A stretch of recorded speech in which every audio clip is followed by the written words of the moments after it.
The following is a presentation of the St. Louis Chess Club.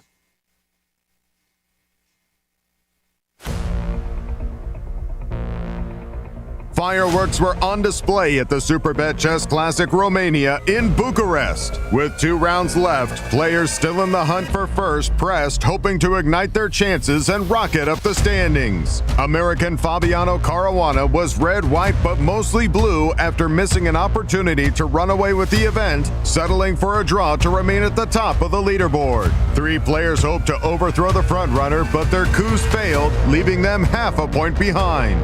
The title is up for grabs. Can last year's king reclaim his throne, or will a new contender take the crown? Day 9 of explosive chess, coming up next.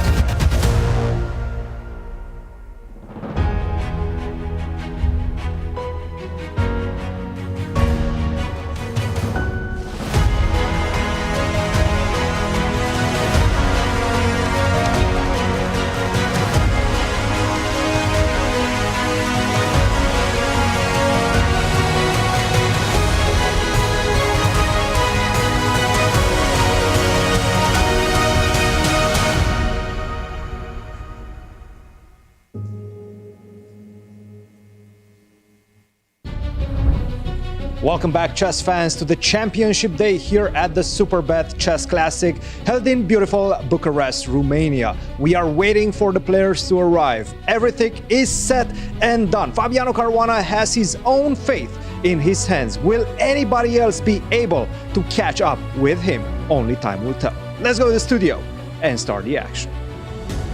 It all comes down to today. One player has a slim lead with a pack of wolves close behind. The only sure outcome is that we will have a champion today, as round 9 starts right now.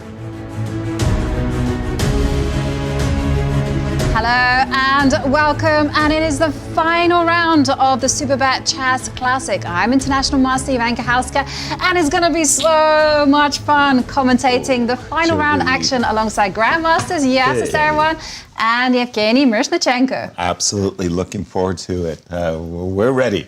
Hello, everyone, and welcome to our championship rounds. Indeed, Fabiano Caruana, he started with a win, and he's kept that lead throughout the entirety of the event, but it's been a half-point lead. Very, very slim. No margins for error in this one. Jovi, tell us about those chasing pack of wolves in the standings. As you mentioned there, Fabiano Caruana may be at the top of the leaderboard with 5 points, but half a point behind him. There are a trio of youths. Alireza, Firouzja, Praggnanandhaa, Gukesh all there with 4.5 points. So if Fabiano has a wobble today and loses any of those 3, could just win their games and overtake them with a victory. And well, we'll keep our eye. Tell us about the format for the Superbet Chess Classic. Yes, well, it's been a 10-player round robin, which has meant that the players have played each other once at a time control of 120 minutes. That's 2 hours plus 30-second time bonus per move. No second time control, no draw offers, and something that the players will be eagerly looking forward to, a spectacular prize fund. Absolutely. Well, we know the schedule. Today is the last round, but there is one tiny thing there if necessary. Right, so if there is a tie for first place after today's round of play, well then we're going to have playoffs, and if 2 players are tied for first, it's going to be a 2-game rapid match at a time control of 10 minutes plus 5-second time bonus per move, and if that is still tied, then Armageddon will finish it. Now if there are 3 or more players tied for first place, then it's going to be a rapid round robin, and if there is still a tie, then once again, Armageddon is going to decide the day. Absolutely. And Miro, tell us, how does Fabi match up with his last round opponent? Well, first of all, as Jovi mentioned, there is quite a few potential scenarios, and it's very, very crowded at the top. It is. And I'm getting confused, so I'll leave all the speculations to my friends in Bucharest.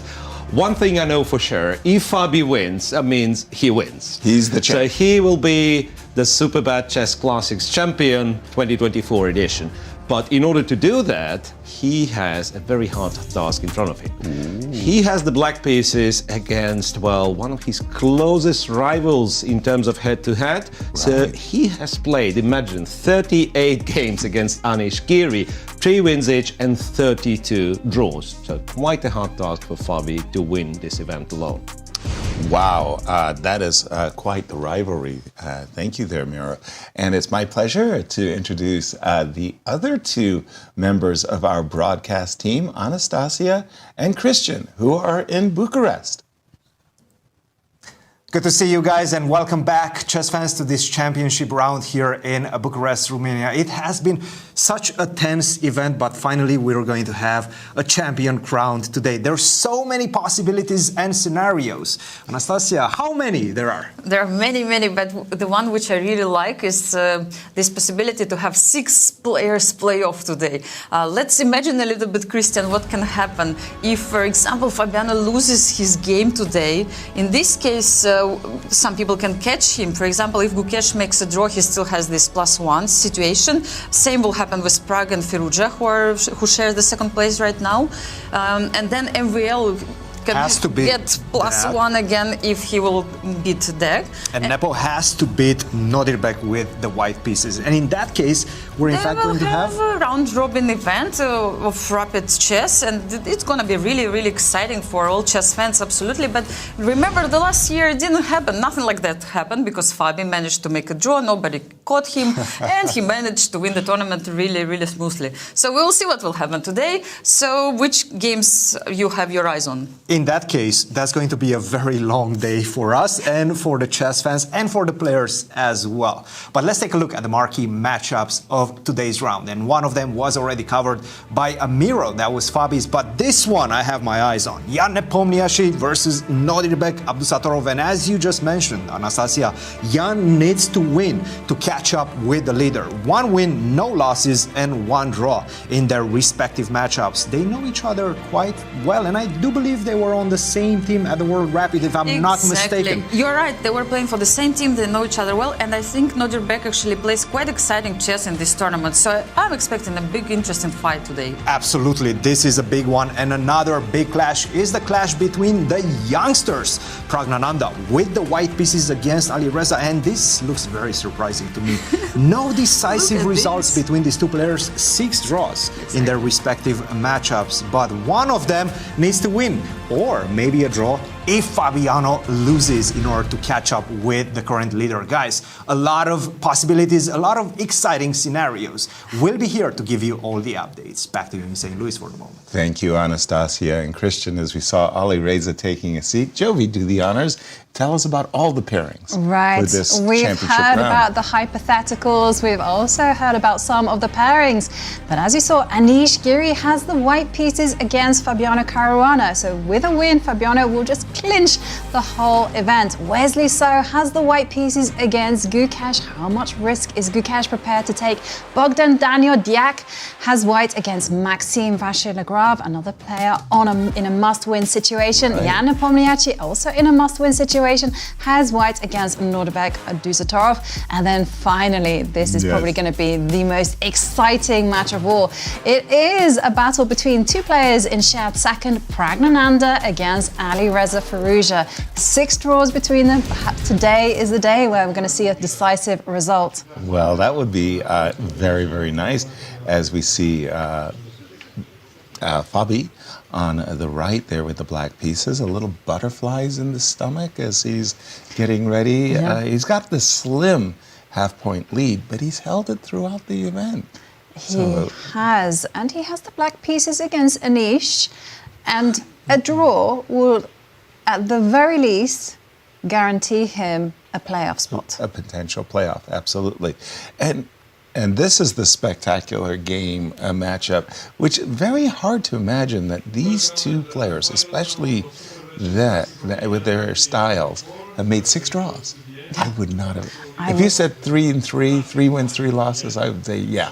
Absolutely, I I wouldn't agree have with guessed you. 6 draws. Because they both have dynamic styles. Right. Both of them are excellent at calculation, and they both like to play messy positions. Right. I would not have expected 6 draws. No, not at all. And the 3 wins, 3 losses, and 32 draws that Fabi is sporting against Anish is also just an incredible record. Anish matches up very, very well with Fabi. And I'm just trying to think, outside of Magnus, and maybe Hikaru. Hikaru might match up well with Fabi. That's quite the record that these two have with one another. Right, and what impressed me the most, 32 draws. Precisely. They really It's very hard to draw do that have many the games. measure of each other there. And nothing can tell them apart. 3 wins apiece, 32 draws. And then we hear the announcements being made. And play has started 1 hour earlier, just in case of playoffs. And here we see Vlad Ardeleanu making the first move, the president of the Romanian Chess Federation. Whose board is he going to go for? Okay, he's going to make the first move for Bogdan Daniel Deac. What do you want? What do you want, Daniel?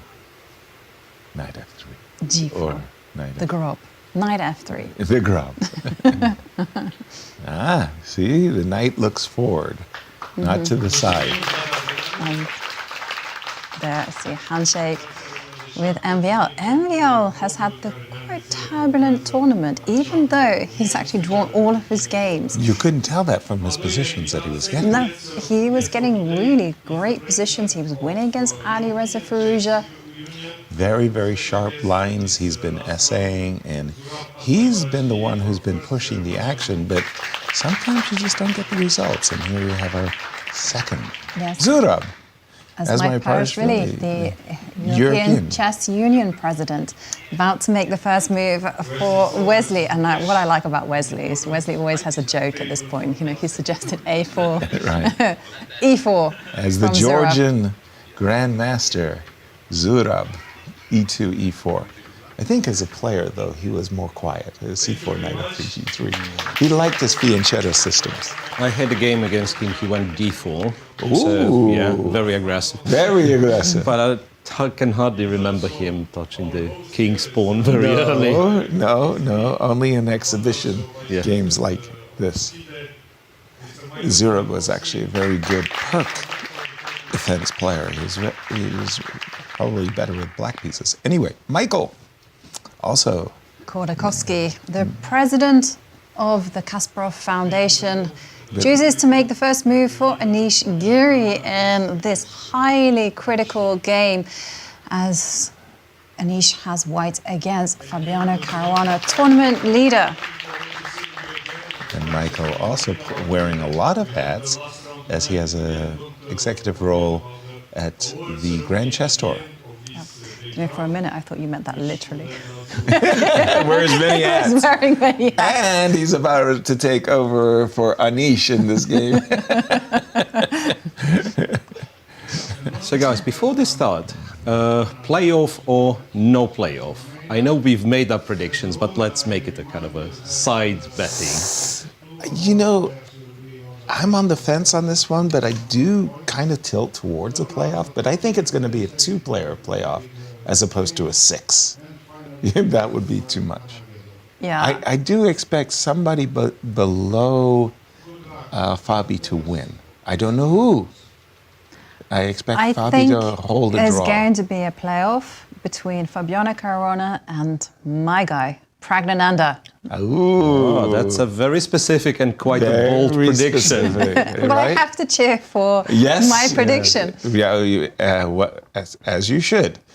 As we see a Catalan, G2, G3, and this will certainly not come as a surprise to Fabi. Fabi knows Anish very well, as we see from his record, but also the Catalan has just become so fashionable these days. I mean, he's just reflecting and going through the files of what line of the Catalan to play. any reason why he's delayed developing the knight? So d5 on the board. You mean not? Yes. Any kind of sophisticated attempts at move ordering, yeah. Yeah, and exactly. I always think about that. Why do they not play knight f3 on move 3? Why do they play g3? Why are you playing bishop g2? Decision time, knight to d2. Okay. That's one of the reasons. That's one of the reasons, because now, if black would have captured on c4, that'd be a bad move. Queen Unlike check. with the knight on f3. Because there's That's one of the reasons, right. to put the bishop on g2. If that would be the blunder, as Miro is saying, queen check, knight here. Whoops. Whoops. And who hasn't fallen for this type of a cheapo in their career? I certainly have. So. I have fallen for one of these queen a4 checks or queen a5 checks in reverse. Yes. But always when the bishop is on g5. The bishop's far away. Yeah. That's a common one. Jim Blackwood got me in an open Sicilian where queen a5 check picked off a bishop that was on g5. It happened to me in the Tromposki when I was a kid. Yes. And from then on, I had to play, because you can't resign in 3 moves. So I then had to play the rest of the game piece down as if nothing had happened. And everyone's looking at this kid like, why are you doing this to yourself? And we do have more moves, by the way. Castles. Castles. Knight f3. Well, if Fabi wanted to consider capturing the pawn, now he can. Now D5. you can. But yeah, that's what they Very do. quickly. They play b6. Because the knight is now on a lesser square. Yeah, and that's a funny one because, some normal moves I expect, like castle, bishop b7, let's say. Yep. Later on, the bishop goes to e7, and you would think black has lost the tempo, right? But in fact, the knight on d2 is so bad that black argues, you know what, I've won a tempo. Right. And there have been examples of white players actually going back to b1. Well, maybe not immediately, but at some point, to b1 in order to play the knight is so silly on d2 that blocks the bishop. That's also very important. Also, it's very strange in these types of positions. Oftentimes, it's a fight over the e2, e4 square. Like you see moves like queen c2, rook e1, e2, e4. However, with the bishop sitting on b7 and it's not blocked, there's not a pawn on c6, it's very hard for white to ever win wrest control of the e4 square. I've also seen white jump in with the knight very early on with knight to e5. Yep, that's also had very... that done. And you've got to be careful because there are some queen a4 ideas in the midst of those jumping. Yeah, but knight e5, that's very, very typical, as you say. You open up the bishop. Also, usefully, you open up a square for the knight on d2 to go to f3, and then you can unleash the potential of your bishop. We'll keep an eye on this one as we're going to go to the game between Wesley So and Gukesh.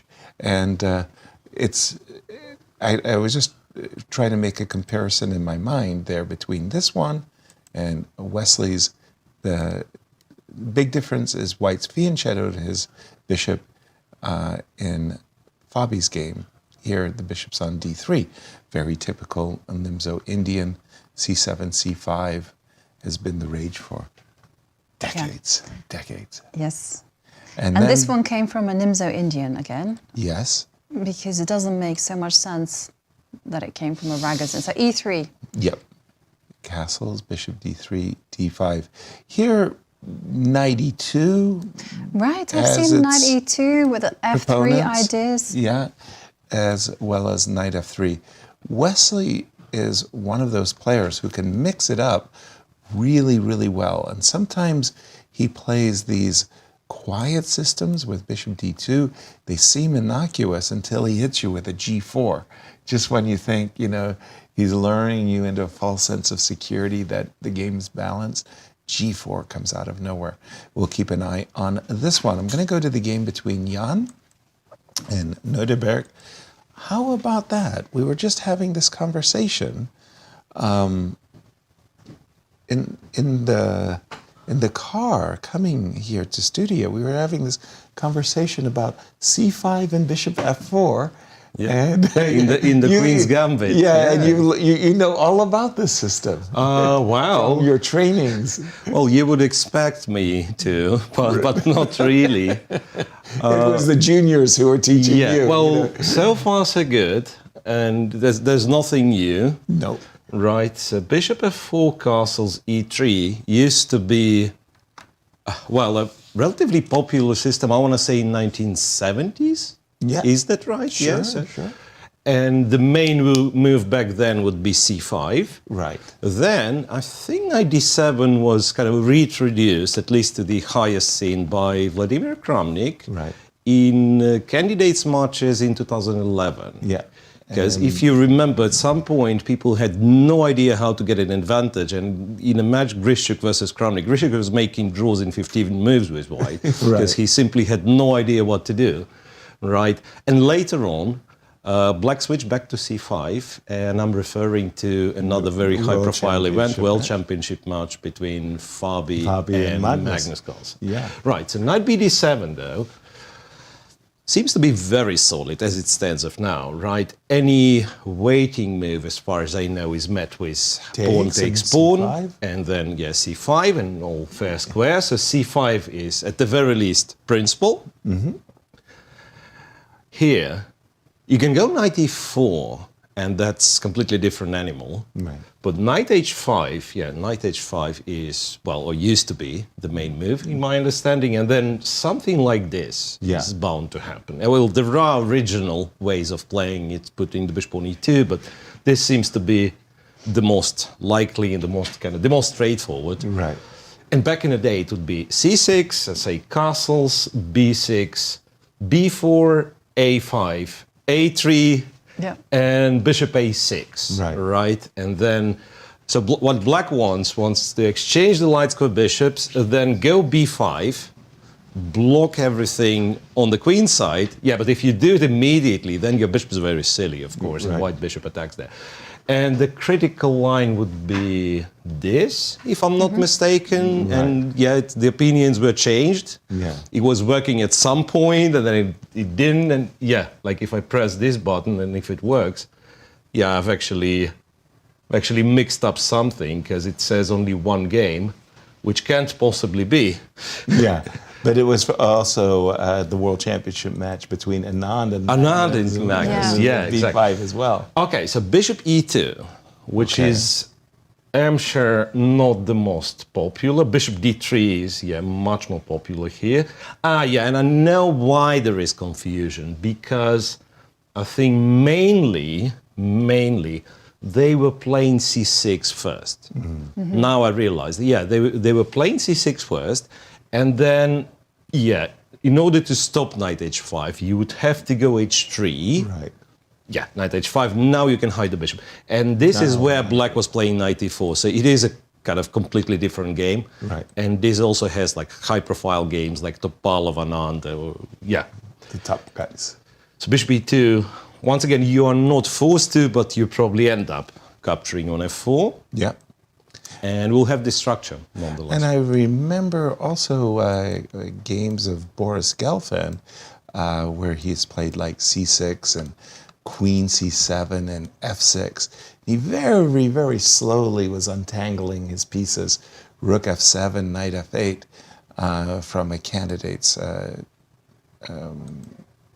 the candidates. And we'll keep an eye Bishop on this E2 one. though. Yeah, this is it's a rare move. I was going to say, it's so rare. My database, at least, says no games. No games. No. That can't be right. That can't be right, because mine finds like 20 games.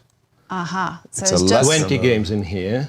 I suspect there must be more. I must have done something. The gremlins have been out on my computer That explains last night. it. That Yeah. explains it. So over here, bishop d3 is far more popular than bishop e2. Right.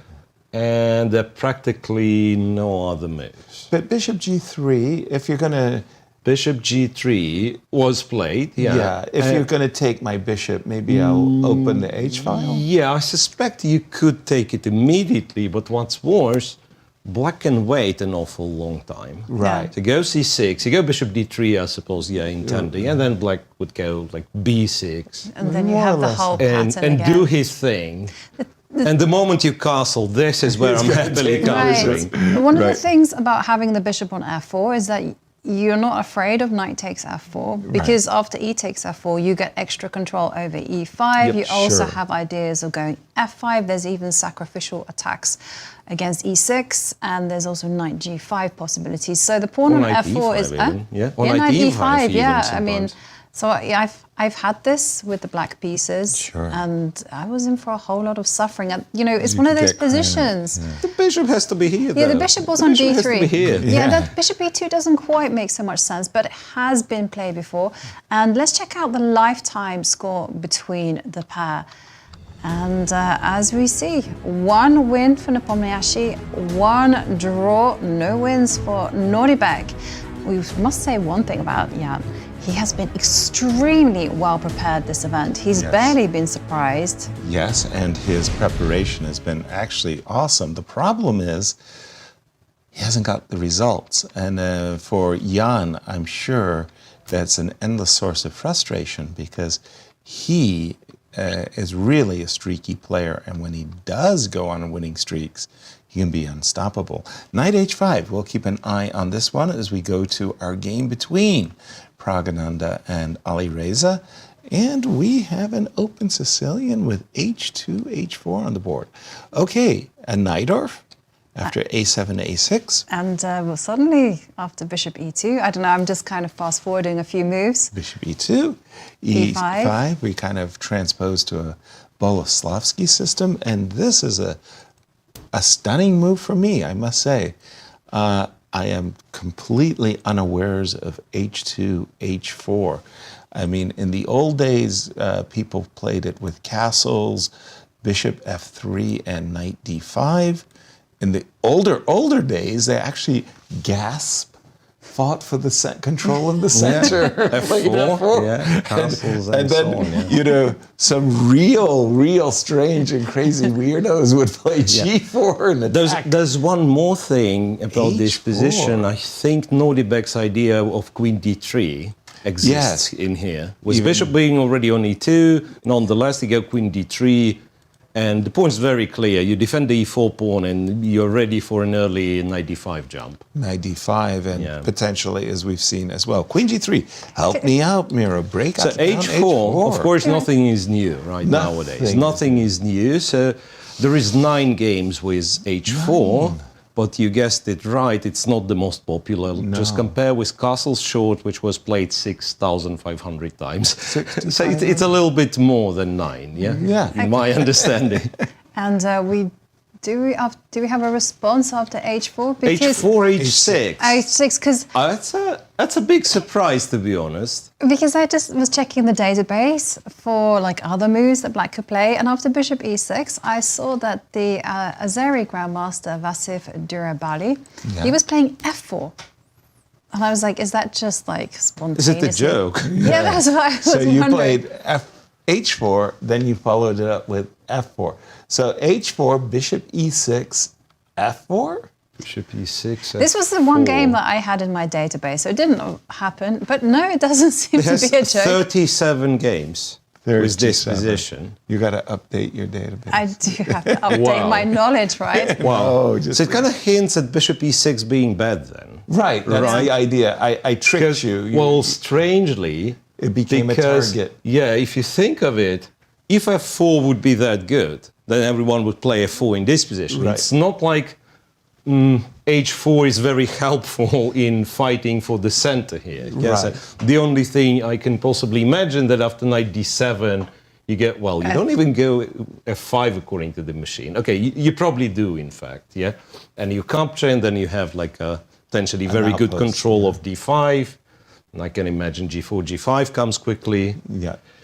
Well, so h6, and what would be your thought about this one? Because I would think, like now I can switch to anything, with the inclusion of h4, h6? Well, according to my database, 3 games, and 2 of those games went, well, I've said... G4. Yes, exactly. Right.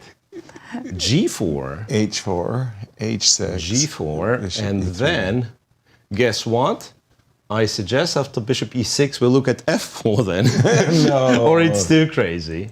That is... Well, there is, like, as much as we are getting excited, there is one position that I think might actually, or one continuation rather, which might lead to serious simplifications. Right. And I think black is advised, it's not like black being boring or something, he is advised to take with the queen because these sometimes are Not quite nice. dangerous. These are quite dangerous, and even though white cannot castle long, For the moment. even the king on f1 is quite safe, right? So you have the rook d1 tempo, you have g5 ideas in case black castles.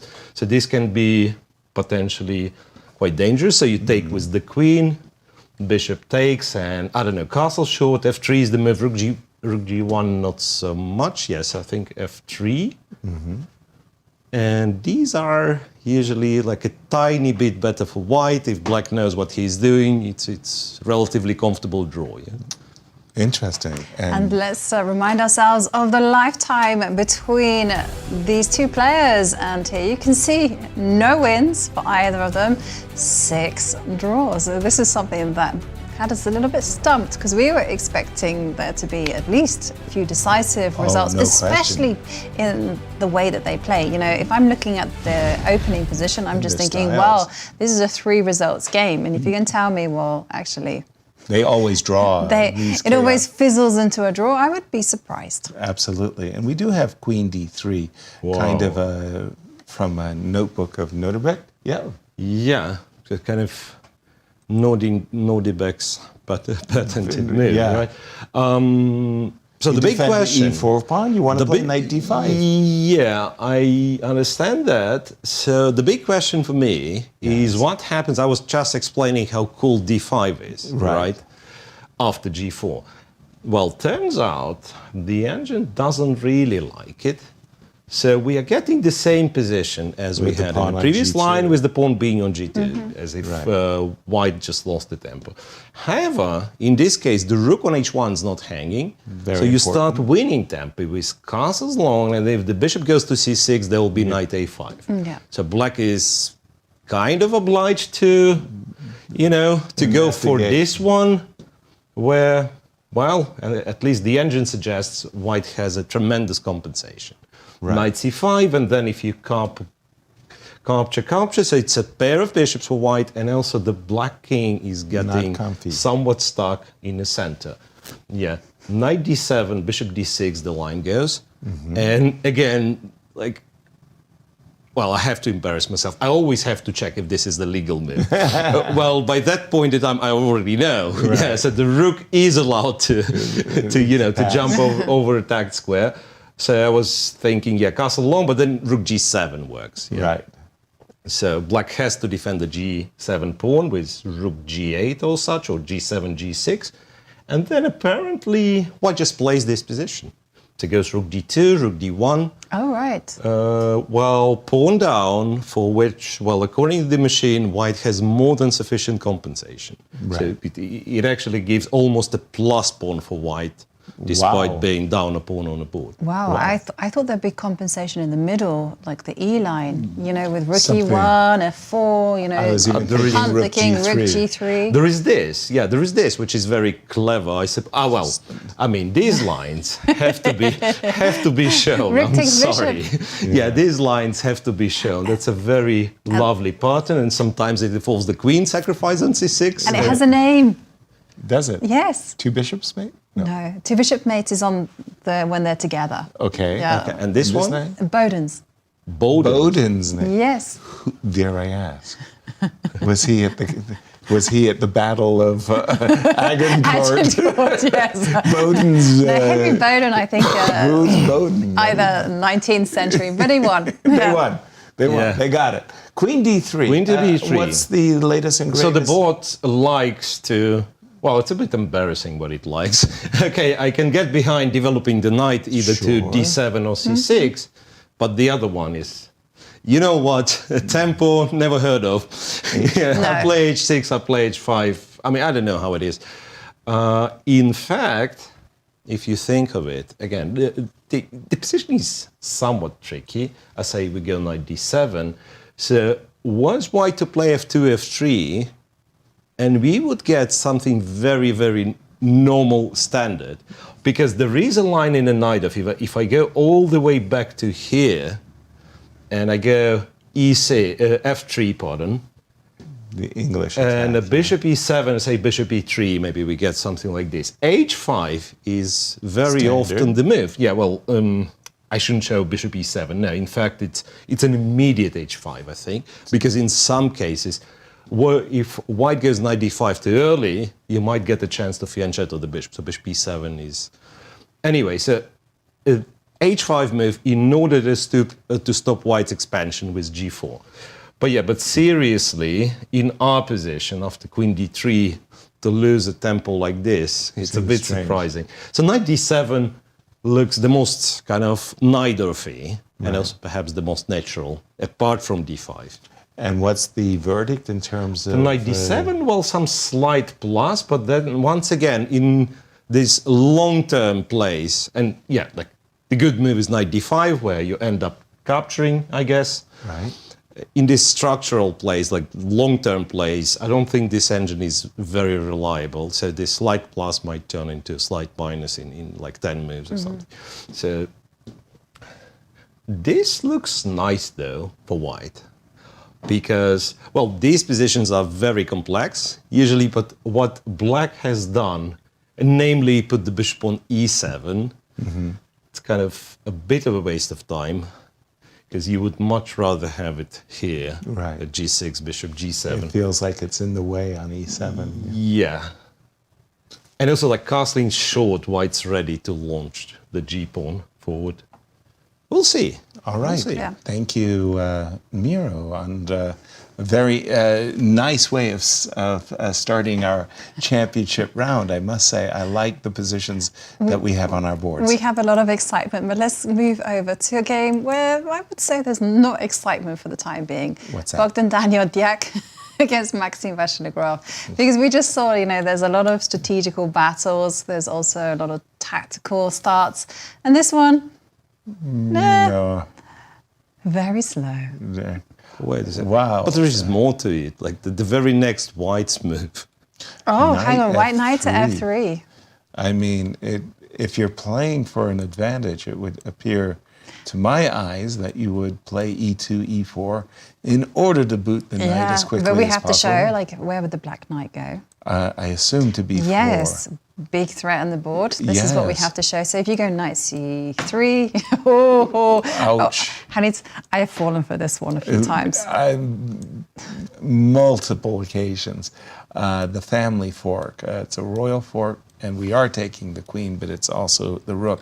But I would assume that after, for example, knight to b4, white would keep a half tempo, if you will, half apply with a move bishop e3 and be slightly better. Knight f3. My goodness. Yeah. I mean, The main what a line was strange looking- definitely to go e4, by Of the way, course. and then after knight b4, throw in a check on a4. and very But quickly. knight to f3. That's Throw a in a new check. wrinkle in the position. Definitely. Knight back, sorry. Knight quickly to c6, and makes sense. I mean, why did you retreat your knight? Aren't you going to play e2, e4 anyway? And I assume, Bogdan, that is his intention, because otherwise it really doesn't make any sense. Yeah. If you didn't, you would wait, you would play g2, g3, you would wait to get kicked out of the center. Right. I want to go to our game of, sorry. Yeah, can I just ask the question about Maxime? So Maxime, if he wins, he potentially joins a tie for first place. He Right. would also rocket up the standings, grab a lot of money. Right. Like, how much risk should he take with the black pieces?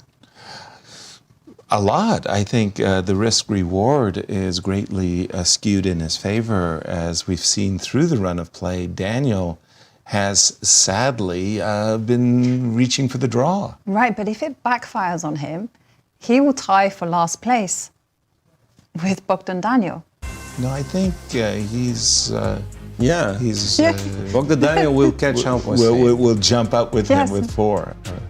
That's strange. It's weird, isn't it? That Right, in the you- middle, that if he -2 wins, to he could tie -1. for first, and if he loses, he could tie for last. Look, and Right. with the prizes structure, I think it's literally he's playing for either double the money or lose half the money you have, Yeah. like if the tournament would finish today. Right. Yeah. Or yesterday, rather. I mean, if I was in MVL's shoes, I would feel like, I have a great opportunity. Let's go for it. To try to play. But then, the what's question this is, opening what choice, is this right? opening? I mean, yeah, right. Why would you play? So knight f3 was the first move, and Right. he went d5, which, well, no Grunfeld player should ever do. Right. I'm sorry for being, that harsh. And then, so this is like very, very symmetric. The people usually use in the World Cups when they've already won first game with white. Yes. So it's let me have this ugly, slightly worse endgame where I'm hoping to make a draw. Right. I don't know about slightly worse and ugly, but after this e4 move, actually, it could be somewhat like unpleasant for black. I'm not even sure what the move is.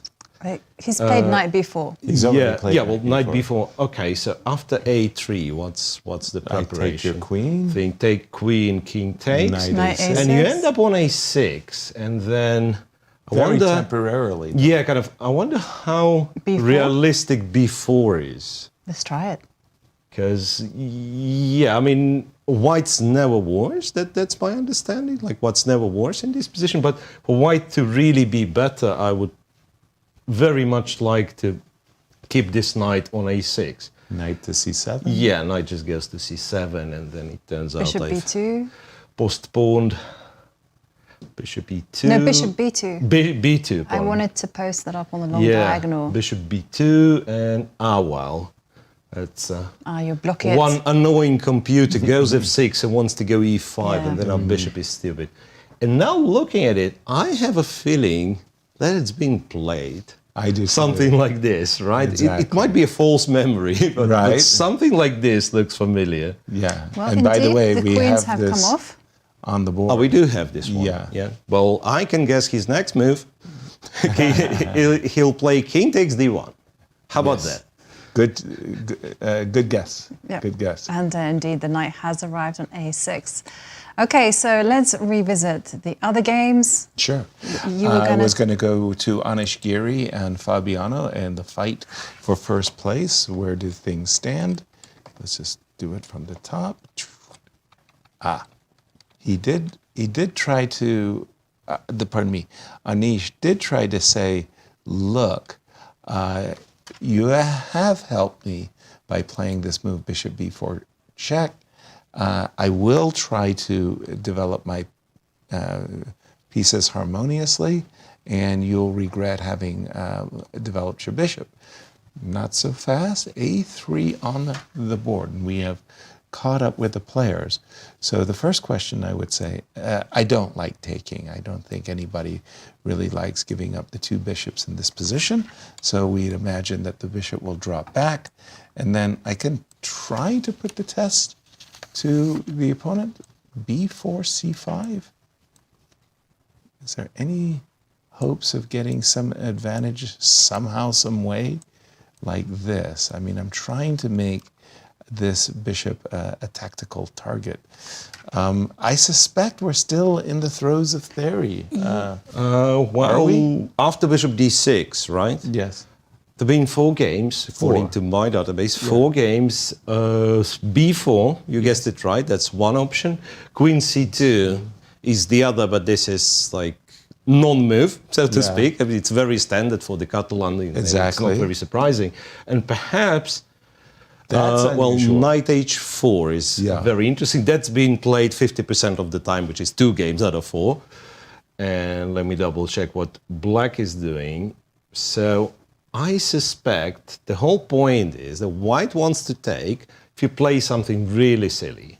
White wants to take, and then you're uncomfortable capturing with the piece because e4, well, you're more than uncomfortable. You actually lose material, I just come to realize. Yeah, and if you take with the pawn, oh, well, how do I do it? Yeah, if you take with the pawn, then knight f5. That's the whole point, of course, going knight h4. So if bishop d6 and knight h4 would be played, g6 is an option. To stop knight f5? Yeah, once again, that's quite a tricky position on the board because, yeah, for now, bishop on b2 is not doing much, but even in the lines like b4, you know, c5, I can see sometimes like taking with this pawn, who knows? Yeah, opening the bishop, maybe white's going to have some ideas here. Yeah. Oh, and well, Fabiano, he went into this tournament as the favorite. Let's have a look at his progress, his chances to win the event. So this is after round 4, after his second victory when it went to over 60%. And then after round 5, there you see it's 60%. And then round 6, it dropped after the draws, 56.3%. We'll have a look at Gukesh and Pragg. They were slowly climbing up, but after round 7, well, the tournament is soon coming to a close, so that's why it increased to 63.3%. And after yesterday's day of draws, I gotta think it's jumped significantly to 72.4%. Pragg is now the one with 10.8%. He's the only player out of all of those contenders who is playing with the white pieces. And Alireza Firouzja, 8.4%, yes. His higher chance of tying there with Fabi. So let's just see, do we have more moves here from? He did play bishop d6. He did. That's it, yeah. So this move, knight h4, it looks so strange, but on the other hand, it does have this idea of trying to win over the f5 square. And once again, we'll just look at g6, just put some moves on the position. b4, and as Miro was saying, once I had provoked the move c5, I can, at will, open up the diagonal, and I provoked g6, and the bishop isn't on g7. That's an intriguing idea. Yeah. Nice. Well. I also have one game that continued with the knight going to h4 as we prescribed, g6. Yes. g6. And now c takes d5. Yeah, I've also found this one. Okay, and then e takes d5, knight c4. Knight c4. Yeah. So we do get the bishop. So you hunt it down and capturing the bishop on d6. And yeah, it was played by 2 grandmasters, Daniel Sadvikovsky and Bartosz Szoko. And well, of course, it's the last round, so let's check in with Cristian, who is right there on site in Bucharest.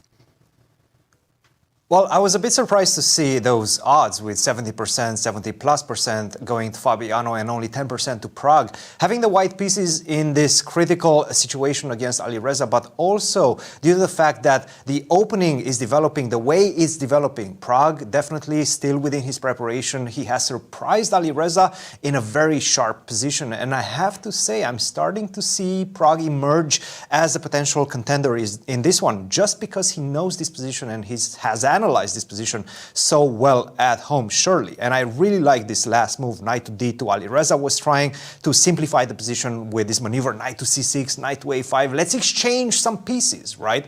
Pragg said, no, I'm keeping everything on the board. I'm forcing you to solve more and more problems with each and every move. I like this move, knight to d2. And I was looking through the variations, and it's starting to be very direct. As you can see right now, after this move, knight to d2, I will have a big threat at the right moment, and that is b4. What you have to do is enforce the knight jumping to c4. You have a couple of ways of doing that. You can do it with rook to c8, or you can do it with b5.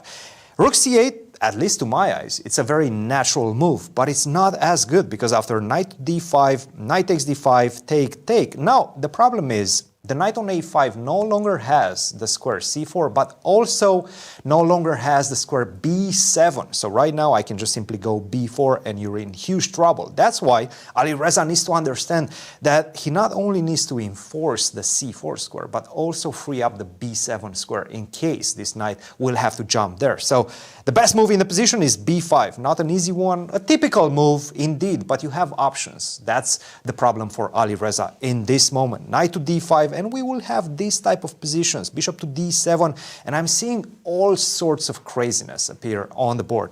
g4, maybe even f4, b4, and very often black has to sacrifice a pawn.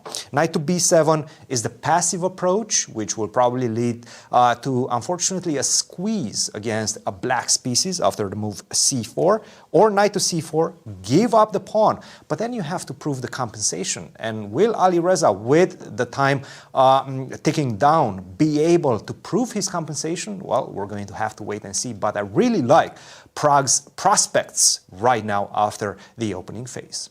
Thank you, Cristian. And I do understand the point you're making there, that b7, b5, while required, also could entail pawn sacrifice. I like the way this championship round is developing. I like the very broad number of openings, and you, Miro, have a solution, a different. This was played. I was played. Oh, it was plain played. and Sorry. simple, yeah. And yeah, I did look at it, and it does look a bit dangerous for black, but. So two moves indeed. You B5. needed the c4 square for the knight to justify the whole knight a5 thing. Right. So it would be b5, as Cristian pointed out, or d5. And then again, the line is, I think it's relatively straightforward. And again, have to mention that any time I'm trying to capture with the bishop, the engine's very harsh. Castle long, white's much better. Okay. So queen takes, bishop takes. And then again, well, according to this machine, castle long works. And again, like, I'm not that much of an expert in this particular case. I do not know how bad it is to try to be calm. Yeah, right. Maybe it's not as terrible. Let's say you go bishop e6, you return the knight, you're slightly worse. But yeah, this is, of course, the most principled. Right. Wait 1 second. Yep. Because take a look at Praggnanandhaa's clock time. He barely spent any time Yep. whatsoever. So you're in your opponent's preparation. Do you play like this type of principled chess where your opponent has for sure... Well, Alireza does. Alireza does. He's played knight takes d5. So bishop g2, rook g1 is something that can happen at the end of this line. Right. And bishop h3, yeah, that's the fun one, because moving to... Yeah, you could go to d5, but then you run into some tempi later on when white moves the knight. So white would take on g7 anyway. And you cannot go to c6 because of b4. The knight is Okay, trapped. not that you wanted it too much, but anyway. Bishop h3, so white regains the pawn, bishop f5, and the engine, somewhere around here, the engine actually calms down quite a bit.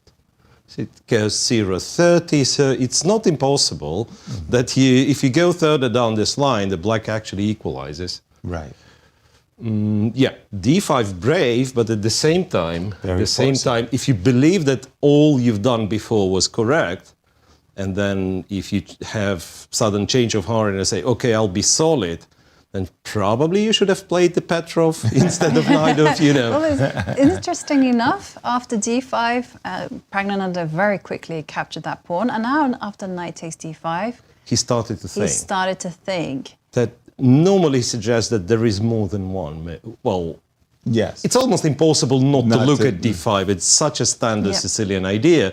So perhaps it suggests it's more than one move. It could be, according to what I see on the screen, it could be castle long immediately, allowing black to capture on e3.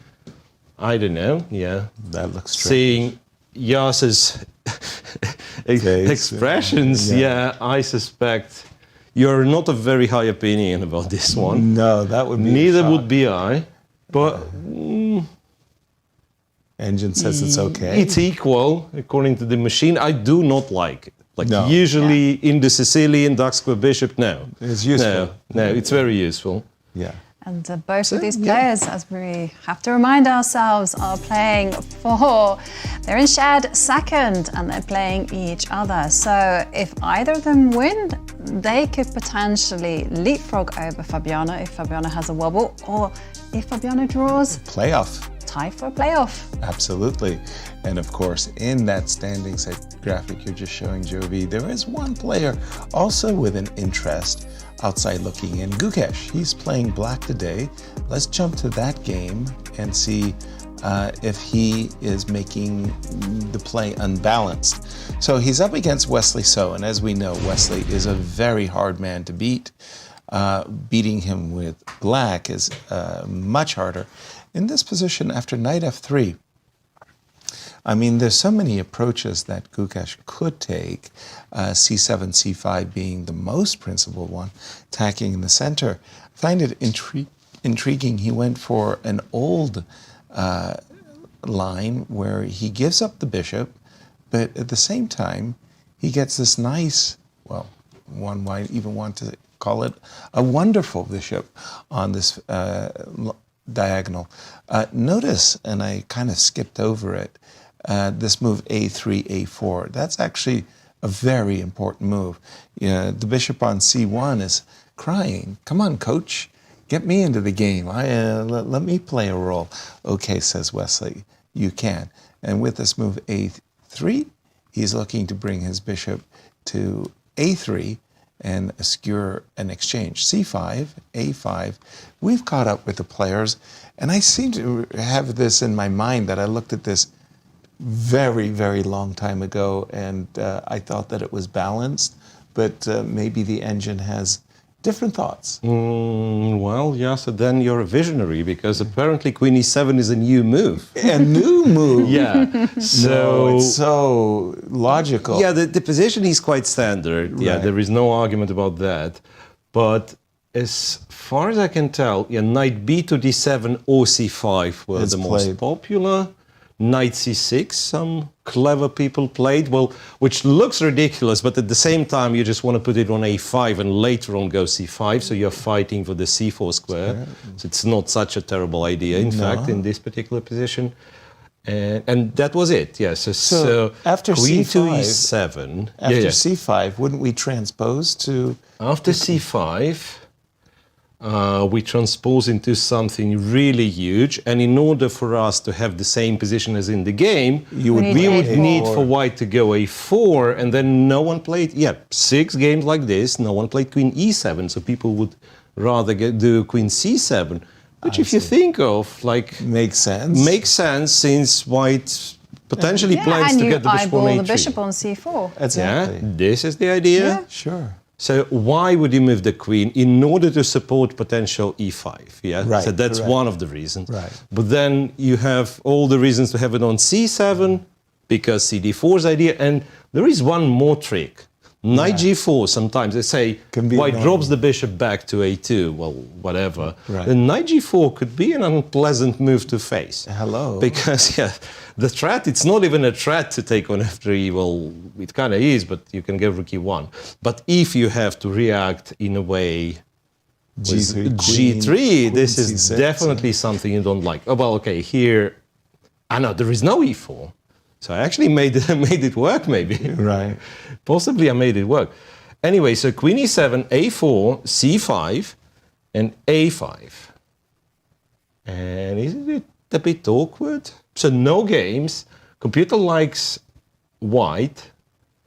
And the moves computer's making for black are not very convincing, if you ask me. Like ba5, do you ever want to capture ba5 in such positions? No. Well, I think all of our understanding says no. No. No. So ba5, rook a5, and I don't know what this position, but all we know that this is what white is aiming at when he's going a4, a5. Dream position, yeah. Yep.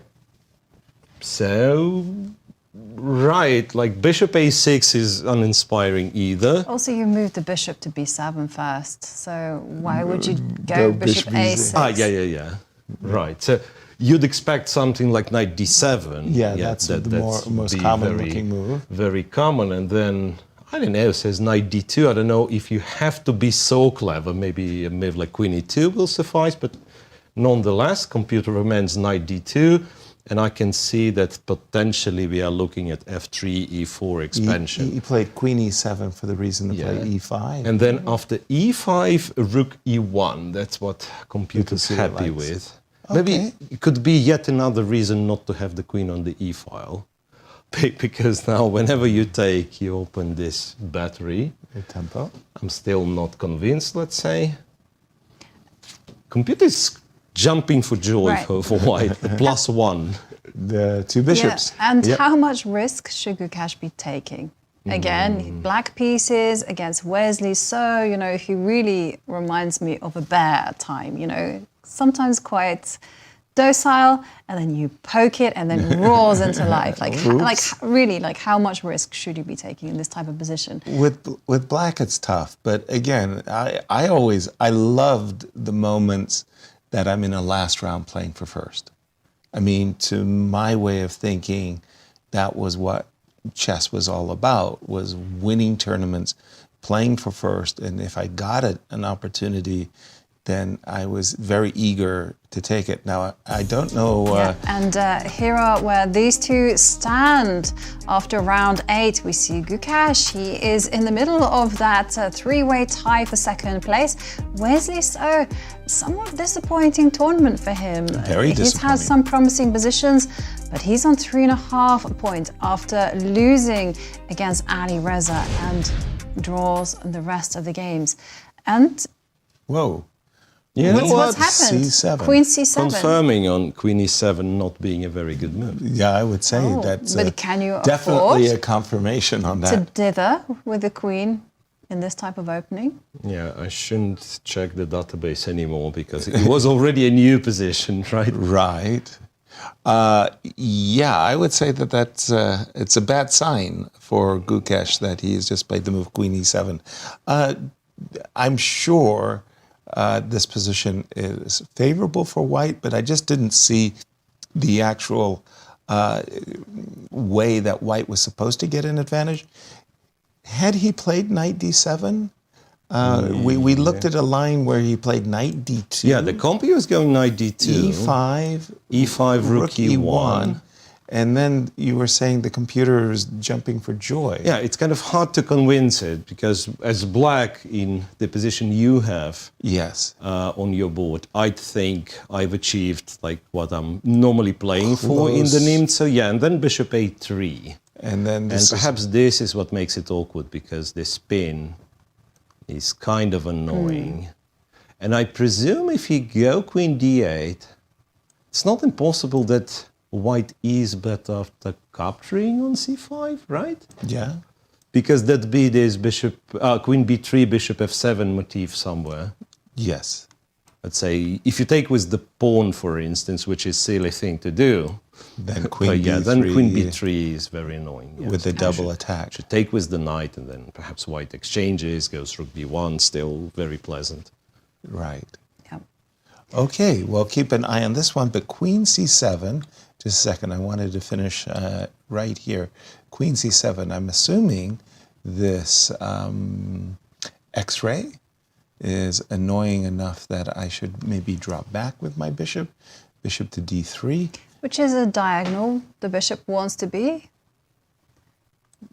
Right, and I was just looking at Miro's idea of knight to g4. Oh, yeah. And then in this case, wait. That knight is loose. So I'm thinking bishop takes h7. Check. So let's say move. Yeah, you don't want to take the bishop. Well, in that case, you would. It's a sham sacrifice. I know. And you get my knight right away. I thought you were sacrificing a piece, so I was going to see how you did it. Yeah. Bishop takes h7, king h8. So now it's your turn. Yes. Bishop But takes okay, f3. still, it's not a problem. Not a problem. It's not a problem. I Okay. can go, like, what happens if I go e4? e4. Yeah. Okay, e4, piece sacrifice, right? Yes. This is what we have to D5. try. Can I trap your knight? No, it doesn't quite work. Yeah. Yeah, I can actually. I don't know, it's complicated. It's dangerous to take the pawn, but I thought you would play e4. Yeah, e4 is just I wanted to clarify that grabbing the pawn. Then kicking the knight back. So I don't think knight g4 is a good move. But after bishop to d3, Miro, jump in on this one. Queen c7 attacking the bishop, move the bishop. I have a remark which has nothing to do Queen with the e2? position. Jovi, you should really believe in yourself. e5, you were crushing in that line. You're always beating Yeah. me? So, bishop d3 is something very standard, I would say. Sure. And then indeed after knight g4, bishop h7 works, but also there's simply a e4 is knight okay. g4 is so a knight bad g4 move. is not a great idea here. Neither is a great idea, I suspect, is something that computer recommends. I dare to argue with the machine. I would say... Like with this particular machine at the Yeah. very least, because we've all seen these Botvinnik games when it took him a long time, but when eventually this f3, e4 starts moving, Yeah, it's not it's nice. very scary. Right? Right, so bishop d3, what else does it do? Or just does some flexible stuff like knight d7. Okay. So bishop d3, bishop e2 is not much different, slightly more passive, but maybe, again, kind of the good thing could be that if you go knight g4, then white can just play rook to e1. Challenge bishop And f3. and you're attacking, and you're Oops. attacking, and then you figure out there is no checkmate, I have to resign because the a8 rook's hanging, the knight's Knight hanging. is yeah. So that makes the whole knight g4 thing not very useful. Well, computer's very happy to get this pawn, and we all know, like looking at AlphaZero games, right? That getting this pawn on a6 or much more preferable h6 next to the king is a good thing to do. And then some really strange lines, bishop d5, bishop e2, and perhaps simply thinking, thanks to this a6 pawn, it likes white. What can I say? Because all the other moves that it's playing are not very impressive. Bishop b2, and once again, for someone who is new to this position, this looks like crazy, horrifying. I mean, why would you ever put the bishop on b2? But Right. that's the way these positions are played. And again, later on, knight to d2, and you try to play e4. So you're not going for c4 then? Well, unless it wins something immediately. So Right. the usual plan would be to go for e4 and not c4, right? Right. Well, quite the critical position there for Wesley So against Gukesh. Looks like Wesley has a pleasant position. Yes, And it does. Gukesh is the one that has wasted time moving the queen. A little floundering there. Can we check in on the game between Jan Nepomniachtchi against Nodirbek? Because again, in terms of the standings, Jan at that 50% mark. Right. But if he wins, he Yeah. potentially rockets up the standings to maybe even a shared first. And if he loses, he's also One of those tied for last not quite situation. last. Not Because quite Bogdan last. Daniel is still there. And there you see And it. there you can see the standings. Nodirbek, Abdusattorov has 3.5 points. He's on -1, having lost one game against Alireza. And Nepomniachtchi just all draws. Exactly. Caught up with Jan's position. Again, I've seen quite a number of games. Timur Radjabov's games seem to come to mind. These very, very blocked positions in the center and the queen side. I think Hikaru Nakamura has also played a number of games, and it just seems that I've seen more draws than victories. Absolutely. But I do understand that white, with the space, can sometimes press into endings if he can get a favorable setup with a weak C6 pawn. It's kind of not easy to illustrate, though, right? But like if we start making some captures, just some moves, right? And let's pretend that it's a good idea to exchange everything, let's say. And the rook's going to take, and the rook's going to go here. And black's going to take, white's going to take, black's going to go queen b8, yeah? So I'm hoping that if I play those silly moves, eventually I'll get in trouble with black, but I don't. The engine says perfectly fine. But I had one of these positions before, and I plan can would tell be, you, with right? the queens on the board, So you exactly. keep the queens, because that's exactly what I'm happened doing to it me wrong, against right? Nicholas You Pratt. are.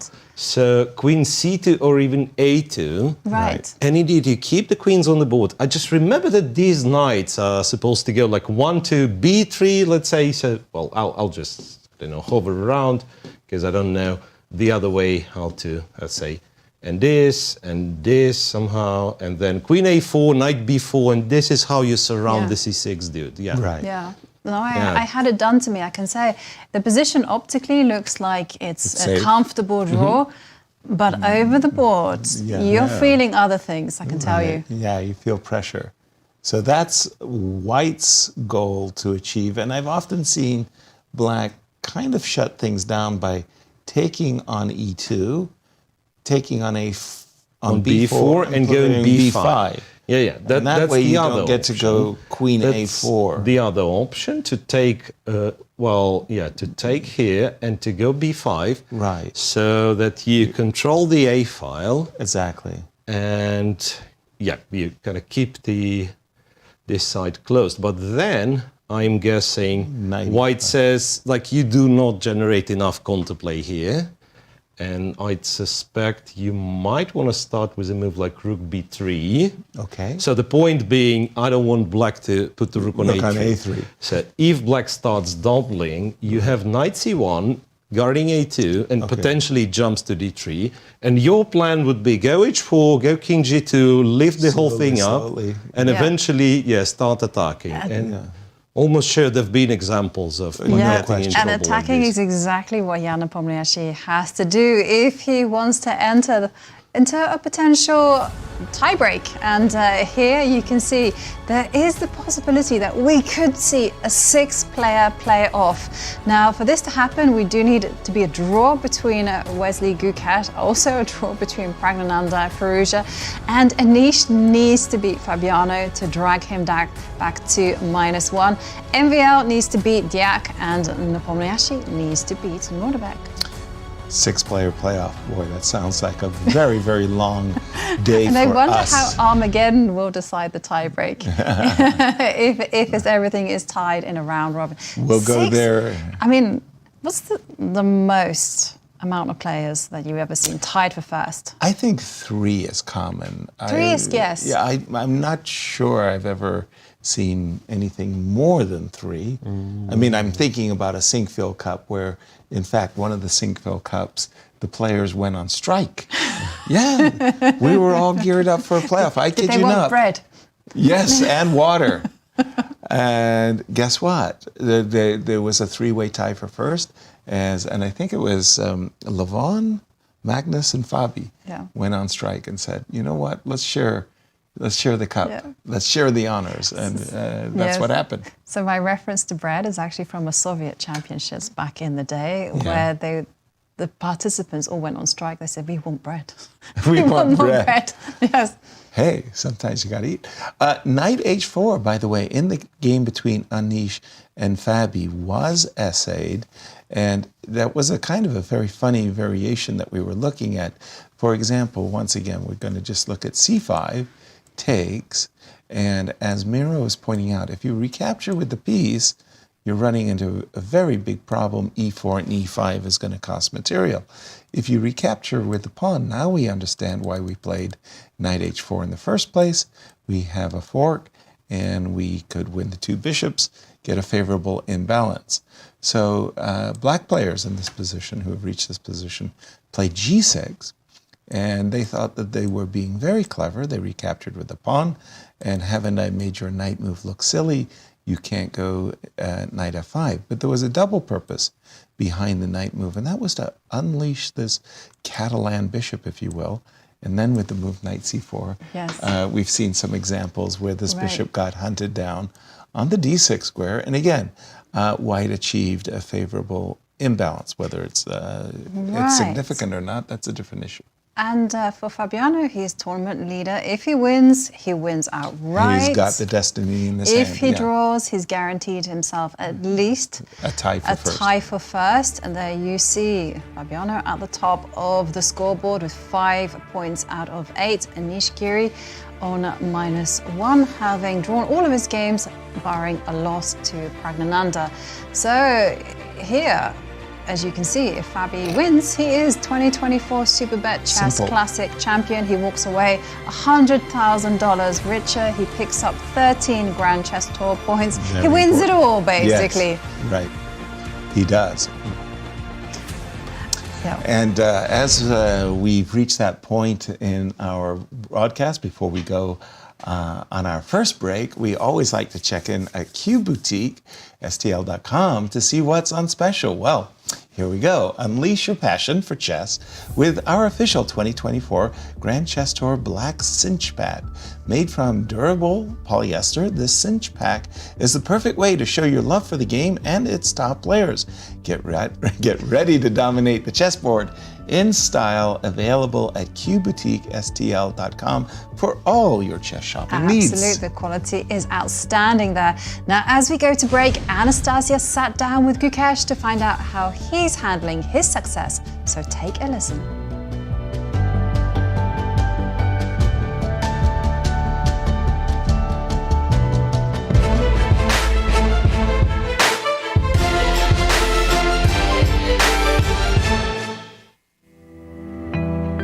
Gukesh, welcome to Grand Chess Tour. Welcome to Bucharest. It's gonna be a summer full of chess.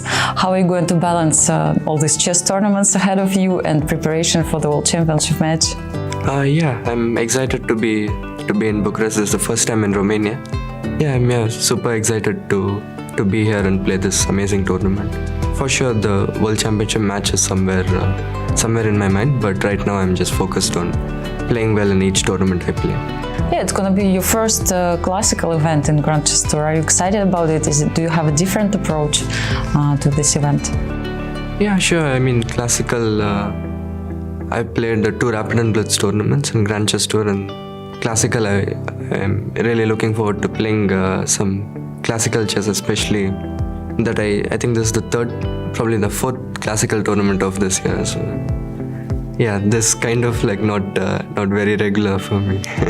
And actually we have very different field. You have youngsters here, and we have also like older generation. Fabi is coming back to GCT, Maxime, Wesley So. What do you think, this clash of generations, what is going to happen? Who is going to be playing better?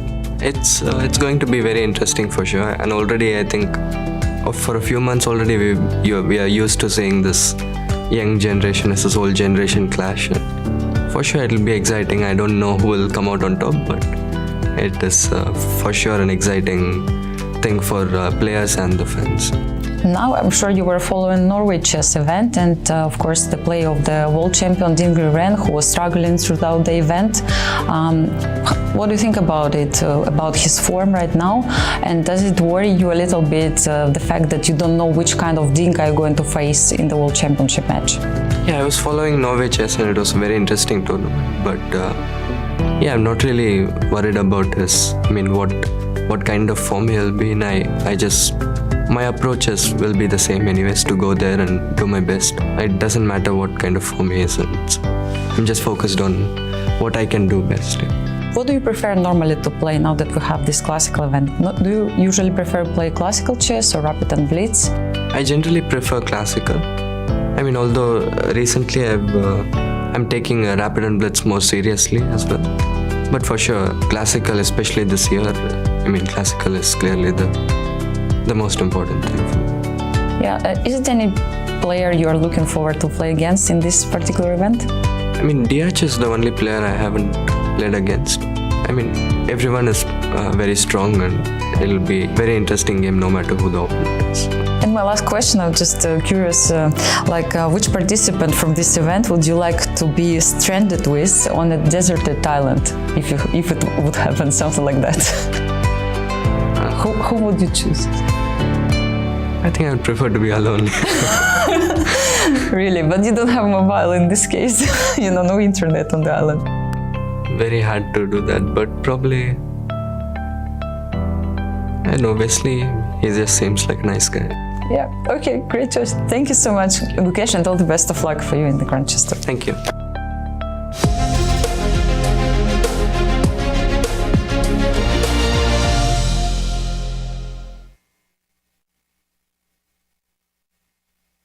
The stages are set, the players are primed, the best of the best are ready to face off in the 2024 Grand Chess Tour. The top players in the world prepare to battle across 4 countries for a $1.5 million prize fund. Everything starts in Warsaw with the Superbet Rapid and Blitz Poland. Then off to Bucharest for the Superbet Chess Classic Romania. The players then travel to Zagreb for the Super United Rapid and Blitz Croatia. The tour concludes with back-to-back events in St. Louis, Missouri, the chess capital of America, for the St. Louis Rapid and Blitz and the Sinkfield Cup. 9 players will go in, but only one can be crowned champion. Who is prepared to make history? Get ready for the return of the Grand Chess Tour.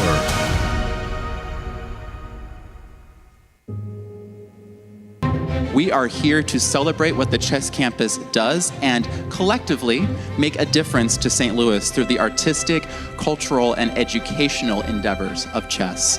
The St. Louis Chess Club and World Chess Hall of Fame makes such a significant imprint throughout our community, and with your help, we will continue to grow opportunities of outreach and engagement.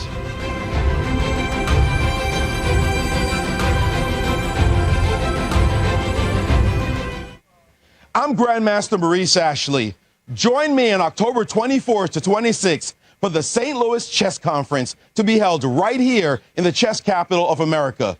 Also featuring legendary world champion Garry Kasparov and Hall of Fame inductee Judith Polgar, the conference will explore the broader educational and social impact of chess. For more information, visit stlouischessconference.org and sign up today.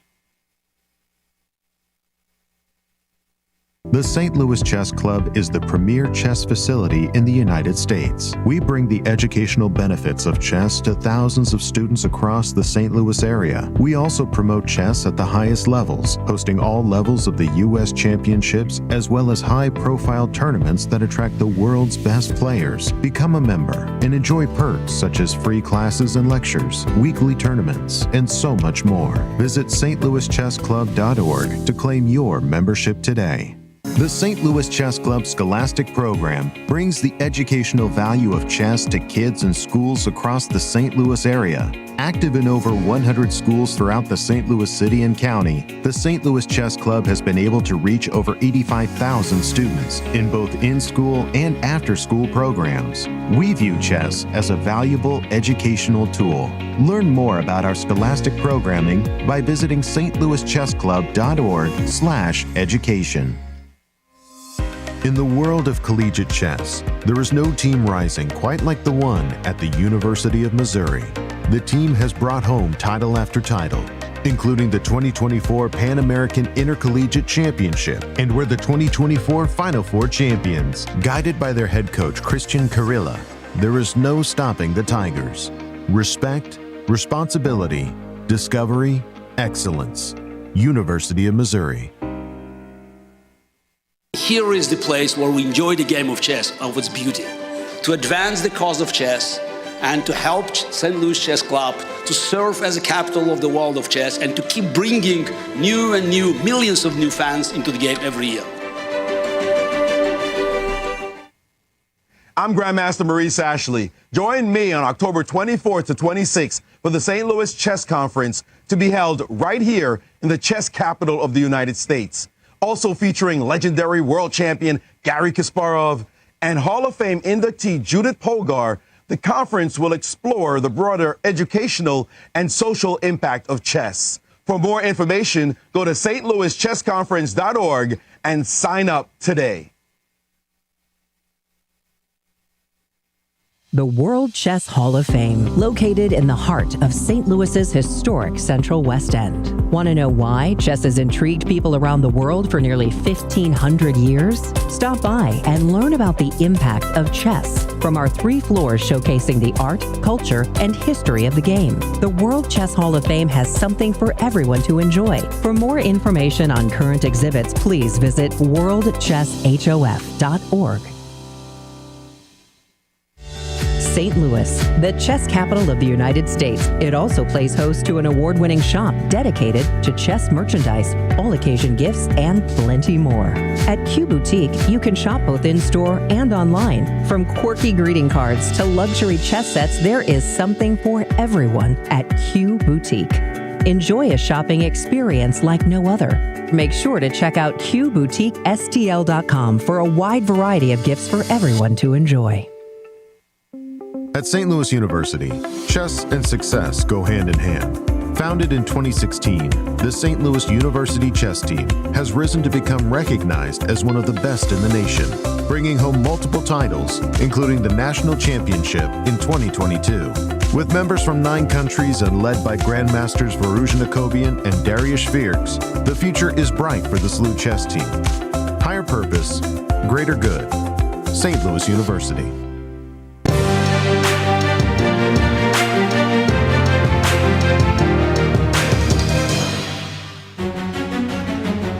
Welcome back. It is the final round of the Superbet Chess Classic, and goodness me, it is close at the top. So let's remind ourselves of the standings after round 8. We have Fabiano Caruana with 5 points out of 8, but half a point behind him. There are the trio of youngsters, Alireza, Firouzja, Praggnanandhaa, Gukesh, and of course, let's not write off the chances of Nepomniachtchi and Maxime Vachier-Lagrave, who are in a must-win situation if they want to rocket up the standings and find themselves potentially at the top. Rocket up the standings. But they I would. like that. Yes. It's amazing what victories can bring for you. I'm confounded by Daniel Deac's approach to his game against MVL. As we know, MVL, as Jovi just explained from the standings, what a victory could achieve for him. And he's got quite the imbalanced position with the king in the center. And I like his approach very much, G6. And this move was a real stunner for me. It's like, okay, it started knight f3, then it went knight f3 to d4, then it went knight on d4 back to f3, voluntary retreat, and now knight on f3 back to d4. It's only been a dozen moves, and he's moved his knight 4 times. I mean, it's pretty stunning. I mean, the principles of development have been drilled into us for a reason. And after bishop g7, I must say, I find myself drawn to black's position. I like what MVL has done, and I don't understand what Daniel is doing. Bishop g7 is the last move, and your first take on this one, Jovi. I mean, white's got his king in the center. Right. I mean, the rook is definitely coming to the whole dilly-dallying with the knight as well. Look very strange. Knight 2-4, back again to knight f3. Head scratcher. Help us out on this one, Miro. I mean, I am confused. So, again, if we return to move 10, what did he achieve? He moved the knight 4 times. He lost the castle, right? And he pushed the pawns here and there. What is he doing? He's fighting for an advantage, yes. Yeah, of course. Interestingly enough. Really? And the sole reason for this being this Houska on a6 being bad. Being bad. So one of the lines would be knight takes c6, plain and simple. You capture with the bishop. Clear. Because it's not that you have an awful lot of options. Then f3, I'd guess black is okay. And there is this bishop b5 move, which got me interested a little bit. Because now if you kind of go after this pawn, I can see myself potentially having quite an annoying initiative. I can pick up the a7 dude if I want, but also after say bishop e5, I can just play king e2. I don't think white is ever worth in this position. seriously, like with your pawn being on a7. Okay. Some rook c1 and so on. Well, it's easy for me to say because computer says white is just slightly better, being a pawn down. So that's option A. And then option B is even more sophisticated, to go to b5 and try to say your a6 knight kind of never comes into play. And it's very kind of, it has a clear dynamic risk because I'm playing with the king on d1 and undeveloped, right? But again, if you're not quick enough or kind of position doesn't offer enough initiative, so apparently I can try to do this. Go king c2 and after rook c8, go rook c1 and try to kind of artificially castle. Isn't this a Grunfeld player's dream, though? Well, depends on how it's objectively evaluated. Yeah, like it looks very, very nice. There's a pawn on a7 that is up for grabs. Yep. He is taken on c6, by the way, in the game. Yeah, because one of the things that I loved about this knight coming to b5 is that a lot of players would be instinctively holding on to that pawn on a7. And so they wouldn't move that. And then you just do some simple maths, like knight's worth 3 points, rook is 5, and then you just kind of continue the game. You put your king on c2, your rook to d8, d1. Yeah, well, it's like easy to imagine if black is kind of plays it slow, and bishop, I just go bishop e2, and then some you kind of silly get moves, like this. rook fd1, and then all of a sudden it's very pleasant for white. Right, and then you have this pleasant pressure against a7, which really restricts black's pieces. But knight c6, well, I wasn't expecting that after you made such a convincing case for knight b5. Bishop takes c6. Bishop c6, and I presume bishop b5 is what we are playing, I guess. I don't know. Bishop b5. Bishop b5. And it's equalish, in fact. Equalish. I'm still confused. I don't understand why black isn't better. Like in your favorite grab the pawn line, yeah? No. I'm just saying that, to my way of thinking, it's a terrific Grunfeld. I've got this bishop on G7. Your king is in the center, and I'm just thinking I should be better with the king in the center in the endgame. It's kind of yes and no, right? And not that many pieces. So now I can see the king goes to e2, right? And it's... No, I'm just saying I don't understand why it's not better. Why it doesn't work. And wait a second, but black also kind of spent quite some time, right? So with knight to d5 to b4 to a6. And it's not like it's its final destination. You'll have to make more moves with the knight. Yeah. Okay, so again, I'm trying to understand why it's not better for black. Rook to c8. I am assuming I want my king on the king side, and I want my rook on f8 on d8. And maybe I want to take on c3 and recapture on c6 with my rook. Yeah. So I'm just saying, if you play king e2, if I give up my bishop, you'd have to give up your... King e2 is something I don't like that much. And then I'm... Among other things, you can take on b5, yes, after king e2, and go rook c2. And rook c2. So, yeah, rook c8 is a good move, in fact. Rook c8 is a good move because from what I can see, it goes rook c1. Rook c1. Bishop c3. Yeah. Bishop c3. Takes c6. Rook takes c6. And this is uninspiring. I see why white is not better. White is not worse here, but also I cannot imagine white being better. Okay, so rook c8. Let me see. After bishop b5, perhaps rook c8 is the most convincing. Because the other moves Evgeny has is like knight to b8, which is I can perhaps understand. okay, but yeah, like the knight on a6. So really, it's a strange thing for me when I look at the position from black's point of view. I'm black, so I always have to have this cheerleading talk. Guys, we are winning. Guys, we are winning. Guys, we are winning. Like, let's convince ourselves. So what are we doing right and what are we doing wrong? Good. once I castle, everybody's happy, and my rooks are connected.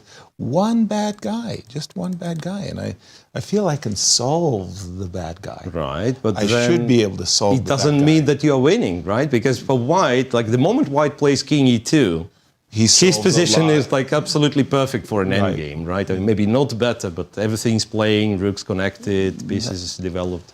And let me ask you, Jovi, the clock times?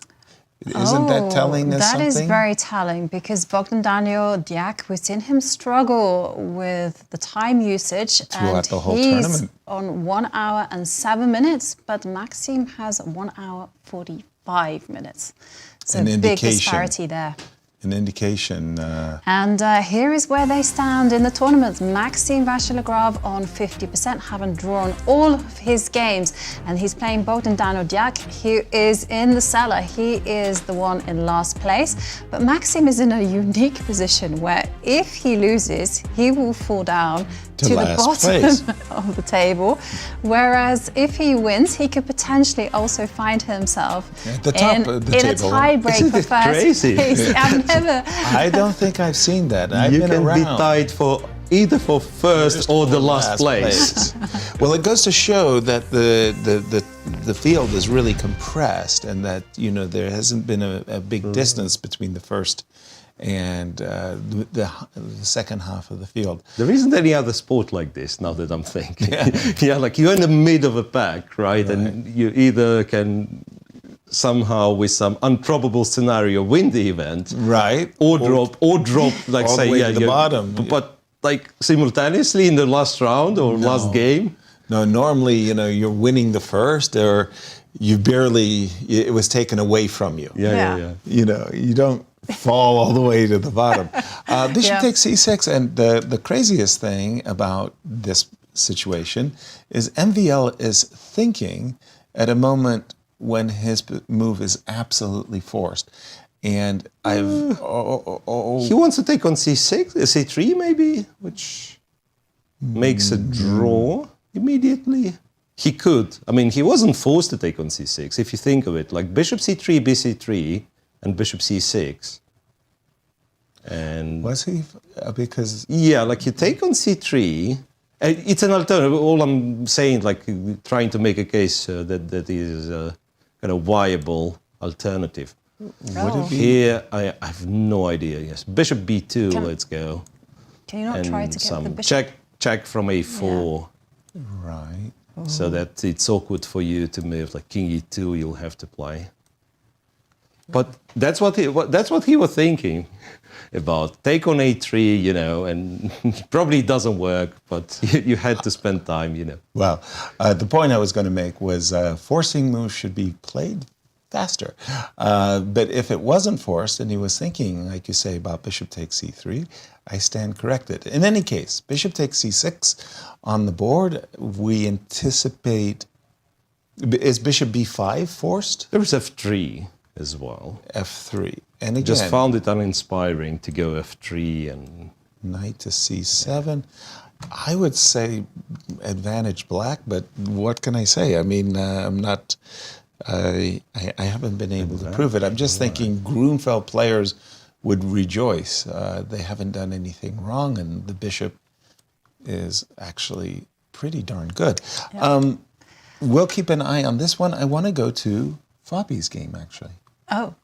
Because he's playing for first. He is playing for first, and if he wins, that's it. He clinches the tournament, what it's all picks up the money, picks up the Grand Chess Tour points, and finds himself at the top of the GCT leader. Like literally, he gets everything. Everything. G7, G6 is where we left it, and we know from our theory books that C takes D5, E takes D5, Knight C4 has been played in the past. Anish said, just a second, you have played the move G7, G6. Your bishop is not on G7, therefore it's not protecting your king. Let me play after the move G6, let me play the move B4. I want to play C5, trapping your bishop, and I'm dreaming that you will play the move C5, which was actually forced, and now White has a chance to try to prove that black is potentially weak on this diagonal. I thought grabbing the bishop with c4 takes d5, e takes d5, knight c4 was very clever. Miro, does the computer like Anish's approach? Well, computer doesn't like b4. Does not. Does not like b4. Okay. But again, c takes, e takes would be something that Fabi would expect, and then knight c4 and so on, as we pointed out.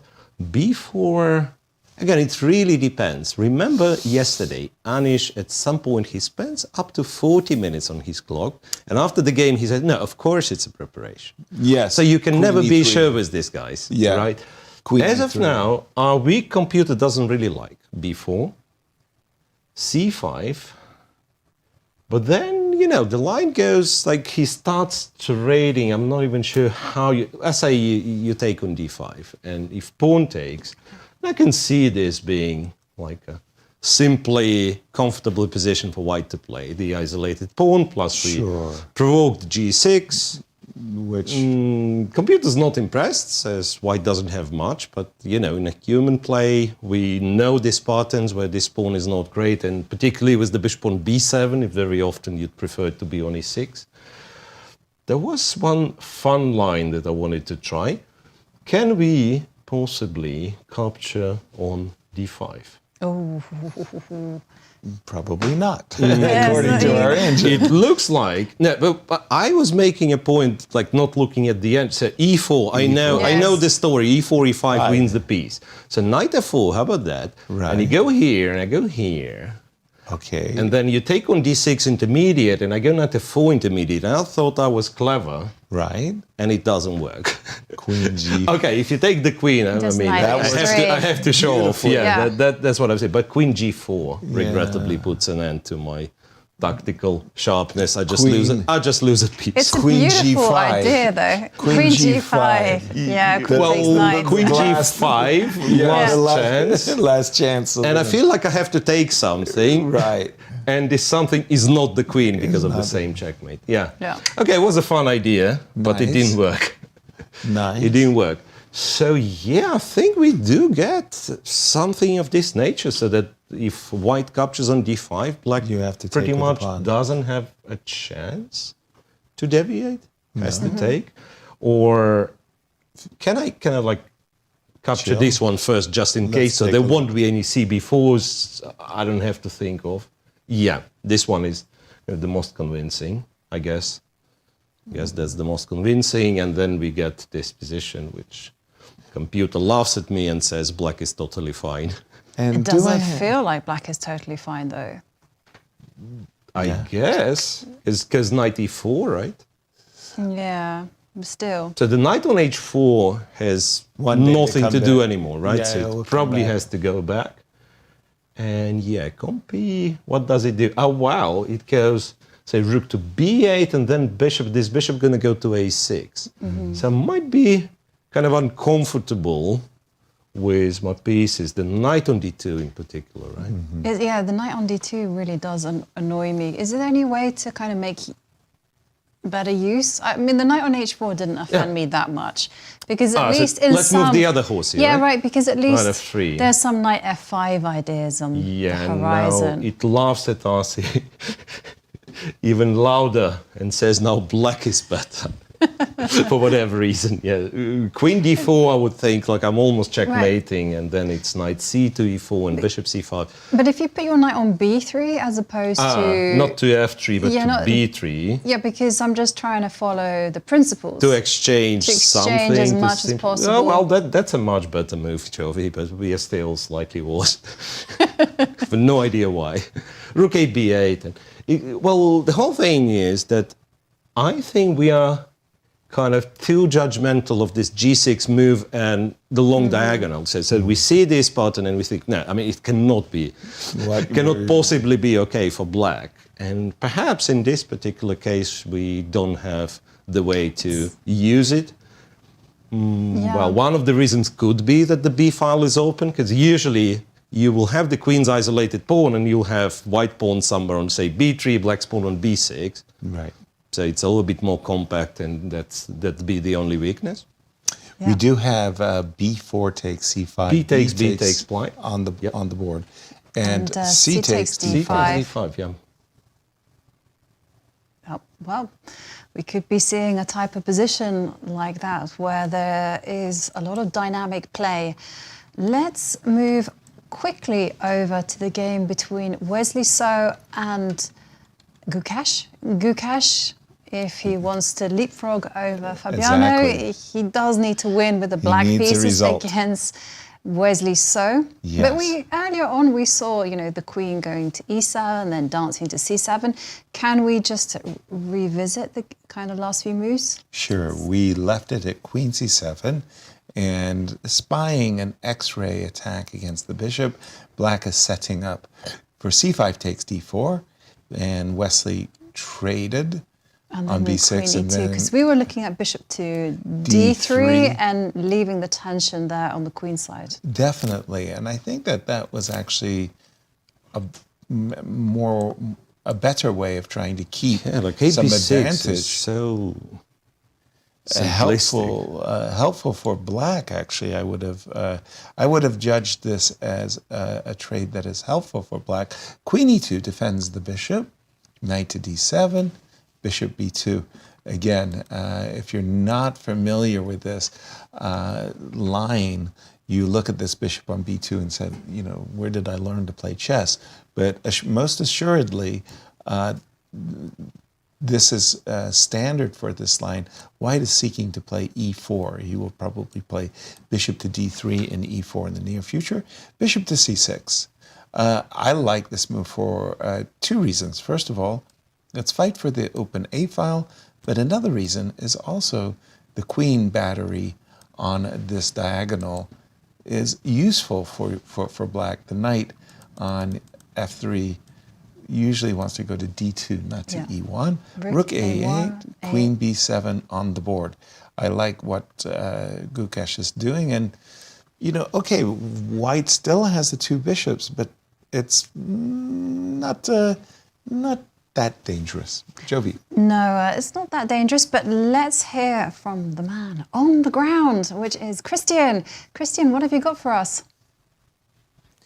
Well, things are getting clarified in the playing hall as well. I have to say I'm very impressed with how Fabiano has handled the early pressure coming from Anish, Giri in this one. And it's not easy. I have to say I'm looking at the position, and these are not easy. The last few moves are not easy moves to make with black pieces, because look at this bishop on a b2. You're just willingly opening it with c5. I mean, that's not a natural reaction, but he understood the fact that the bishop on b2 doesn't really have any support on the long diagonal, and black is going to be able to cover that very quickly. Knight takes c5, we're expecting a knight, the other potentially a knight from f6 to jump to e4. You're getting a lot of control in the center, and that's going to offset white's domination on the long diagonal a1 to h8. So I'm very impressed how Fabi has reacted to the early pressure. Now let's take a look at the other big game, Praggnanandhaa versus Alireza, and the last intervention I made was before Alireza played the move at d5. That was a very, very good reaction, another very good reaction from Alireza, d5. And if you don't take on d5, as we've seen in the game, knight takes d5 is the main line in the position. Castle was played, but after knight takes e3, queen takes e3, queen c7, now we see a very double-edged situation, and I have to say the lack of the dark square bishop for a white will probably spell trouble in the long run. So I'm definitely seeing some prospects for Alireza right now. Still, he will have to defend most likely against an expansion on the king side. g4, g5, h5. Try to get something on the king side, because we know where black is going to castle, is going to short castle. At the same time, Alireza is going to try to attack white on the queen side where the king is. So definitely a very exciting matchup in that one. And that's it for the moment from Bucharest, Romania. I'll keep you posted as the games progress. Thank you, Cristian. Absolutely. And let's jump to, I believe Prague was your pick for this tournament, Jovi. We have seen Prague voluntarily giving up the bishop on e3. Very counter intuitive to my understanding. Old classical players like myself, they look at this position and say, this is a Sicilian gone well. End of story. Just end of story. Black's bishops make a good impression. Just think of it, again, from Black's point of view for a moment. You don't have a backward pawn on d6, which is very typical of the Sicilian. The half-open c-file, not bad. I have this idea of playing knight c4 and winning the two bishops. So let's imagine that white plays g4.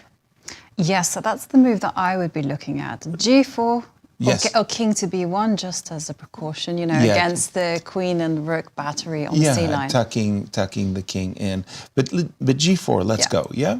And so this is one of those positions. So I'll go knight c4. I think you've got to give up the bishop. I don't think you want to... I'm not allowing knight takes a3, knight takes... Yeah, exactly, bishop takes a3. Okay, queen takes c4. So I'm stopping any kinds of jumping, let's say, for the moment. You can go knight d6, win a bishop. Let's do it. Then, oh, yeah. Then why did you play? So maybe you want to play g5? I'm not sure exactly how it should go. Would you like to play g5? I'm not sure. I don't know why I'm caring so much about the pawns, though. Okay, so let's just go in. It's our analysis after exactly. all. Bishop takes. And if it doesn't work out, I will take it all back. So here we've got a situation where queen takes g4, queen takes e5. Okay. I love that pawn on g4. I can keep it as a target. You know, the question is how brave am I feeling? Is it time to castle short and allow you to play queen takes e5? Do I go into an ending where my king is in the center? I don't know. I think Black is doing well, if good. you go queen f4, then I would probably gladly take that endgame. Double your pawns. Huh? Yeah. Okay. I got a nod of approval from Miro. Yeah. Yes. Do the Yasser against the Yasser. Go f3, win his pawn. Yes, that's what I was going to do. And I was going to do the special. For the win of the pawn. f3, okay. So should we go king? If I may, you're both right. Jovi is right that this is good for her, and then you are right that position's good for Black. Just take the pawn on g4, castle short, be fearless, and Black is better. And Black is better. Yeah. Do your thing, Yasser. Take the pawn. Take the Hang on a second, I'm none the wiser. If I'm right and you're right. We both took the pawn in both of our variations, and so we were rewarded with a cookie. Can it be right to give up the dark squared bishop? It seems so counterintuitive. It's hard to tell, and it's hard to believe, to be honest. Right? So apparently the better move would be to first B1. Go to b1. Before and the reason, like not playing g4 yet. And the reason for that, once again, as far as I can tell, that knight c4 now is not very attractive. Well, it kind of still is, surprisingly. Maybe queen takes c4 is not that attractive because now I have this and this, even though computer says, you know what, it's still nothing, no biggie, right? Okay. Okay, so king b1, and then only after your castle, which, by the way, computer still thinks is the best move, then you go g4. Okay. And God knows what's happening there. Let's say knight c4, bishop c4, queen c4, and computer even says that there is, like, you know, you have this luxury of preparing g5 by going strangely going this rook to g1. I was thinking that this position requires... You're going to have to go g5. Absolute precision. It's one of the moves again, g5. But g5, as much as it is, like, it's actually not... you're not achieving an awful lot. You want knight f6 on the equation. I'm using the patterns that I've learned from the Caro-Kann in the main line, you know, with the bishop coming out. And there you kind of castle into g5. straight and into then, attack. Yeah, then you're looking somewhere for this I'm looking knight in that f6. direction. Queen c7, I mean, you want knight f6, I'll give you knight f6. Okay. Knight f6, and then, yes, this would be not very clever. Right. Okay, not a checkmate on g7, but just take the bishop or go knight f3. You cannot go knight d5.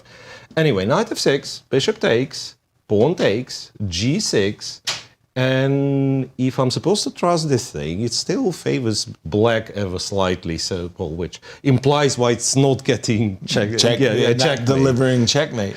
Yeah. Rook HE1, Rook D2, it does some positional stuff. It doesn't go Queen G5, surprisingly. Because King H7, guess what? Black is just better.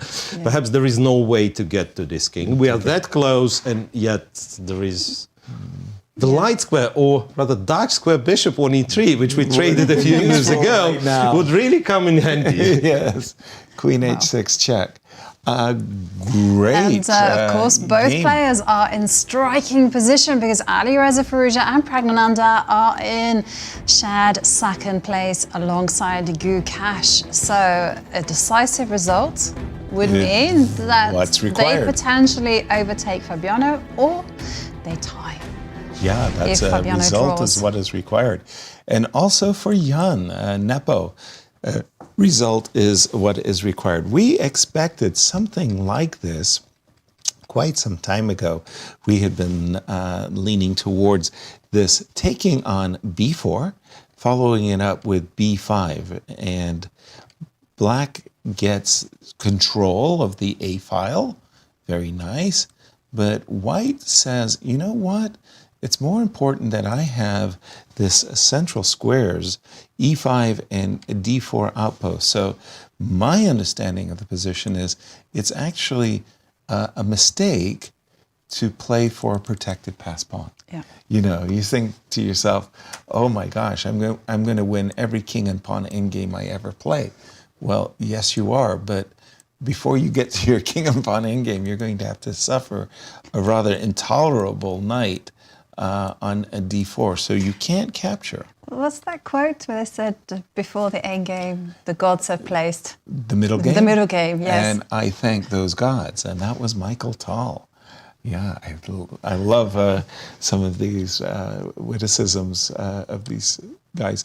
Knight to F8, and that for me is an indication that Jan has outplayed his opponent. Knight F8, Queen D1. Okay, now it's starting to get quite serious. Trust me on this one. Once you've played G6, more and more squares around the king start to be weakened. Probably the engine is saying, you know, black is going to play G7, G6, and he will hold. But isn't white achieved more or less the maximum? Dream.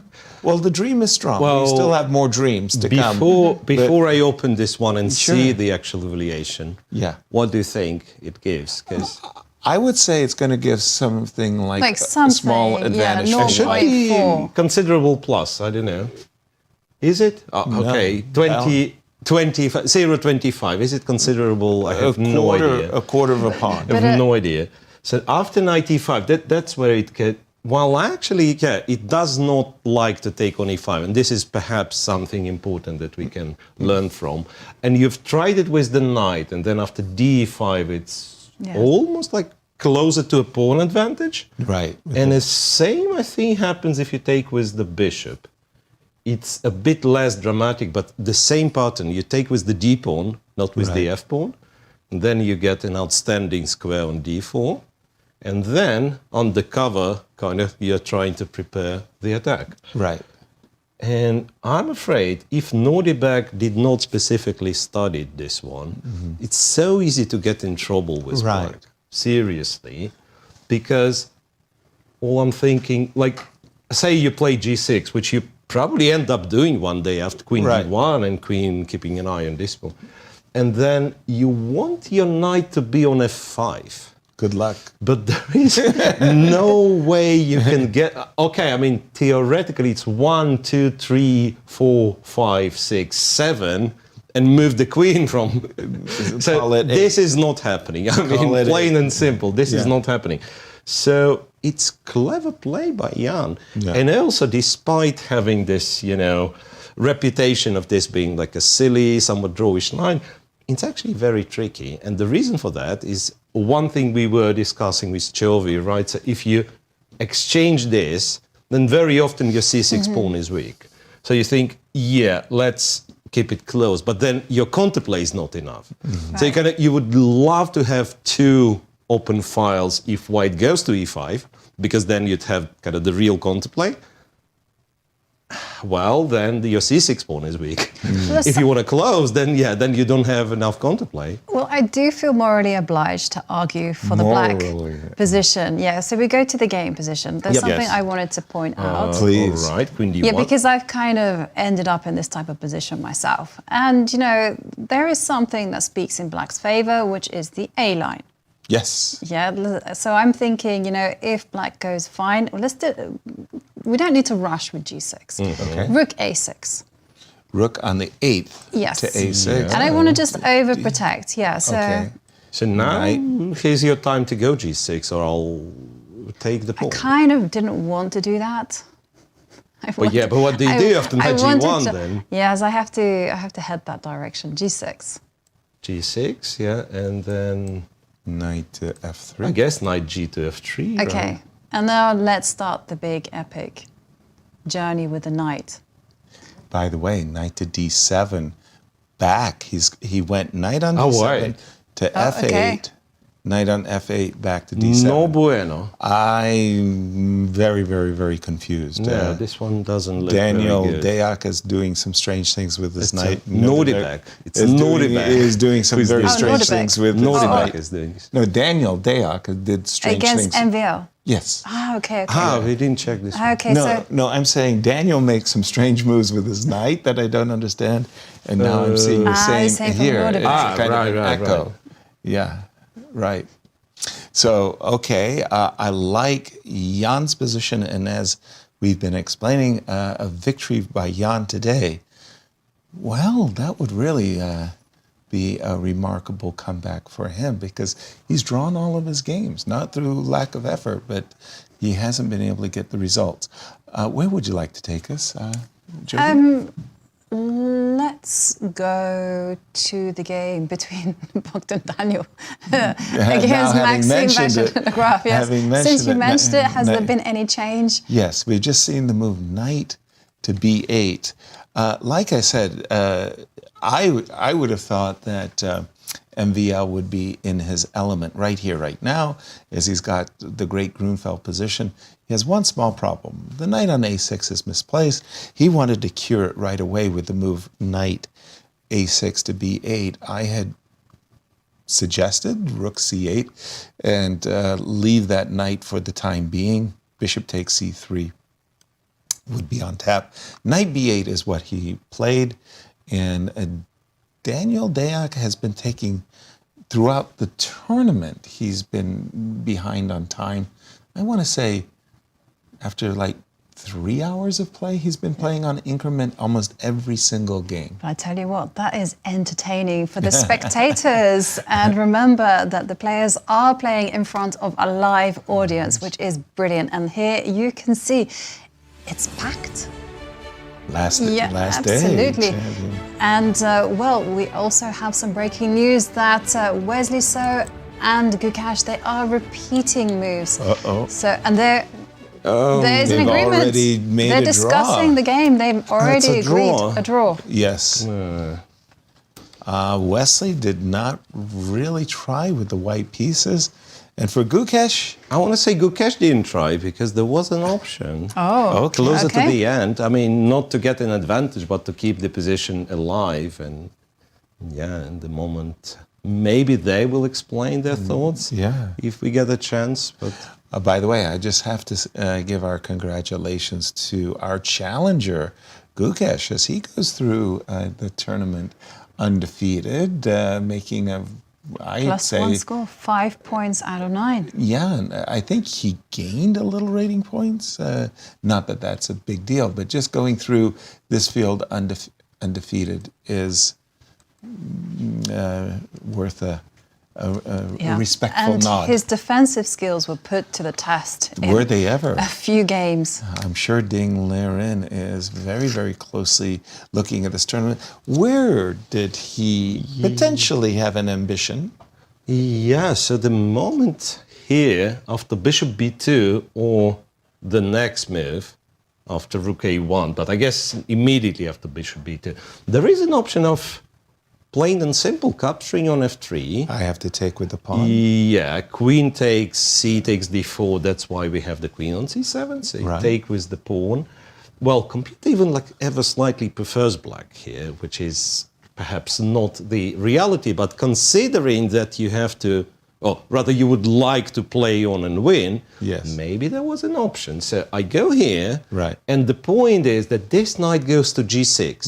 And if black is in time to get the knight on g6, then interestingly, this flexible center is not so flexible. The moment you play e4, the knight on f4, of course, and you could play f4, but then again, the knight gets on g6 and you can no longer move it. And yeah, I've had similar positions from the Nimzo. And sometimes you have, well, normally I think the pawns would be on a board. Sometimes you have like weird tactics like b5, bishop b5, queen b7, you know, both bishops on the b file and then some knight h4 jumps. So all I'm saying, like this setup, it's quite venomous. So he could play on, so that's it.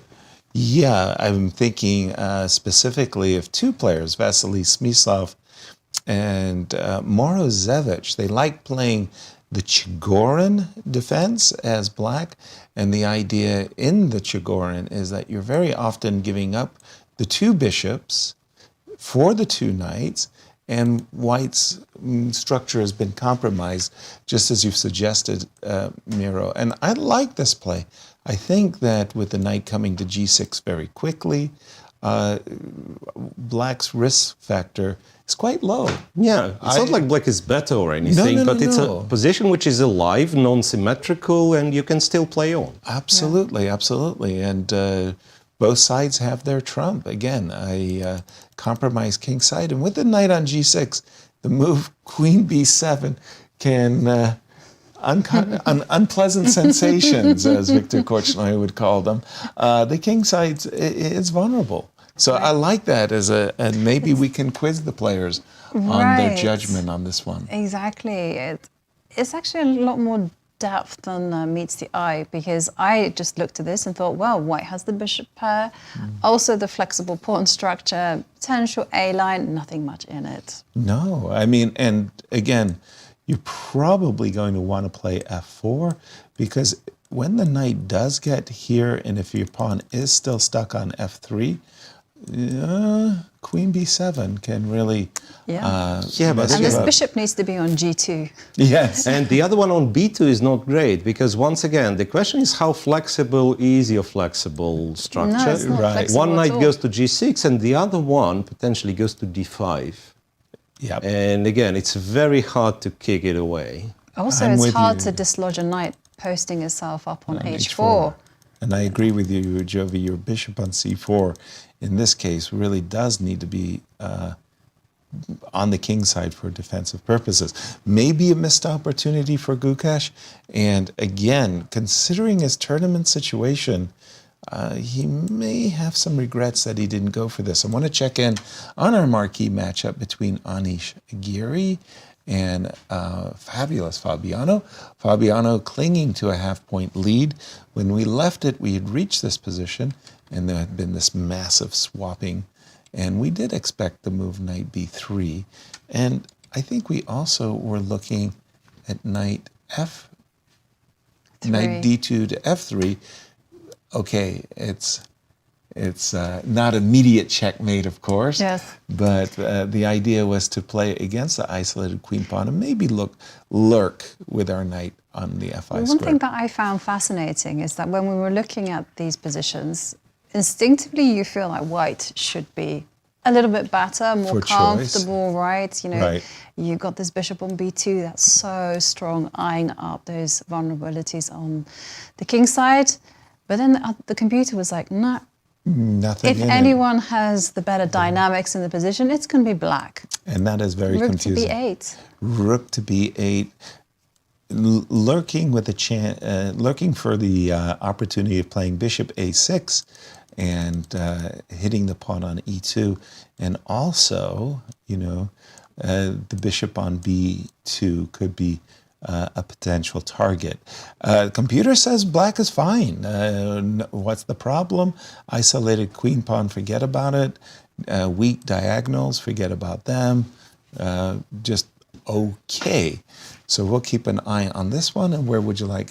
Yeah. And again, let's remind ourselves of where they stand after round 8. Fabiano at the top with a half-point lead on 5 points. Anish, Giri close to the bottom with 3.5 points. Minus 1, having lost to Praggnanandhaa. And much like the MVL versus Bogdan match up, what a victory for Anish. He goes from last place, potentially last, like all the way up to second. I mean, it's like, wow, where do you go from last to There's so second? much movement on the table if someone were to score a decisive game. And there we do see the players pacing. Alireza with a very complicated game against Prague. And we see Anish up to his usual pacing around. It's very difficult to pin him down when it comes to, there you see Fabiano sat at the board thinking, but Anish, I remember doing some commentary at the FIDE Grand Swiss, and Yes. it was quite funny. But you know, we would always spot Anish on the cameras. You know, Yeah, we would go in the bottom section, and then Anish would walk past. Yeah. At the top, Anish would walk past. It's like, Anish, sit down. What's going on in your game? You mentioned Alireza and Prague. Let's jump to that game because much of our focus had been on the move knight to c4. G2, g4. We do see a very ambitious lunge forwards. I'm teasing Jovi because she had said this lunge in such a way that it just it made me think, you know, like You lunge forward. Lunge forward. Lunge. G4. We're going to go G5. You mentioned even once black gets nestled on the king side there with his king, G5 and knight f6 check. And most of our focus had really been on the move knight c4. But knight c6 Guess played what? by Alireza. Alireza said, no. My knight on c4, you're just going to capture my knight on c4. I don't want you capturing my knight on c4. I want to put my knight on d4, and from the square d4, I'll stop all of these knight to d5, knight to d6 ideas. My knight on d4 will blockade the d file. I'll reach into the position, tickle your pawn on c2, and ask you what you're doing. That's a very challenging play from Alireza. I mean, I'm looking at it, Miro. I like the move. Yeah, I like the move. It's a tough move. You know what? That should have been mentioned. It was not mentioned before because after g4, indeed, we were carried away with knight c4. That's what King b1 was supposed to fight against. To stop Black's ability not to go knight c4, but rather knight c6, because then you have knight d5 and black has to take and rook takes, and then next move are going to go something like c3, solidified, and my bishop better than your bishop. Yeah, but we are going to go to Cristian, who is in Bucharest with Wesley So. Thanks, Jovi. Wesley, a tournament that I'm sure you will want to forget. How are you feeling about it right now, and what was the strategy going into this round? Yeah, I mean, I obviously apologize today for the quick draw. I mean, it's not what I wanted, but I wasn't really feeling very well the last few days. Like, I was feeling a bit sick, and I just wanted to finish the tournament. It's not exactly what I hoped for. I usually play much better in Romania, but this year has not been very good. I think it's pretty much my fault. Like, I think if we started the tournament all over again tomorrow, I could do better. But made some mistakes. You had your chances, especially that game against Nodirbek. Some people actually call that the game of the year, even though it was a draw. A completely crazy game. Yeah, I mean, I very much enjoy playing against Nodirbek because he's such an amazing fighter, and was a great game. But I really should have won that game. It's +6, +5. I mean, if I can't win such positions, then I'll never be able to win. But it was fun. Well, it lasted. I really think I could do much better if we started the tournament all over again. But it is what it is. I'm not, I'm obviously disappointed, but tomorrow's another day, and we'll continue fighting. But it's also very interesting to see because you have all these youngsters, young kids coming up, and there's a lot of them. Like even Alireza, he just barely. He's 21. Yeah, he just barely. He's so young. Yeah, he just barely moved on from being a teenager. So and then you got a bunch of them, and they play very different chess. Like Alireza's playing style is very difficult for me to handle. That's why I don't have very good results against him. But to be honest, I think I just played unrecognizable against him. That was just a very terrible game. Like he didn't do anything special, just blundered everything.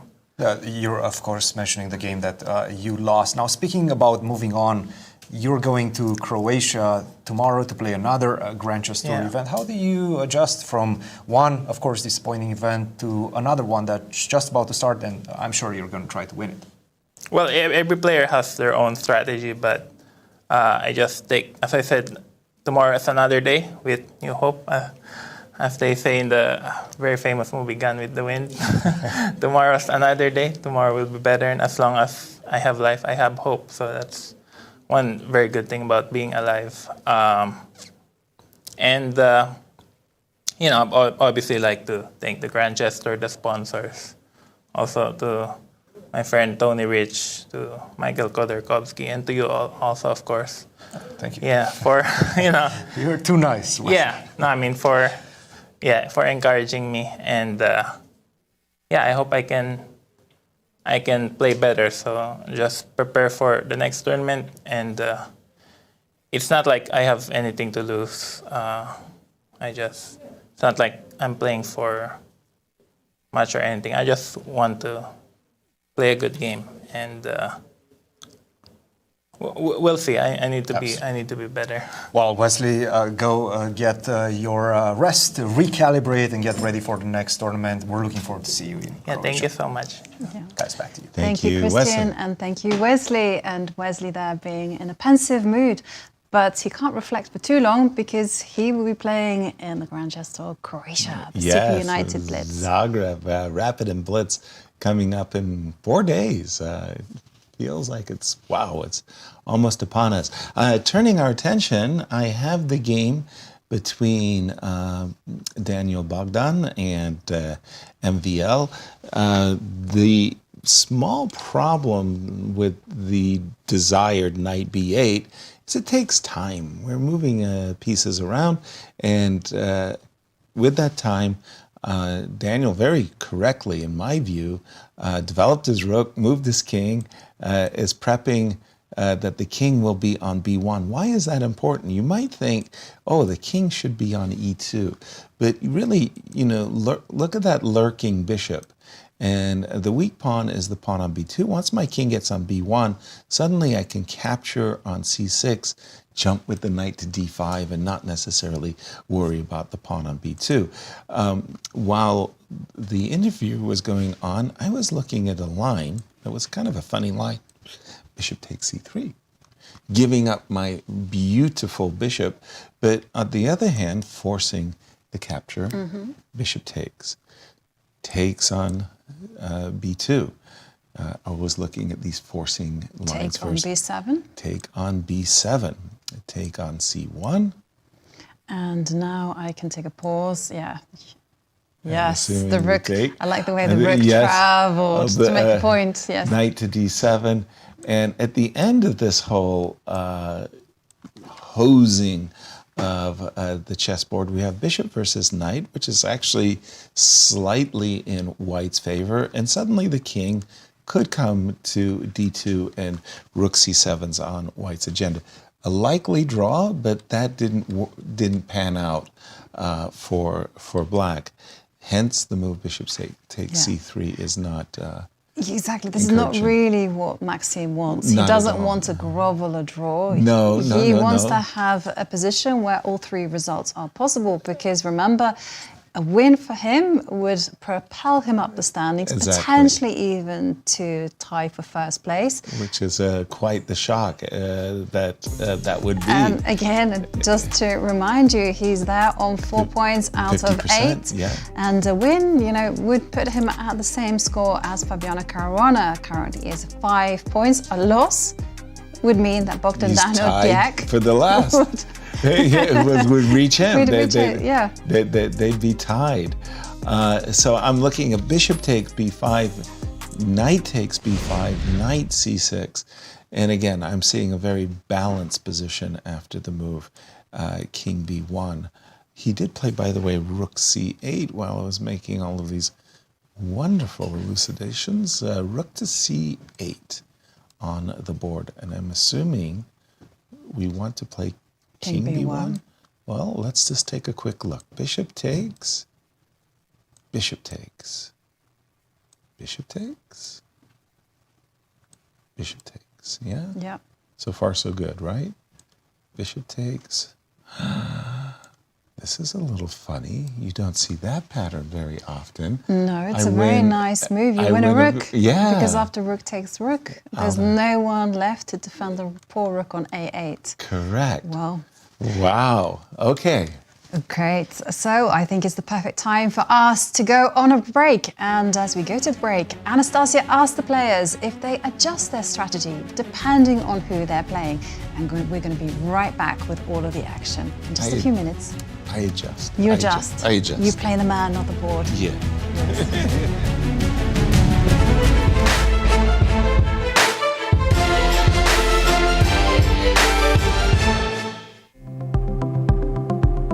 What are some key strategies you use to prepare for your opponents? I have no basically have no strategy. I just check the games and I don't know. I try to avoid the lines my opponents are really successful at, and vice versa. I mean, it's very basic. Just look at all the recent games using a computer, preferably no engines, and just replay them. It's very easy these days in Mega Database. You can compile, but I'm still not sure whether it makes sense to study blitz games. I mostly look at classical and some rapid. Like before coming to the tournament, I look at some games from the Canadas, and the games were just crazy. But one thing though, chess become very computerized, so you see some brilliant moves, but actually it's all the preparation. I can't say too much about it, but I think a lot of us have the same general strategy, which is a lot of work is opening based. And so you're looking at what your opponents have done recently in the opening to try to guess what they might do, and maybe where you have a chance of getting them in an uncomfortable or unfamiliar position. And things move so fast that you have to kind of look at their very recent games, because very often people are changing openings even for one tournament to the next. Information is so available that players pick up openings in a few days or a week, and preparation is just moving very, very fast. So you might also think a little bit about like what your opponent maybe is uncomfortable in, what type of position. And yeah, it's sort of some guesswork, because you don't know exactly what will work and what won't. Like you might think something is like a great idea, and then it doesn't work so much. And I've even had some times when I'm really unhappy with the choice that I make before the game, but then suddenly it works very well. So you never know exactly what will work out. I try to look at some of my opponents' games, and by now I've played against my opponents a lot of times, so I already have some ideas. And I mean, it's normal that we try to strike a balance between my strength and his weakness, somewhere in between, and yeah, somewhere to just get a game and try to outplay. In general, when I prepare, I try to understand my opponent plan. I also check his games from database, and I check something with computer. Mostly I just check the games from the last tournaments they played and see the openings they played lately, and that's how it all starts. And then you have to guess which openings he will play, and that's how you start the preparation. The thing about chess is that you start always from the same position, and that makes the game very special. So you can try and anticipate the first few moves. Some of the players I already played so many times, I sort of know them, I kind of feel them, I try to anticipate, what kind of thoughts they have, and it's very rare that they can really surprise me, because I can sort of profile them in some way. Some players are very different, some I played less. There are some guys I have a feeling like I have very big trouble guessing openings of some players, and I have a feeling that some of them they use like a random, number generator. So they do a coin toss on which opening they choose, because I cannot find the system behind it. Like there is no system at all.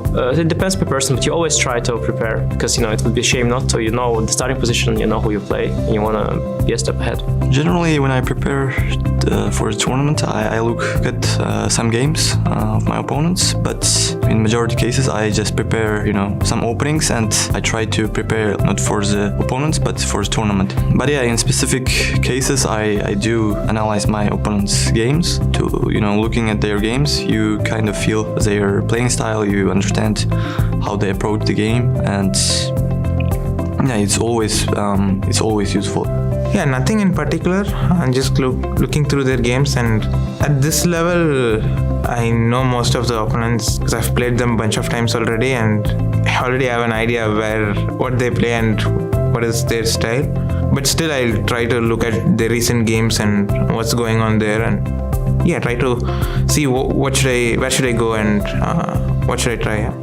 First of all, know most of the opponents I play. I've played many times, but when I discover new opponents, first of all, I will look at what he plays, especially depending on the strengths of his opponents, like what he might be more likely to play against stronger or weaker opponents, and take a general look at the games, of course, if there's some mistakes in the end game, if there's some mistakes early in the middle game, to find where I can try to hit him. Anyway, like I said, most of the players I play against, I've played them tens or sometimes hundreds of times if you count online games, so of course I will have natural feel for where to look for a weakness.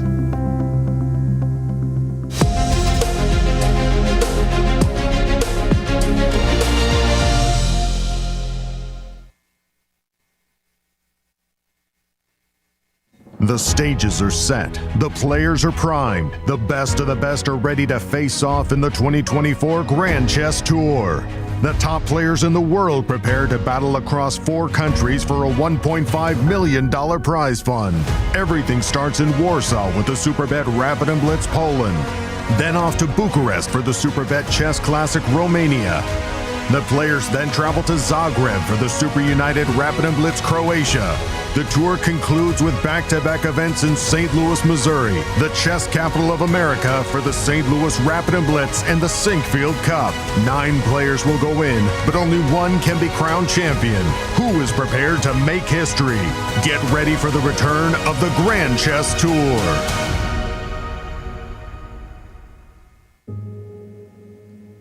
We are here to celebrate what the chess campus does and collectively make a difference to St. Louis through the artistic, cultural, and educational endeavors of chess.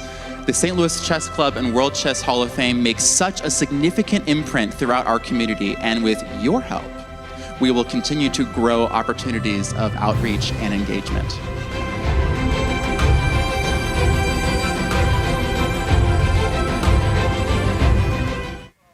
I'm Grandmaster Maurice Ashley. Join me on October 24th to 26th for the St. Louis Chess Conference to be held right here in the chess capital of America. Also featuring legendary world champion Garry Kasparov and Hall of Fame inductee Judith Polgar, the conference will explore the broader educational and social impact of chess. For more information, visit stlouischessconference.org and sign up today. The St. Louis Chess Club is the premier chess facility in the United States. We bring the educational benefits of chess to thousands of students across the St. Louis area. We also promote chess at the highest levels, hosting all levels of the U.S. championships, as well as high-profile tournaments that attract the world's best players. Become a member and enjoy perks such as free classes and lectures, weekly tournaments, and so much more. Visit stlouischessclub.org to claim your membership today. The St. Louis Chess Club Scholastic Program brings the educational value of chess to kids in schools across the St. Louis area. Active in over 100 schools throughout the St. Louis city and county, the St. Louis Chess Club has been able to reach over 85,000 students in both in-school and after-school programs. We view chess as a valuable educational tool. Learn more about our scholastic programming by visiting stlouischessclub.org/education.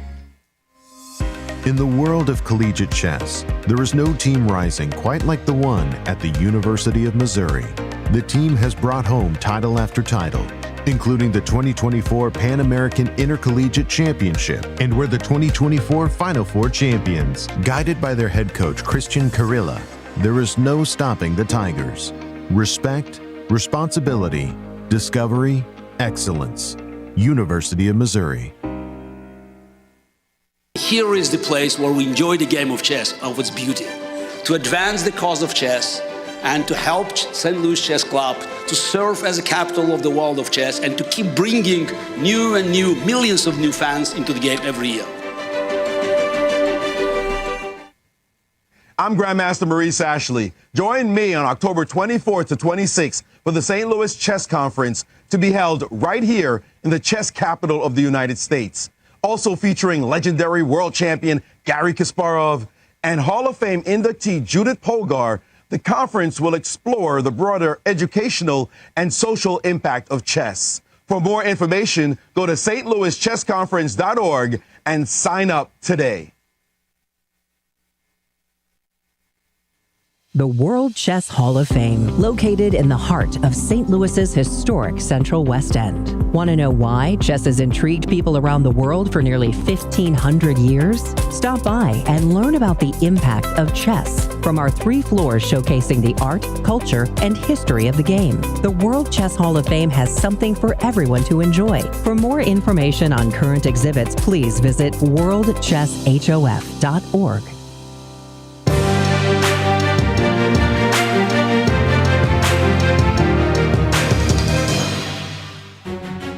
Welcome back. It is the final round of the Superbet Chess Classic.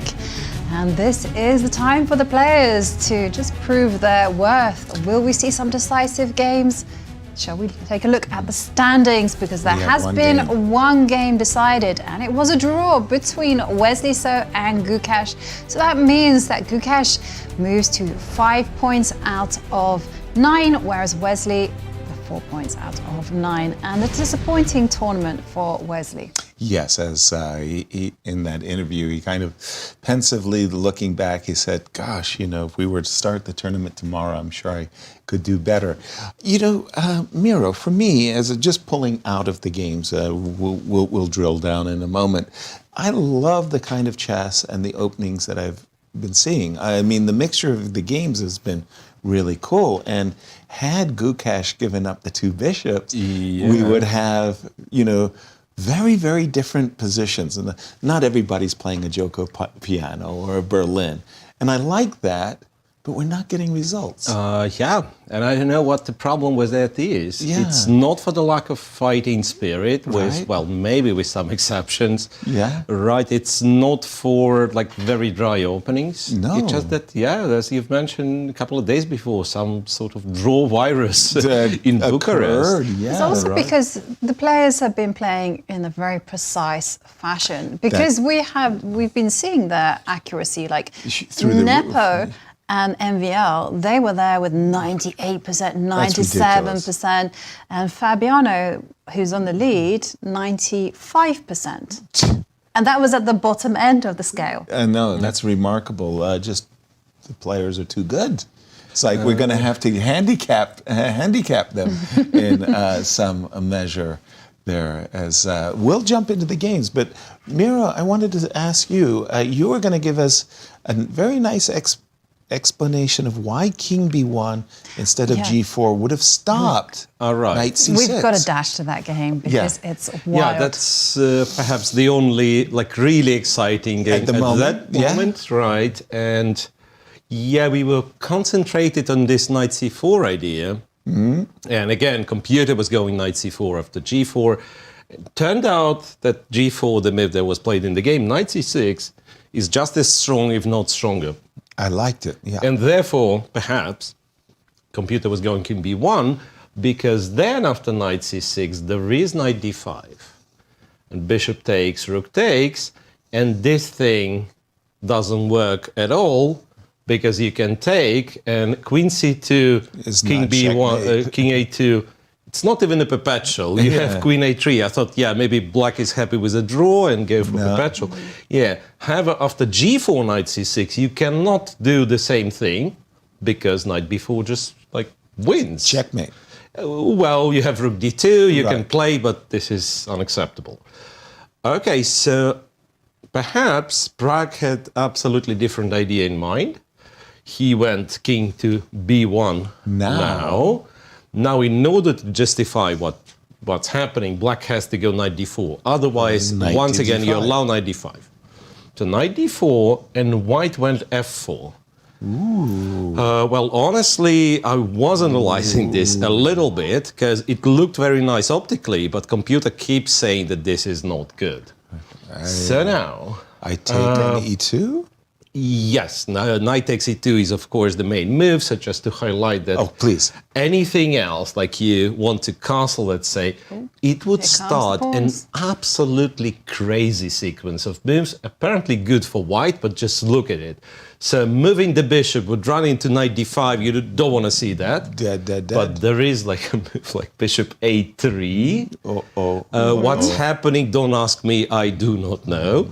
So if you take it's queen to b6 check, king to c1, and knight b3 check. So this is the point. Oops. This is the point. You can't take on a3. But bishop a3, you take the other guy, and then he takes on b2, and it goes on and on. Very sharp. And, oh, you know what? It's not that bad for black, as it turns out. Take on f7, rook f7, king b2. I'm down 2 pieces. Wait a second. So white is 2 pieces up, but then after queen b6... But you have to jettison something, right? You have to block that check. It's very awkward. It's very awkward. Going to b5, b5 is just very good for black. Okay. So the only thing you can do is you can go to a2, not running into discovered checks and losing the queen, and then black has queen e6. And king b2 would be a perpetual, or king b1. Yeah, I think that's what it does. It's just a perpetual. It's weird because it says white is slightly better, but it is going for repetition. So there is this crazy line, but of course, the main would be to capture and to capture on f4. And then I have no idea what Pragg is planning, because knight d5 looks quite attractive, but apparently there is no move after queen c4. I don't know if you can miss such things. Like, it is awkward. So you go here, I guess, and the line goes... Oh my gosh, interestingly knight d6 check. Yes. Oh, sorry. Interestingly enough. Sorry, good morning, St. Louis. Bishop takes d5. Oh yeah, knight bishop d5 is not great because knight d6. Oops. Therefore, you go f3. F3. You go f3, yeah. To dislodge decoy the queen from the e file, then you can take, and then white takes, and if black takes, it's knight f6, queen but takes there is c2. queen c2, king a1. Still very sharp though. I'm a pawn up and I can castle. Castles, yeah, and g5. I don't know what it is. Yeah, computer insists on this being slightly better for black, but it actually goes down. So I wouldn't be surprised if it's like equal, close to equal. I don't know, rook c4 looks... Rook to c4. And I feel like we're blundering something with rook c4. Rook to e1, it goes. It's a tough position to play. I'm confused. Yeah, you will have to give me that. Right. It's a tough position to play, but yeah. And it's very forcing also. Of course. Yes, knight takes. Queen takes. Queen takes. Yeah, queen takes. E4. I'm just looking for an alternative. Well, g5 is this kind of second best move in this position.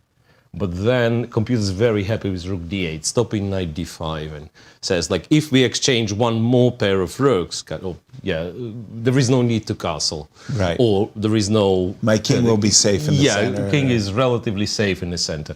I wonder if you can actually take with the king and try to run away. Yeah. Castling. I'm castling long, yeah. Yeah, nice. Okay, so it's a very entertaining It's a big game. fight. It feels to me like Alireza is enjoying that moment. Right. And what does it mean? That means a lot in the standings because Alireza Firouzja and Praggnanandhaa are both tied for second place with 4.5 points out of 8. And if Alireza wins, well, then again, we have that scenario where he could potentially leapfrog over Fabiano Caruana or even tie for first place with Fabi if he does not win. But I mean, it would be unexpected because in terms of that chances to win the event, right. Firouzja wasn't that high. It was Caruana, and then it went to Praggnanandhaa. Right.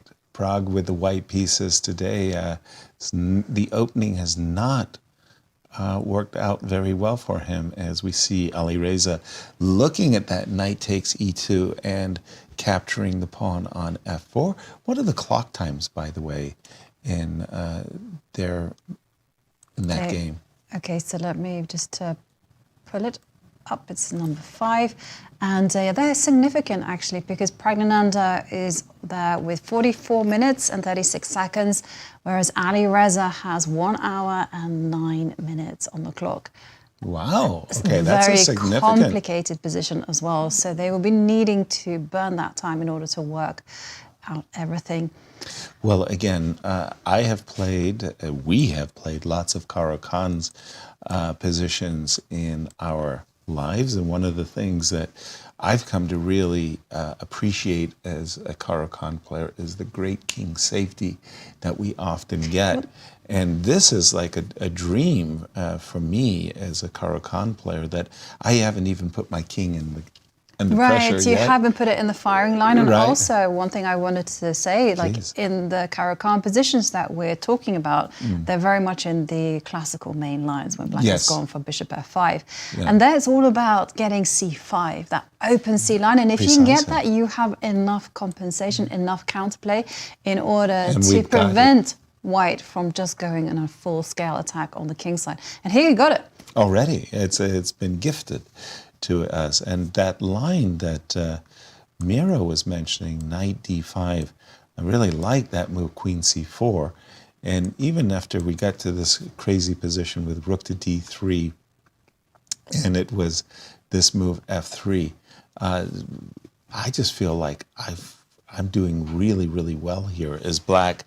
I like what Alireza is doing and has done, and coming into the round with the black pieces, I'm sure he's a little bit nervous, but with the opening behind us, I think he's soaring at the moment. Well, let's remind ourselves of these two lifetime scores against each other. And you can see... Very unexpected. Very unexpectedly, there have been no wins for either of them, but 6 draws instead. They're both tied for second place. And in terms of the universal rating, you can see that Alireza is the one with the smallest of advantages. Well, I remember when Alireza was having that tournament, of the year, and he had soared up the rating list, literally out of this pack of 2,700s. He becomes 2,800, with incredibly gifted attacking prowess. And this young man in 2022 was the Grand Chess Tour champion. He came to St. Louis, he conquered. And he left with a lot of dough. He won both the Sinquefield Cups, the Rapid and Blitz, and the Grand Chess Tour prize. It was an amazing 3 weeks in his life. And he's just 21 years old. So he was a teenager when he did that. Yeah, so accomplished. There we can see both the players in action, and Alireza is he getting ready to make his move? Very complicated position. The price for an error in this one is going to be very, very high. Exactly. We've seen the spectacular prizes. Were you aware, by the way, that Alireza at one moment was considering fashion design? He really enjoyed that. Kesa, a very fickle mistress, she doesn't like it when the chess players don't devote themselves to her. So I was a bit surprised that he was going in that direction, and I saw some of his shoes and his outfits, and he made quite the splash.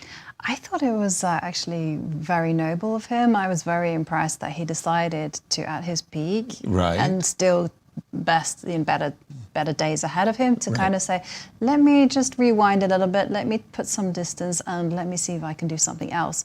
Because, you know, in life it's good to be multi-talented, you know, not put all of your eggs in one basket. And I think it has to be ultimately quite good for your chess if you can use your brain power in other ways as well. I like what Mark Twain said. Put all your eggs in one basket, just watch the basket. Miro, where's the action? Well, in the Sicilian, mostly. Well, yeah, okay, But let's check the other one. Yes, this one. Nepo against Nodirbek. Yes. So if we assume Fabi does not lose, Nepo doesn't have a shot at tying for the first. Nonetheless, big like prize. winning the game, it means like a lot of money on the line. Yeah, cash. And I think we've seen something like this. So G6 was forced, and White actually goes pretty straightforward. Queen to E1 to defend B4 first and foremost, right? Okay. King to G7, Knight G5, and Knight G5 forces Black to react. Right. And react as in capture one of the knights. Nodirbek, and even computer is not so sure which knight you have to capture. Optically, if you do this is such a powerhouse on E5. Looks great. But yeah, but it's not as clear because Black could go Knight D7. Okay. And if this doesn't win, which I'm not sure, but computer insists it doesn't, King G8 and so on, then, well, perhaps you have to go Knight F3, and then your attack is kind of slowed down quite a bit. He captured on E5, and here, well, DE5 is what computer wants to do, then return the knight to D4, as we described, which looks and very eventually prep optically. for F3, G4, this kind of thing. I understand White wants to do that, but hang on a second. Let's go Rook A6. Rook A6. But why do you want Rook A6? Because I want to go Queen A7. You're going to win. But yeah, but then I'll move the Rook B1 and you'll have your line and no targets. No? Right. So, strangely, again, I have no idea why this, but G4. computer says this is like super strong. And if you take... Wow. Takes on A4, so it's like to highlight the dangers of this position. Rook A4, you take with something the rook, and H5. And this is the moment where I trust computer because it says +5. And +5 is an awful lot. Queen H1 and a lot to argue, does it? Yeah, like... Wait a minute, I have a square. So that means that after here, D takes, G4 is an a actual serious threat, like rook takes rook. So that's why... Maybe you need to get everything off the board. It goes to D8's rank with the queen. I mean, that's what it does. C8 or D8, so apparently to have Queen H8 in some lines. I say let's go Queen D8. And this is where, this is at least White's attack does not work because the best move for White, once again, if we trust the machine, is to go to F3 and trying to on D4. install this blockade. And there is also a D4 move for Black. And the pawn is probably doomed, right? But the queen is going. Yes, a rook takes, pawn takes. This is something very sharp, to be honest. Rook goes here. Yeah, now rook D4 will happen. A3, you take. I don't know if I should trust this guy. It says White is better, the pawn's going to be on A2, and also protected with the queen from A7, so you're not winning it. It's hard to tell. Even this position, it's hard to tell. If you think of it, White's extra pawn is this double f pawn. Black has a passed pawn on a2.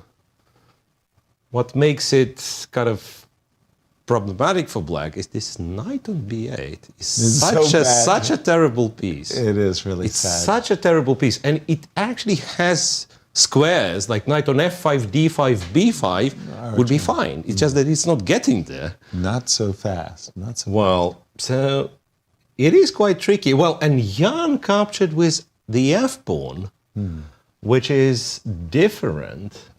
I can understand. It's still g4 on g4, the h5 perhaps is still on tap, even though the knight won't be protected. Okay, so there might d7. be cases.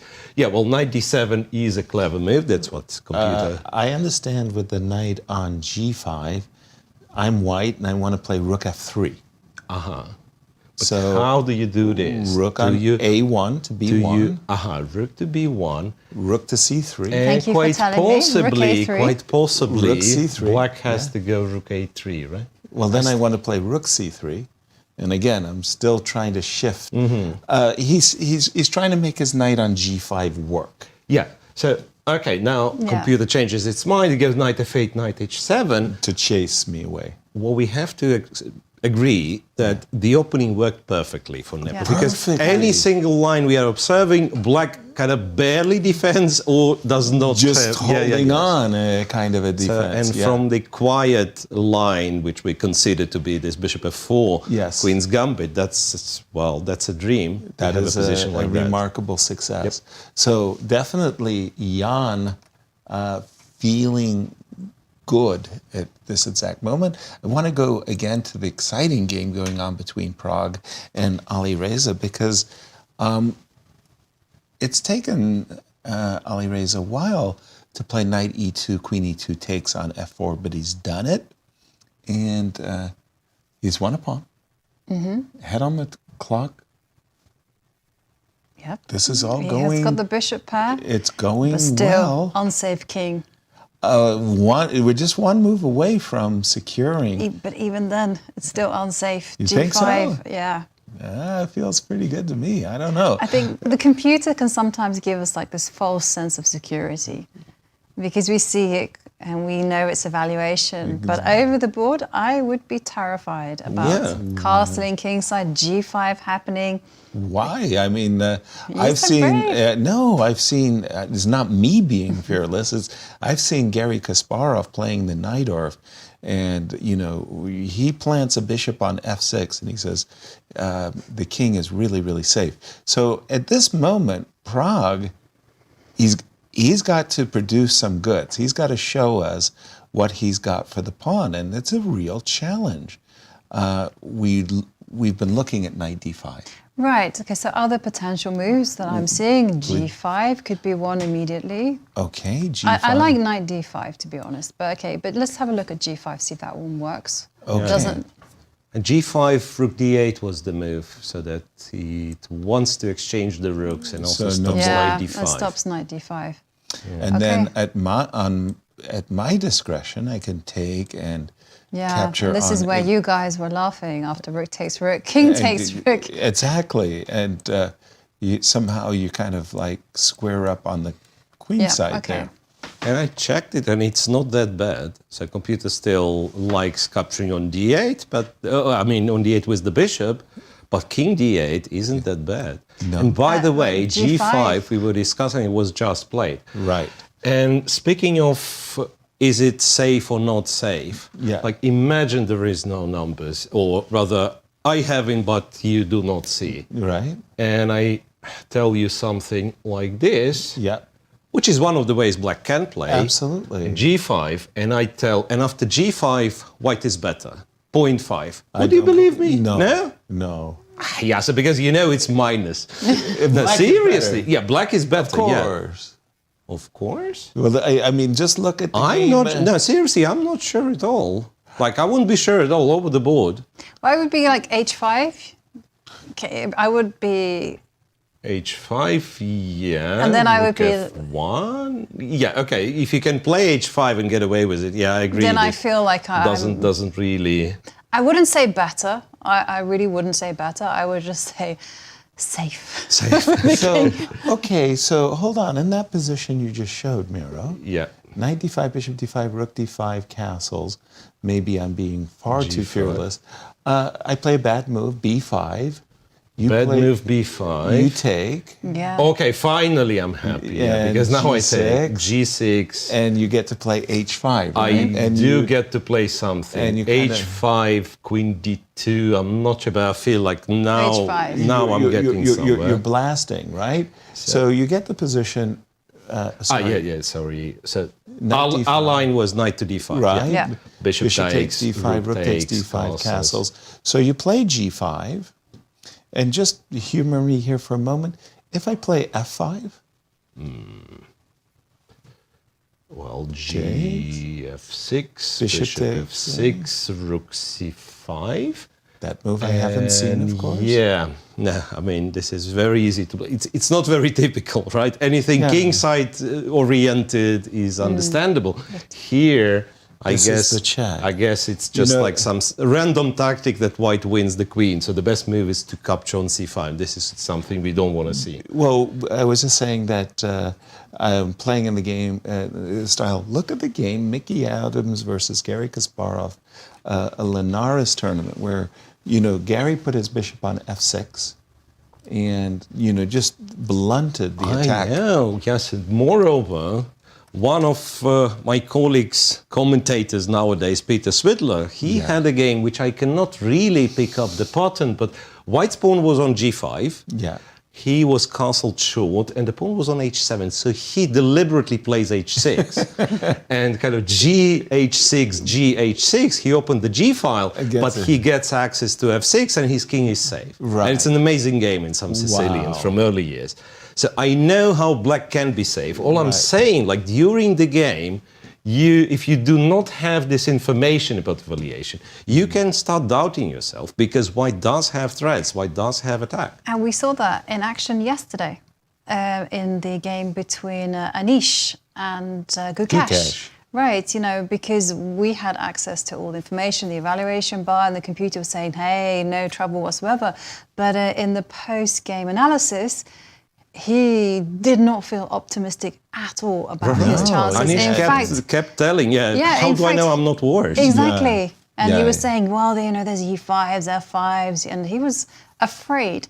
And that's one of the things that observers, we tend to be clouded by the judgment of the engines. And we can be quite critical about their moves. But physically, at the board, it's difficult to play this type of high-risk position. G5, though, because like rook d8 is one thing. There is also the move that I probably like even more, queen to e5, centralize the queen. Feels so great. Well, I like that move a lot because a lot of white's counterplay with his knights have been involving knight to d6 as well as a knight to d5. All the so jumps. When you play the move queen e5, not only are you covering both those squares, you're actually making it difficult for white. You're putting him in a pin. I'm not saying that rook takes c3 is an automatic, but that is the Sicilian sacrifice that we all know and love.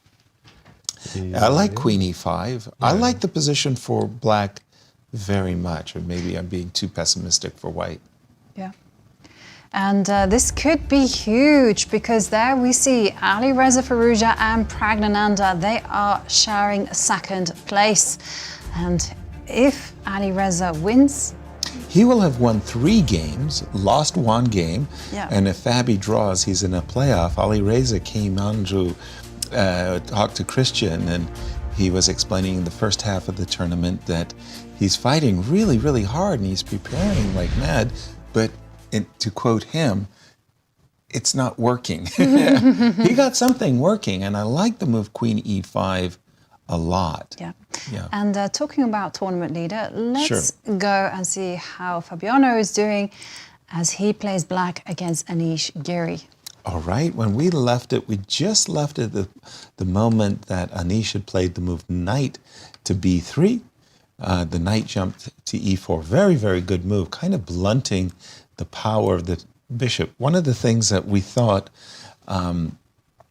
should be in Anish's favor was the power of this diagonal. And the funny part about the move knight f6 is prepares f6. So you don't have, you can't go queen d4 and just checkmate me on the long diagonal. I won't be that naive. I'll shut you down with the move f6. That's exactly what happened. Did it? You went knight a5, rook b8, and again, we're kind of trying to use the bishop as a tactical target. It did happen, just exactly. Okay, so now I understand that Anish wants to capture on b7 and capture on d5, right? Yep. Is this the idea? But wait a minute, be careful, because queen takes knight. Now I've got a problem. You're threatening both bishop e5 as well as queen takes b2. In other words, if I try to just go, I've really suckered myself. Okay, so, wow. And he does take on b7. Okay. Because, this is... Otherwise, the bishop will just move away. All right. But it shows how helpless we are without the computer assistant, because I've also given up exactly here. I thought it's impossible to take because b2 is hanging, bishop b5 is threatening, knight b3 is threatening. Queen to d1. Yes. Queen to d1. Queen to d1, plain and simple. Yeah.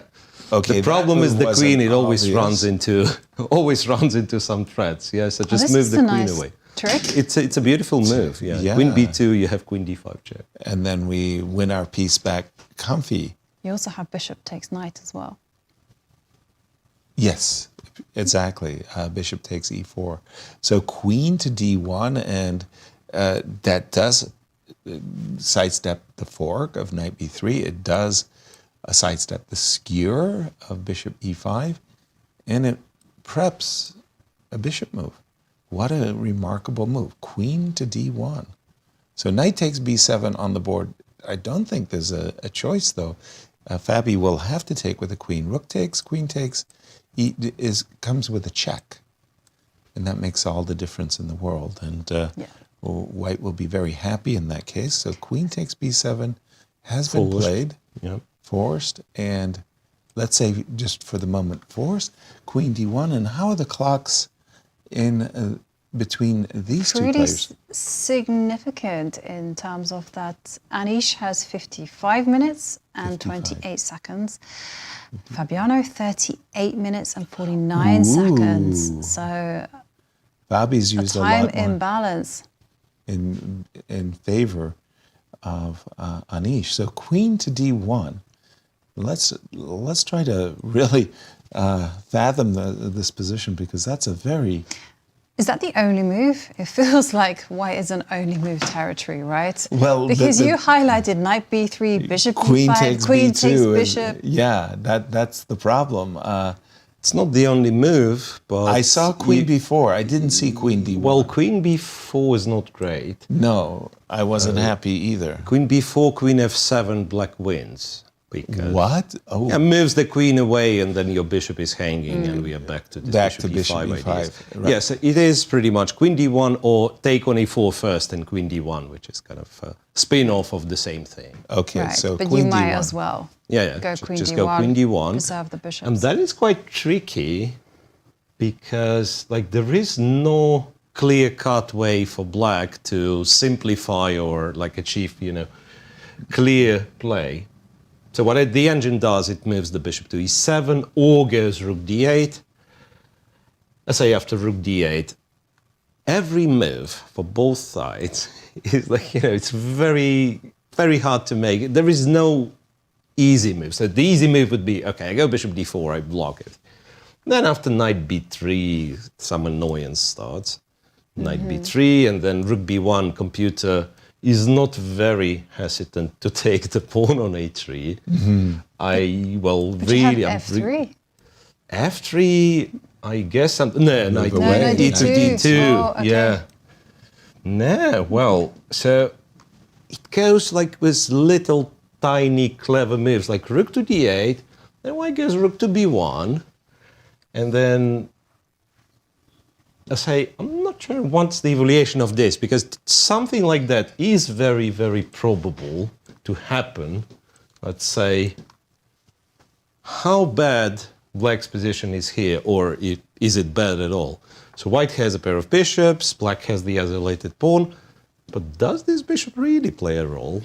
I'm seeing... we play f5, right? We probably are very, very 96 solid. And very solid, yeah. Seeing a draw. But Right, you are. let's- a5. The potential, guys, of that bishop on g2 is strong. So let's go knight f3. No, you can do it now. F3. A4 it goes and starts hinting at winning the... Your potential... It's risky. My potential is still is not born. there. Yeah, it takes it. Yeah, it has to be on c6 for the potential. So once again, it takes an awfully long time. E3, bishop f1, b5. Yeah. Yeah. But I think if you put your knight on b3, black might actually start dreaming of winning this game. Yeah, he might get excited. So wait. So that means Gukesh's game is out of the way, right? Fabi, as it stands, is unlikely to win, especially if we see queen d1. Which has happened. Which has happened. Okay, yeah, queen d1, it's a green move. It's the first time I see a green move, so it's like double exclamation mark. Double? According to... It's not just precise, it's really good. Beautiful. Because it gives away Very cool. a bishop, right? Yes. Very cool. So if Fabi does not win, then Firouzja's game is huge. Yes. Right? And Alireza having the chances with black. Wow. Nice. Yeah. Nice. And no move has yet been played in the game between Pragg and Alireza. But you mentioned that Queen e5. Queen e5 It's was one. definitely an attractive move. I personally found it very attractive. I actually, again, I'm a big fan of black's position here. And like, again, imagine I would take, and do something absolutely horrifying to our senses, which is, giving you the open file. But again, I'm of the opinion that you're attacking me essentially without pieces.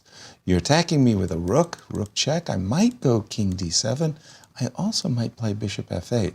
But as long as these knights are stuck, just stuck, I'm assuming any queen trade is going to be very, very good for black. I don't see the attack. I don't see the compensation. Yeah, queen e5, very nice move. Also stops knight d5. Can you bring up HG, rook h1? HG, rook h1. Oops. No, not h5. HG, rook h1. Rook h1, rook h1. Queen e5. Let's see. Queen e5, well, somehow is not the best. Not the best, but kind of good enough. The coolest was rook d8, and once again, you're preparing to run away. You're a one-trick pony over there. It's him. It's not me. King d7 to c8. That's look, but you've sensed it right, because after queen e5, saying this line, queen to g2, it actually goes king f8, preparing. So first, when I've seen king f8 in the notation, I thought, what's that? Yeah, don't you know that the rook on h8 is not playing? And it actually does, because later on you'll take, you trade, and you defend the king side. But after queen g2, there were tactical ideas as well of going knight to d5. Over here? So no, when queen g2... yeah, queen g2, right, a random move, and then you have knight d5, bishop d5, rook d5, the queen's in a huge trouble because takes knight f6, white which is why we play. Absolutely, that's why you kind of have to react with moving the king to the dark square, right? Yeah. Nice move, though. So you know what, your hg5, now that I'm looking at it, hg5? It's actually a clever move. And for white not to get into like complete disaster, has to take with the knight. Wow. Oh, okay. Because hg5, this line, trading the rooks, and going then rook d8, it's like more than a pawn for black. Gotcha. Which you would expect, because black is a pawn up after all. And black has the two bishops. Yeah, so knight g5 though, it's far less clear. Gotcha. Because that's why. Now if you try to do the same, let's just check. I mean, you try to do the same, and rook d, and there is g6. as a counter. Oh, hang on a second. We do have a move. We do have a move, F8. which is King F8. You don't get mate. Clever. King F8, nah. Meh? Meh. I And the reason kinda for my like meh is also quite sophisticated, because white is supposed to sacrifice a second pawn. Wow. Has to go G6. Wow. Now, well, it's not the real sacrifice, I suppose, because after this capture and knight D6, the mess starts. Right. And something like that would actually highlight why you don't want to lock your rook on H8. Yeah. Right.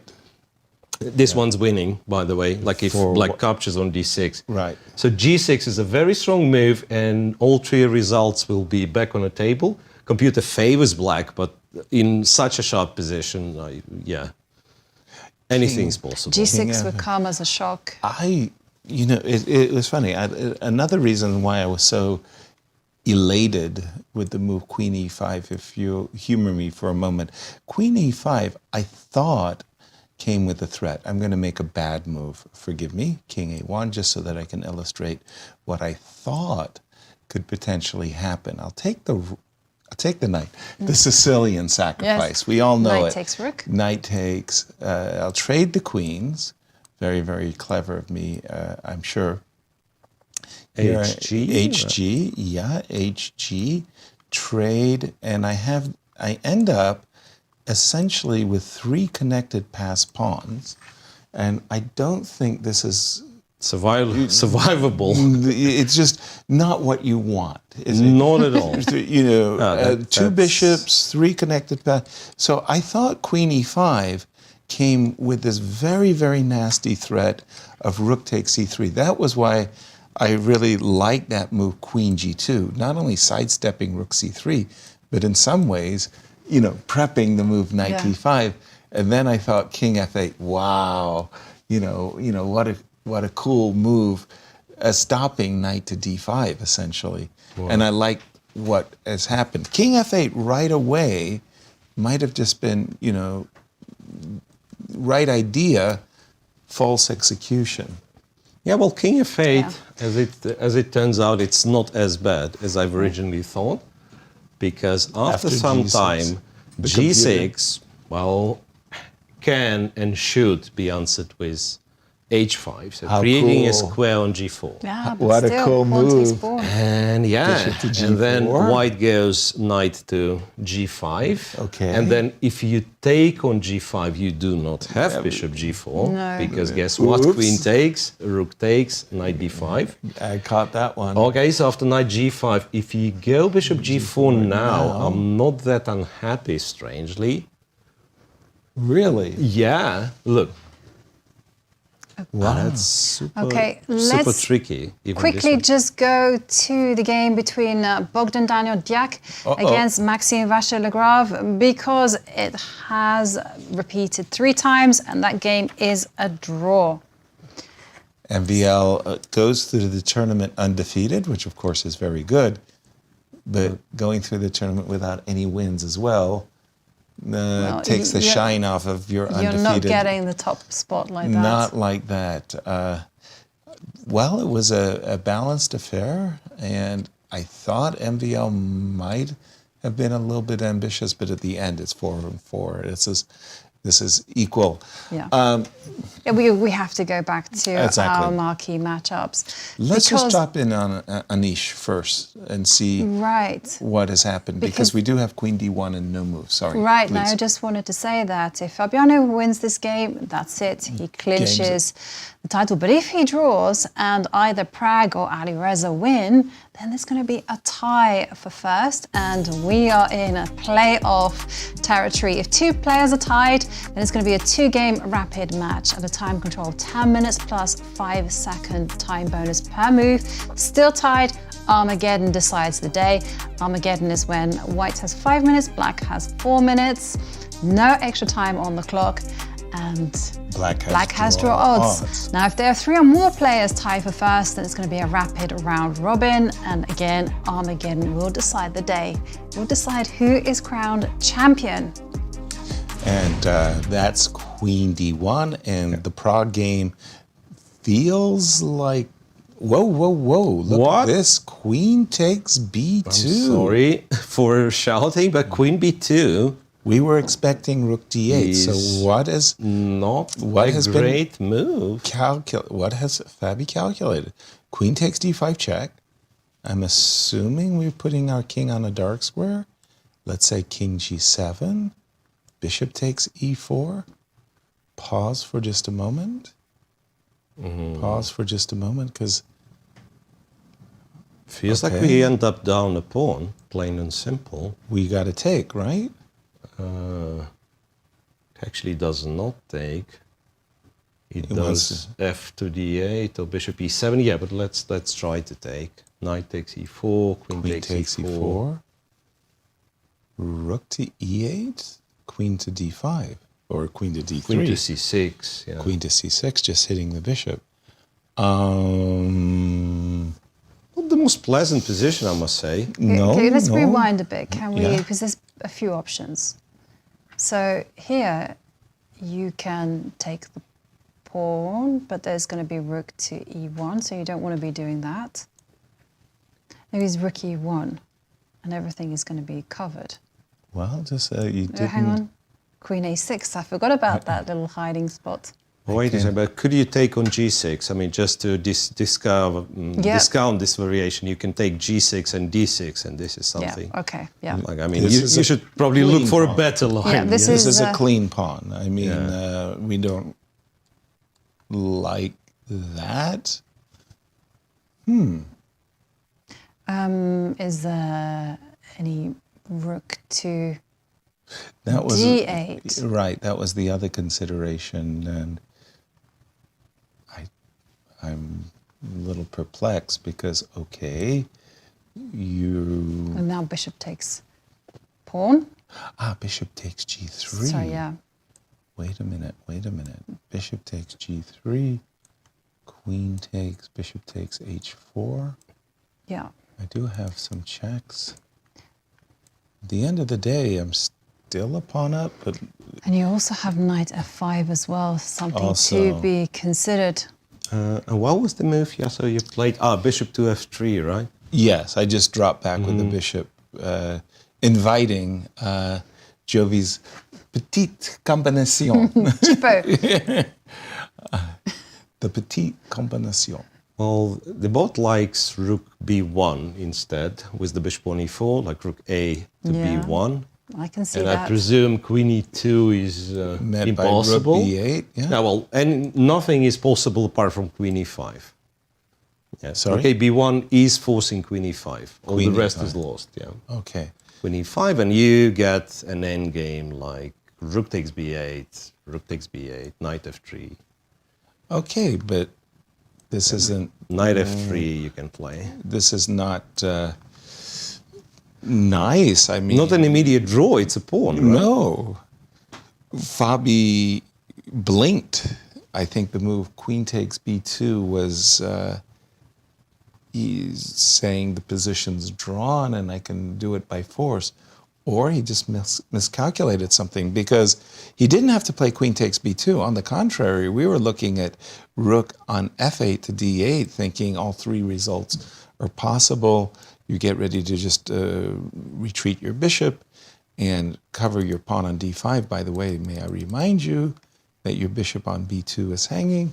Three results. Yeah. This looks like a panic move. I don't quite get it. It's not that easy to explain, and honestly, you play queen b2 and your opponent goes queen d5 check, and you start thinking again. You almost confirm it, you know, like I glitched. Wrong. Yeah, Like, I glitched. what? Something's wrong. Right? Like what? Okay, here you go. I think I've got it. So Fabi wants to... No.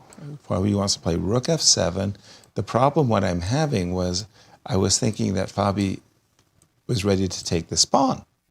And there was such line, yeah. Yeah, but there is a problem. My rook on b8 isn't sufficiently protected. So yeah, rook. I have rook to b1. Yeah. You could do the same thing with the king on g7, right? In our first version. Get to g7, bishop e4. You can still do this. Got to trade on e4, take on a3.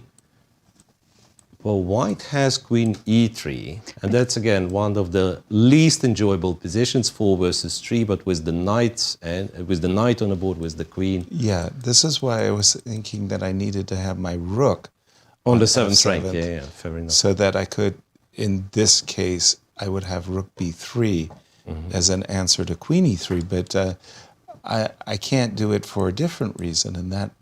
Pardon Yeah, me. with the rook on f7, there was a rook to b1. Rook to b1. So let me just see, is there some way I can make this work in a different line? Takes. No. Maybe you can go rook. Okay. No, I'm not getting it. I kind of wanted to maybe put the king on g7 and then try to pounce on the e pawn. Is that possible? King on g7, takes. Queen takes. And now rook. e8, let's see.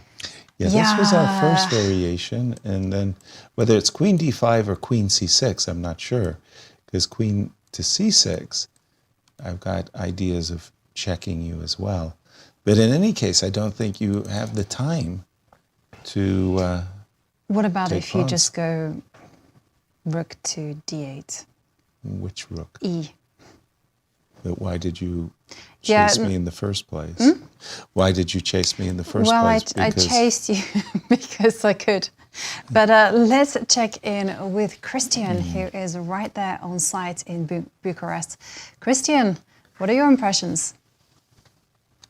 Well, I have to say, Fabi is in big danger right now. And as you guys were going through those variations, you see you have so many options as black. And Fabiano right now only has 24 minutes left on his clock. So he's definitely not feeling comfortable. I was in the playing hall.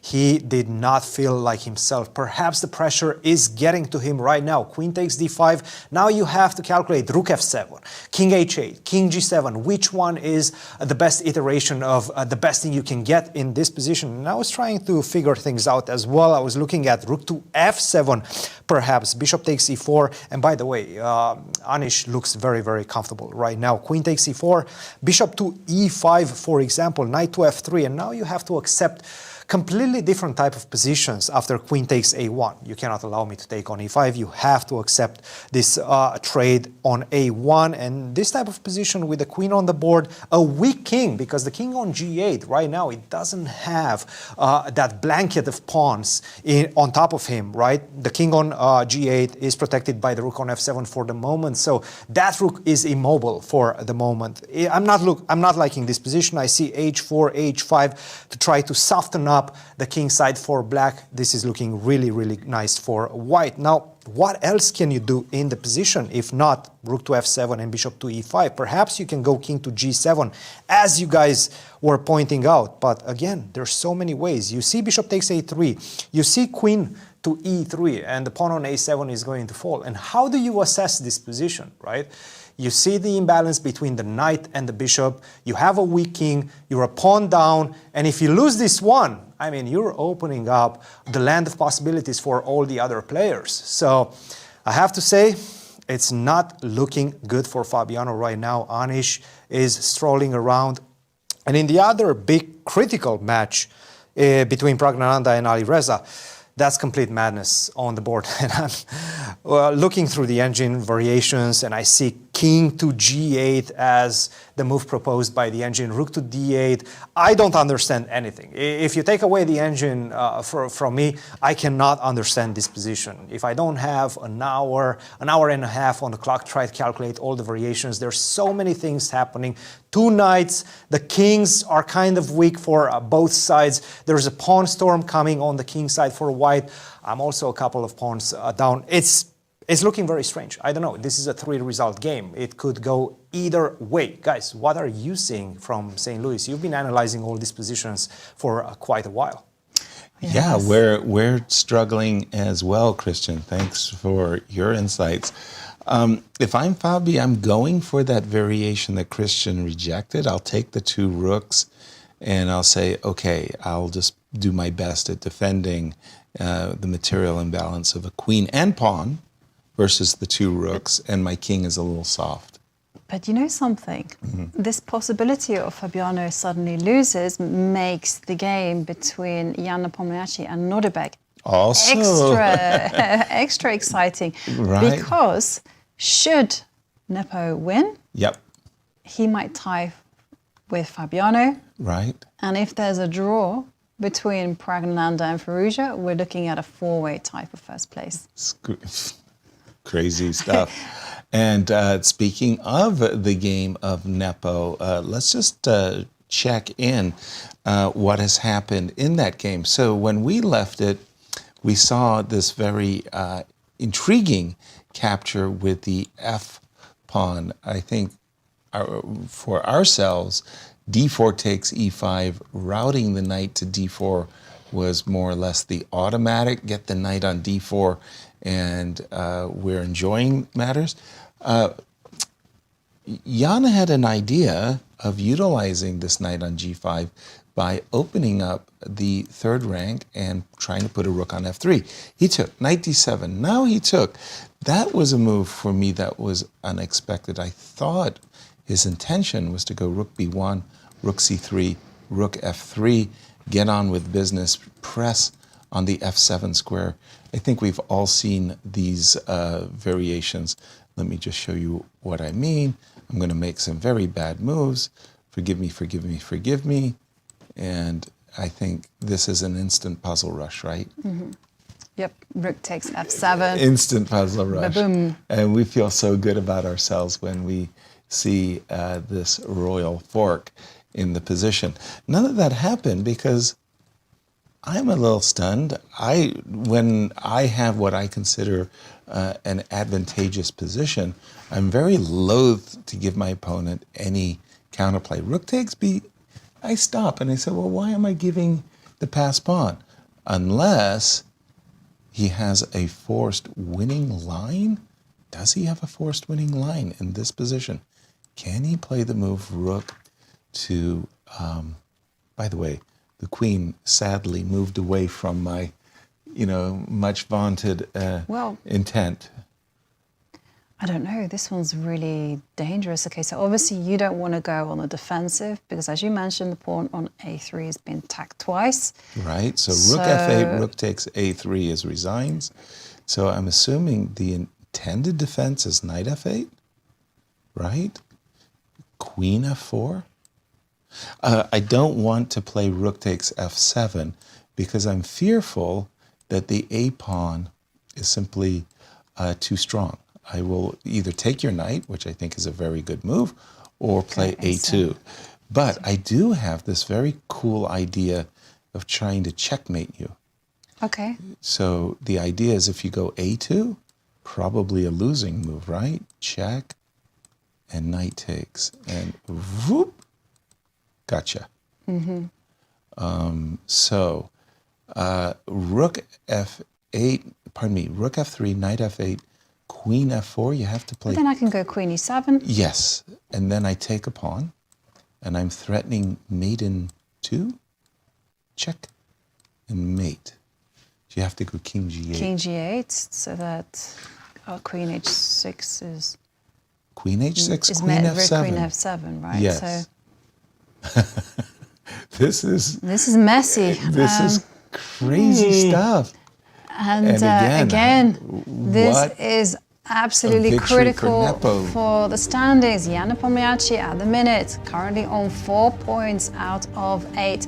Nodirbek, he's on 3.5 points. It's a matter of pride for him. Right. But for Jan Nepomniachtchi, if he manages to win, right, and say Fabiano Caruana loses against Anish Giri, we might see Jan in a playoff with Gukesh for first place. And he's hoping Alireza will make a draw. Jump in on this one, Miro. Was the move rook takes a4 advisable? That was a surprise move for me. It's kind of yes and no. Yes and no. Okay. Yes and no. Right. So rook a to b1, the move you were suggesting, perhaps objectively is better. Okay. But for a very, very complex reason. Okay. So rook a to b1 is the move that pretty much keeps the game going. White is better. White tries to attack. There is no straightforward win. The game goes on. Okay. Now, rook takes a4, however. If you capture with the rook, then you give me a very important tempo in this attack. White just wins, plain and simple. Gotcha. So ba4 forced. Is forced. And this is perhaps where objectively Jan made a mistake. Because computer suggests going here, intending to go rook a3, for the same idea. So black is forced to go a3. Now you stop it on a3. And the reason to stop it on a3, that doesn't matter what black does, pretty much, I don't know, perhaps knight f8 is needed at some point, queen c3, and then you move with your horse in knight f3, e1, c2, and you are planning to win the pawn. Round it up. That's one of the... stuff. Yeah, it's still tricky because black will have this kind of ideas, you know, and maybe... Knight e1? Queen c... Oh, well. It is very tricky. Originally, I thought, yeah, it's simple. Now black starts being naughty. On the king. Going g5, and I have to say, if you capture, it's knight g6. And if you go after the pawn, it's queen e2. And guess what? Guess who's attacking on the king side? Okay, doesn't matter.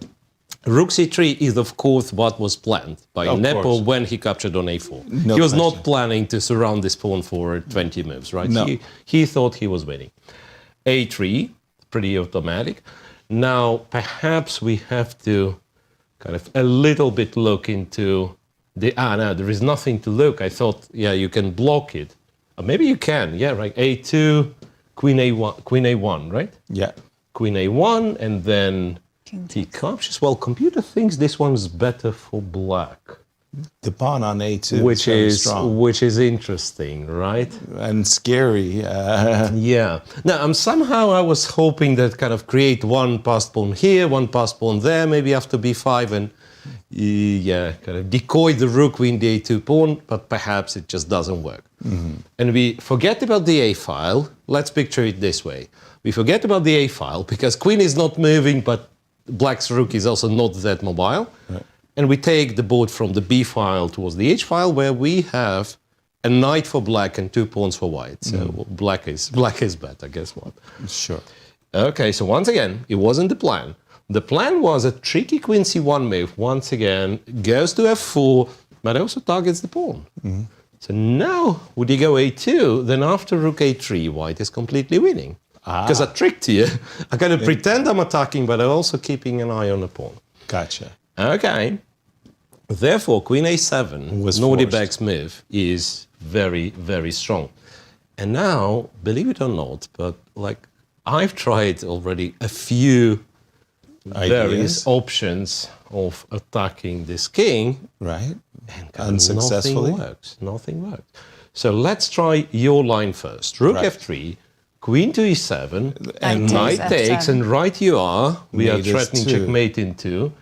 King g8. Interestingly, you can do this, and after queen h6, it'd be the same thing. Right. It'd be the same thing. But not only that, black can also go g5, which is like... Naughty. Naughty. Knight takes, a2. Checkmate now, me if you can.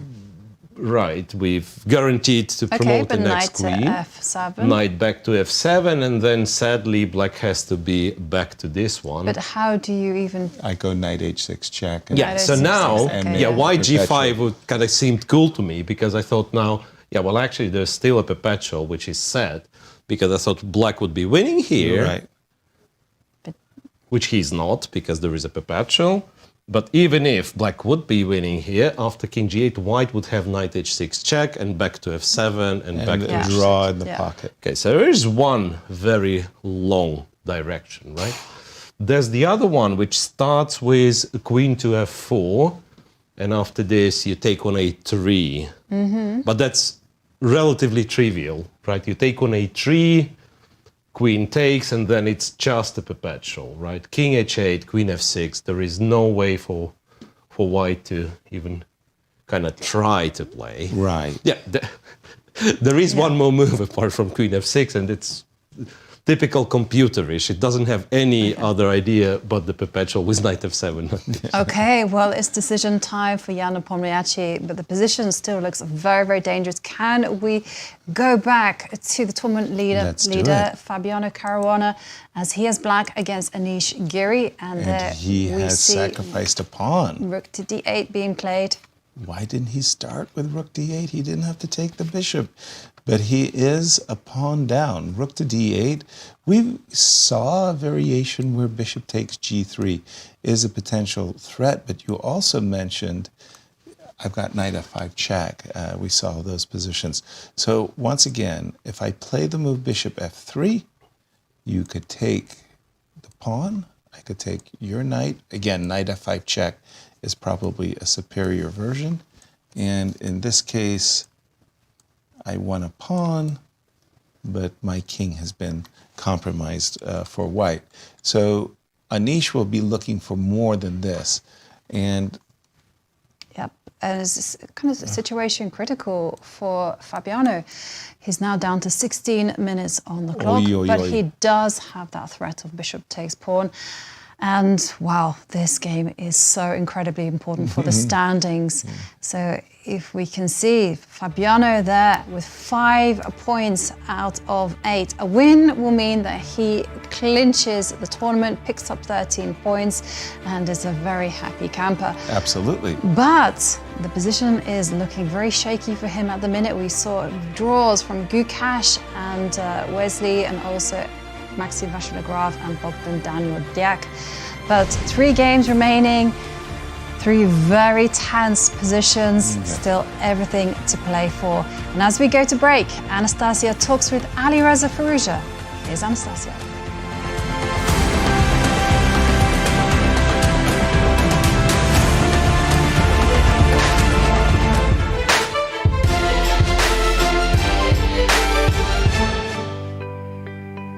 Alireza, welcome back to Grand Chess Tour. Welcome back to Bucharest. You just came directly from the holidays, as I understood. Did you manage to have a good rest after Norway chess? Yeah, it was a very long period for me, playing candidates and then Norway chess. So yeah, I had 1 big vacation and now directly here. So I don't know where my head is. I have to try to come back to chess. What do you think about Bucharest and the tournament? Last year you were playing here and shared 2nd place. What do you think about your result previously, and what are your expectations this year? I think Bucharest tournament is always very close tournament. Like, everybody has a good tournament mostly, and they're trying to start the tour very solidly. So you always expect by half a point the leader wins, or sometimes shared. So I expect a very strong tournament and very close tournament. Yeah, we all remember that Fabi won just half a point ahead of everyone, yes, so this is basically probably what you mean, yes, compared to the last year. And this year the field is quite different. In this GCT event we have many young players. You're also very young, and I was just really thinking, like, where do you see yourself in all this field? Like, we have Fabi, Wesley, Maxime, and also we have this very young generation, Nodirbek, Gukesh, Pragg. You've been here around for a long time. You won GCT event in 2022. And where are you in all this field? Like, do you consider yourself as younger generation, older generation? Like, tell us a little bit about it. Yeah, I mean, I'm in the mixture, I think. Like, of course, I played more than, for instance, Nodirbek or Gukesh, the top level tournaments, but they're very strong. So I think playing wise, it's very close always. But yeah, I have more experience, and but of course I don't have as much as experience as Fabiano, let's say. So I think I'm in the middle, and I think it's very unique, my situation. I don't think there's anybody that played so much top tournaments and is still can be considered young. Exactly, yes. And for example, in this event, what do you think will happen, especially that now these 3 youngsters are participating? Do you think it's going to be a lot of decisive games in this event, and a lot of risks, a lot of novelties? Of course, when you get young players in, you get exciting chess, but now everybody, also young players, they understand they have to be solid against other top players because they are very good. So I expect it's still a very close tournament. Like, we will see maybe a lot of draws, but yeah, I think we get a lot of interesting games because the young players, they work a lot and they have a lot of new ideas. So yeah, I think it will be very interesting. Are you motivated also to work a lot, seeing, Gukesh, Pragg ready to devote all their time to study chess? Yeah, I mean, I'm trying to work a lot, but I'm sure they work more than me. So I try to also work a lot, and it's not easy because I have a lot of experience and I've been here a lot, so their motivation maybe is a bit higher, but I'd like to win again the tour, and it would be a great boost for my career. What are you looking forward, against whom are you looking forward to play the most in this tournament? I think a lot of players are very interesting, but maybe against Maxime, because we always get a good game and we don't play so much, we only play in Grand Chess Tour, so maybe against him. That's really cool. You live in the same country, but you meet normally in Grand Chess Tour. Normally just in Grand Chess Tour. This is really nice. Okay, all the best of luck for you in Grand Chess Tour. I wish you to achieve all your goals. Thank you, Alireza. Thank you.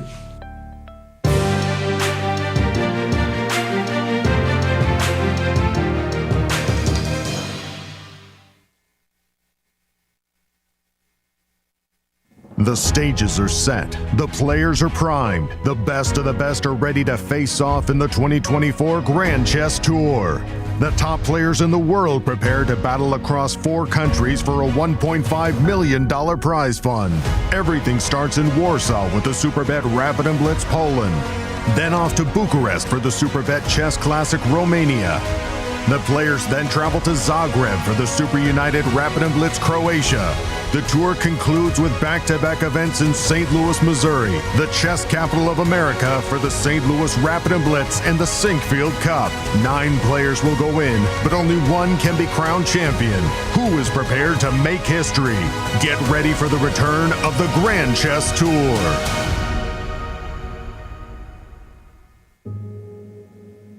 We are here to celebrate what the chess campus does and collectively make a difference to St. Louis through the artistic, cultural, and educational endeavors of chess. The St. Louis Chess Club and World Chess Hall of Fame makes such a significant imprint throughout our community, and with your help, we will continue to grow opportunities of outreach and engagement.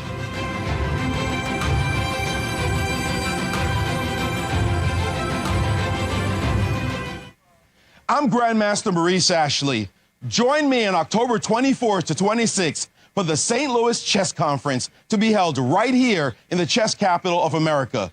Also featuring legendary world champion Garry Kasparov and Hall of Fame inductee Judith Polgar, the conference will explore the broader educational and social impact of chess. For more information, visit stlouischessconference.org and sign up today. The St. Louis Chess Club is the premier chess facility in the United States. We bring the educational benefits of chess to thousands of students across the St. Louis area. We also promote chess at the highest levels, hosting all levels of the U.S. championships, as well as high-profile tournaments that attract the world's best players. Become a member and enjoy perks such as free classes and lectures, weekly tournaments, and so much more. Visit stlouischessclub.org to claim your membership today. The St. Louis Chess Club Scholastic Program brings the educational value of chess to kids in schools across the St. Louis area. Active in over 100 schools throughout the St. Louis city and county, the St. Louis Chess Club has been able to reach over 85,000 students in both in-school and after-school programs. We view chess as a valuable educational tool. Learn more about our scholastic programming by visiting stlouischesskclub.org/education. In the world of collegiate chess, there is no team rising quite like the one at the University of Missouri. The team has brought home title after title, including the 2024 Pan American Intercollegiate Championship, and were the 2024 Final Four champions. Guided by their head coach, Cristian Chirila, there is no stopping the Tigers. Respect, responsibility, discovery, excellence. University of Missouri. Here is the place where we enjoy the game of chess of its beauty. To advance the cause of chess and to help St. Louis Chess Club to serve as a capital of the world of chess and to keep bringing new and new millions of new fans into the game every year. I'm Grandmaster Maurice Ashley. Join me on October 24th to 26th for the St. Louis Chess Conference to be held right here in the chess capital of the United States. Also featuring legendary world champion Garry Kasparov and Hall of Fame inductee Judith Polgar, the conference will explore the broader educational and social impact of chess. For more information, go to stlouischessconference.org and sign up today. The World Chess Hall of Fame, located in the heart of St. Louis's historic Central West End. Want to know why chess has intrigued people around the world for nearly 1,500 years? Stop by and learn about the impact of chess from our 3 floors showcasing the art, culture, and history of the game. The World Chess Hall of Fame has something for everyone to enjoy. For more information on current exhibits, please visit worldchesshof.org. St. Louis, the chess capital of the United States. It also plays host to an award-winning shop dedicated to chess merchandise, all-occasion gifts, and plenty more. At Q Boutique, you can shop both in-store and online. From quirky greeting cards to luxury chess sets, there is something for everyone at Q Boutique. Enjoy a shopping experience like no other. Make sure to check out QBoutiqueSTL.com for a wide variety of gifts for everyone to enjoy. At St. Louis University, chess and success go hand in hand. Founded in 2016, the St. Louis University chess team has risen to become recognized as one of the best in the nation, bringing home multiple titles, including the National Championship in 2022. With members from 9 countries and led by Grandmasters Firouzja and Darius Fierks, the future is bright for the SLU chess team. Higher purpose, greater good. St. Louis University.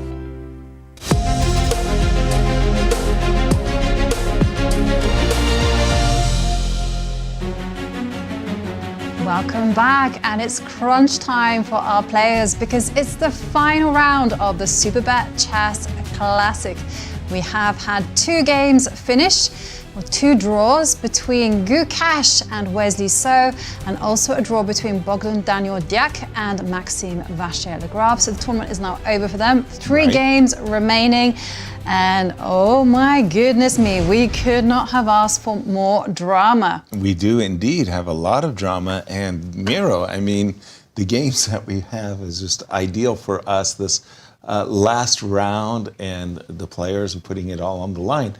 Fabi's position is worrisome. Shaky. Because at some point during this round, it was playing in a way that guys in Bucharest described it. Potentially, we might have this 5-6 way tie. Right. And if Fabi loses and Alireza, who, by the way, has a very good position, wins, there could be no tying and Fabi would not be involved at all. Right. For the first place. And Alireza would be the winner.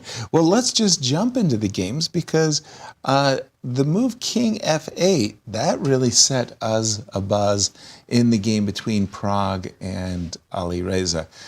We had been thumping the table for some time for the move Queen E5, and we saw a variation or two where the king could step to the F8 square, and that wasn't bad. Castling, well, that would have been walking right into the line of fire. King F8, however, with the idea of holding the rook on the H file, was actually somewhat attractive. King F8, Queen F2, Rook D8, Rook F1. We should also mention that Praggnanandhaa is actually misstepping as well, because we saw moves like Queen to F2, Rook to F1, but this position, as Miro explained to us, required dynamism. It required moves like G6. G6. Just asking Black, well, how are you going to defend the king's side? Right. But instead, Queen F2, Rook F1, and these moves feel very slow. Well, the problem was the desirable G6, and I think everybody would consider the move G6, especially with the queen vis-a-vis the bishop. You see the move H5, and then you think to yourself, well, my queen and rook are in alignment, where that bishop is coming to g4, and I could see why Pragg might want to, shy away from allowing that threat. We know that g6 was indeed the right way of going, and the crazy part was it was g6, h5, knight g5. Ignore bishop Actually, g4. encouraging, never mind ignore, but encouraging the bishop to step to g4, and I'm sure there's a lot of crazy lines. I just wanted to get to the game position, which is queen f2, rook d8, rook f1, bishop f5, rook G1, and then I like this move, G7, G6 a lot. Black played G6. Black G6 is the key move. No more progress for white. Precisely. I love this move a great deal because any queen trade, queen takes f4, which, by the way, restores the material balance. The bishop on f5 will be a mighty blockader.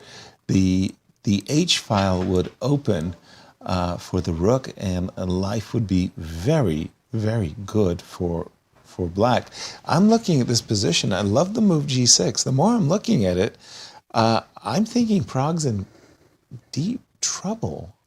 Well, he is. He is. And in the line with queen f4, exchange of queens, and as you desperately, said, equal material, but the deviation is -2. So black is like -2.5. Just cannot work. Rook h2, and you can't move a thing. Right. Exactly. It's that bad. It's literally so. What computer does in this situation, in pretty much every line, it goes rook g1 and captures on f5. It sees it as the only way for white not to lose on a spot. Yes, that's a monster bishop on f5. Exactly. Yeah, so that's a really, really bad position, that means. And time situation, 22 minutes for Pragg. Yeah, slightly more for Alireza. Right. It was funny because before I saw how the players and how the game unfolded, being the materialist I am, I was thinking of HG, and there was this idea that ran through my mind, which went bishop takes e4, knight takes e4, and this was something that we kind of had discussed, and the idea was we got that puzzle rush cheapo of ours. Queen takes f4, and you step down with the rook. Yeah. Rook check, and you win material by decoying the protection of the queen. Rook takes, queen takes, and if you move your king, well, actually now I see queen c4 is even stronger, but there is this way of winning a rook. So I thought we could take on e4 and prevent white from capturing on f2. As you've just shown us, Miro, play g6 and keep the bishop on the board and play rook h2 and just tie white up. Looks to me like Alireza is in a prime position. If you don't mind, bring up the game of Nepo, because that... Well, it says equal. It says equal. Nepo's game. So Nepo went for this rook f3 move not that we queen were f4, looking at. Not the queen f4 line. No. But after knight f8, he did go queen f4. Okay. Queen e7, queen to c1 back, and queen to a7 back. So that's what we have. And again, if we go to 4 and e7, a reminder, that knight f7, as much as it is attractive, it doesn't win. And perhaps the easiest way would be just to go back to g8. Correct. And after queen h6, you can sacrifice the queen on f7. And just to kind of highlight, so we saw the move queen f4, queen c1. Yes. Why didn't black go a2? Because it would recreate the situation which happened a couple of moves earlier. Rook a3 kind of confiscates the pawn because your heavy guys, your heavy hitters, the major piece arranged in the wrong order. You would much rather prefer rook to be on a7, queen on a8. So that's the only way to defend the pawn, but of course not the way to go in the game because you say you're giving the queen for free, right? So they've repeated once. Jan has some tries, but I do not recall what the tries were. Or was it with the queen on f4 and rook on c3, I'm guessing? He had some like really incredible try. Yeah, like rook f6, a2, queen f4. A1. That's a hilarious position because B5. after A1, I mean, you can take on F7 and make a draw in a very similar fashion, like in one of the previous lines. Queen F6 and F7 will be a perpetual. But you can also stand back with the king. So after rook takes F7, yes, you can go back, but then it's Queen F6, and I'm forcing you to take on F7. So there is that. Well, apparently, White can pass. I like the B5 move. White can pass in this position and still have a draw. Well, B5 spoiler given by Yasser, but I suspect like B5 could be too active of a move. But how about King H2? And it's still a draw. Believe it or not, Black just promoted an extra queen. But this, isn't it unique if you think of it? Because I kind of always have a perpetual check. Even like a tempo down, but I do not have more. So this is amazing to me, because usually, like if, say, Black to move, and I still have a perpetual, he cannot protect that. How on earth, with me being to move, I do not have more than a perpetual? Okay. Like G4 or something. Yeah. So this one, very much in draw territory. And I'm looking at the game between Praggnanandhaa and Alireza, and you guys called it. The queens have come off the board. Right. And now we're expecting rook to H. Pragg is in serious trouble here. We're expecting rook H2, and it's very difficult for White to untangle. Yeah, as Miro was telling us, practically speaking, the only thing that White can and absolutely has to do is play the move rook on G to F1, fully showing his colors. He intends, for example, after king to G7, just to sacrifice an exchange for bishop and pawn, because his knights were frankly stuck. The bishop on F5 was attacking the knight on E4. The knight on E4 couldn't move anywhere because the pawn on H2 with the bishop was coordinating. Obviously, Black is for choice, but when you don't have a move, you've got to sacrifice the exchange. Let's see. So Rook F1, King to G7. Well, in fact, it doesn't. It no longer wants to, but let's force it to capture on F5. It's actually not as bad. I mean, it's as bad as the other lines, right? So it's not a terrible move to capture on F5, it's just the position is bad. Yeah, I mean, from White's perspective, the dream is to play knight to D5. Absolutely. At least in this case, if I can go knight to D5 and C4, I can make a pretense of putting up some fight. So if, say, it's also kind of time-based, the evolution of this position, because, say, one of the good moves for Black would be Rook D4. Right. Keep an eye on this knight, so the other knight cannot move. Jump, and if you allow, once again, you go Bishop F8, silly move, and then, say, White goes Knight D5, goes B4, C4, and who knows what's the evaluation at all. Some moves have been made. Instead of Rook H2, Rook D4 played. Rook D4, it was another computer suggestion, and also very strong move. Rook to D4, Rook to H2 in this or other order. Rook to D4. So I see this move, and I understand I'm pinning the knight to the rook, and I suppose the idea is to play Bishop D6 to Bishop E5. So why did we put the rook on D4? Oh, because in that variation where we played Rook H2, Rook takes D5, you were telling me that Knight D5 was a threat, and putting the Rook on D4 stopped it. That's very clever. Yeah, and then here perhaps you'd go like Rook G2 in the final position, right? Yes, just to stop G6.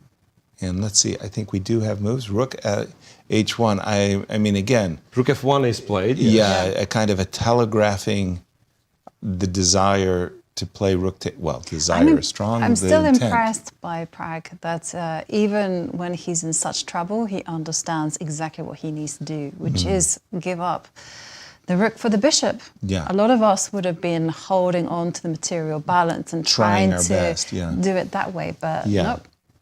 And again, this is such a huge game for the standings. Alireza, Firouzja, Praggnanandhaa, they are sharing second place with 4.5 points. But since it looks like Fabiano is in big trouble, whoever wins this game, Alireza looks like in great shape for that one, could win the event. Exactly. And you know what that means? $100,000, 13 Grand Chess Tour points. It's and good. Bragging rights. It's very, very good. Let's jump to the game of Fabi for a moment, because Fabi is in big trouble.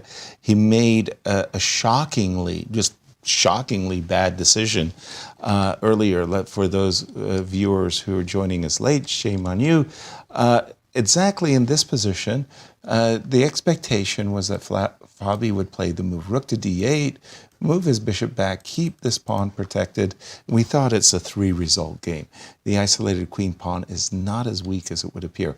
Queen takes b2, double question mark, takes, and Fabi actually stopped, which is a pretty bad sign. Like your pawn got captured with check and you didn't know what you were going to do.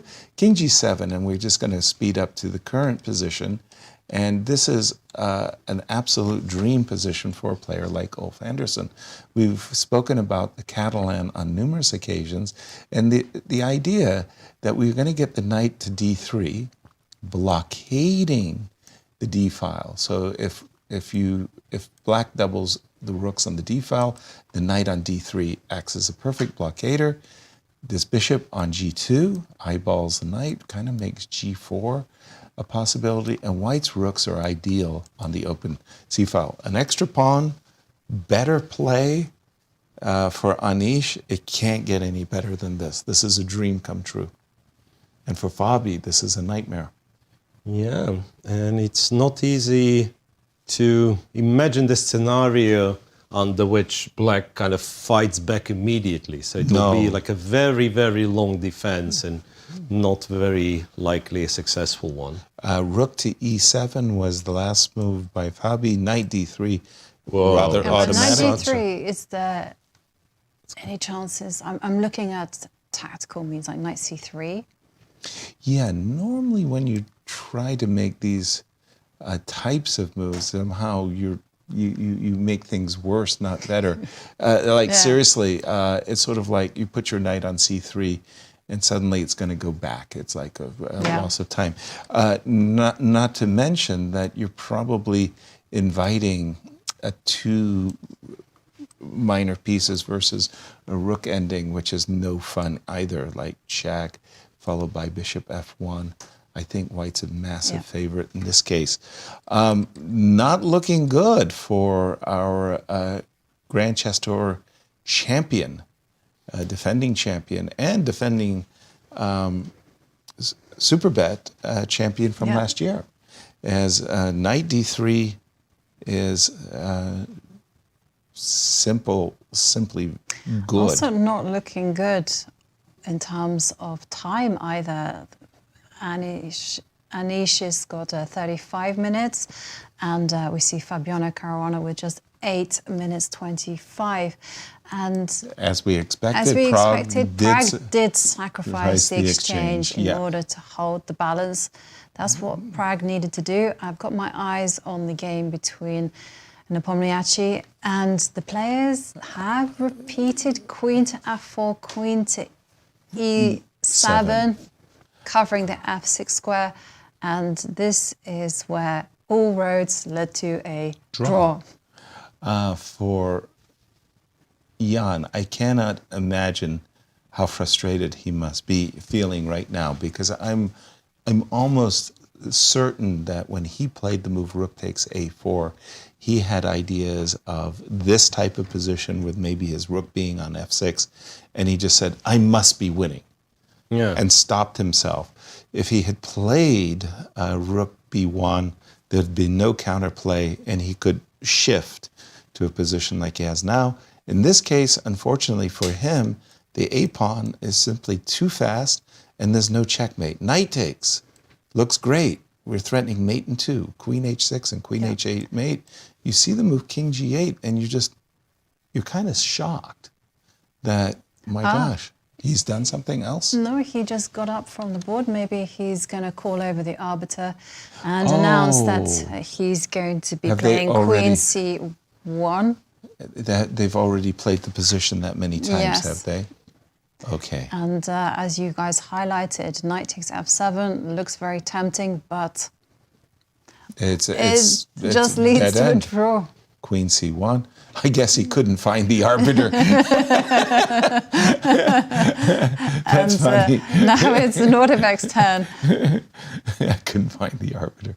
And in terms of results, well, Jan has actually drawn all of his games, whereas Nodirbek, he did lose to Alireza Firouzja, and then he's drawn the remainder.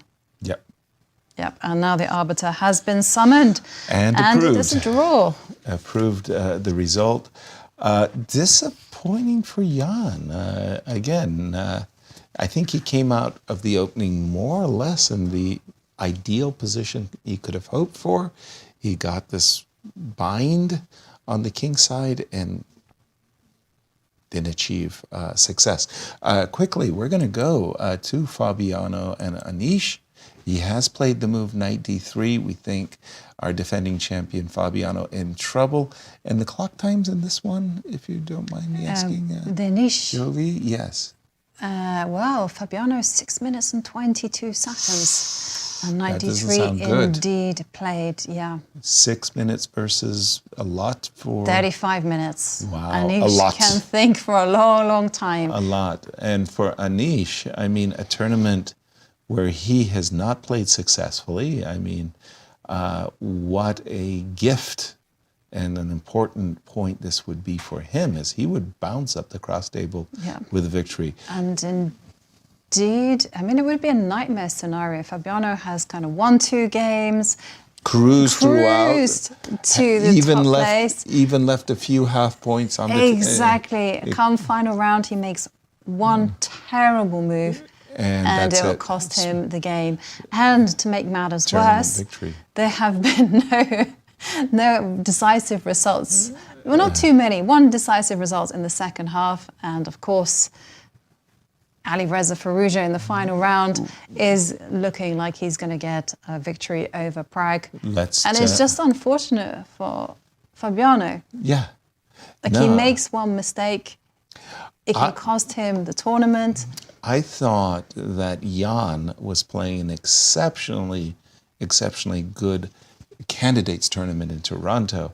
He had been kind of cruising undefeated and, looking really good. And then suddenly, 2 bad results and he's out. Rook to g2, by the way. This is where we had left it. We expected this exchange sacrifice by Pragg, but the problem is this last move, rook g2, very, very good move, and it just kind of arrests White's choices. First of all, we're taking away the move g5, g6, which is very, very important. With the rook on f5, there's no pressure on f7. The rook on d4 stops this knight from jumping because you're tethered. If this knight runs away, knight to f6, then you have a problem on the second rank. So it's sort of like White's pieces suddenly find themselves stuck, full stop. Black can increase the pressure, king, by improving his king. Conversely, White's king is going nowhere. I mean, where to go, in fact. We could play b4 followed by king b2, but I wouldn't describe this as a great improvement of our king. Yeah, I mean, where can you go? What direction? Because as you mentioned, king g7, king g6, it's coming. It's going to net a pawn. Yep, that's exactly what I'm thinking as well. With that, it's completely just lost. a winning position. It's just a winning position. Help us out. Just a winning position. I don't have good suggestions for Pragg. Some technique, yes. King to g7, king b2 you can try here, but king g6, rook e5, and you just stay. Yeah.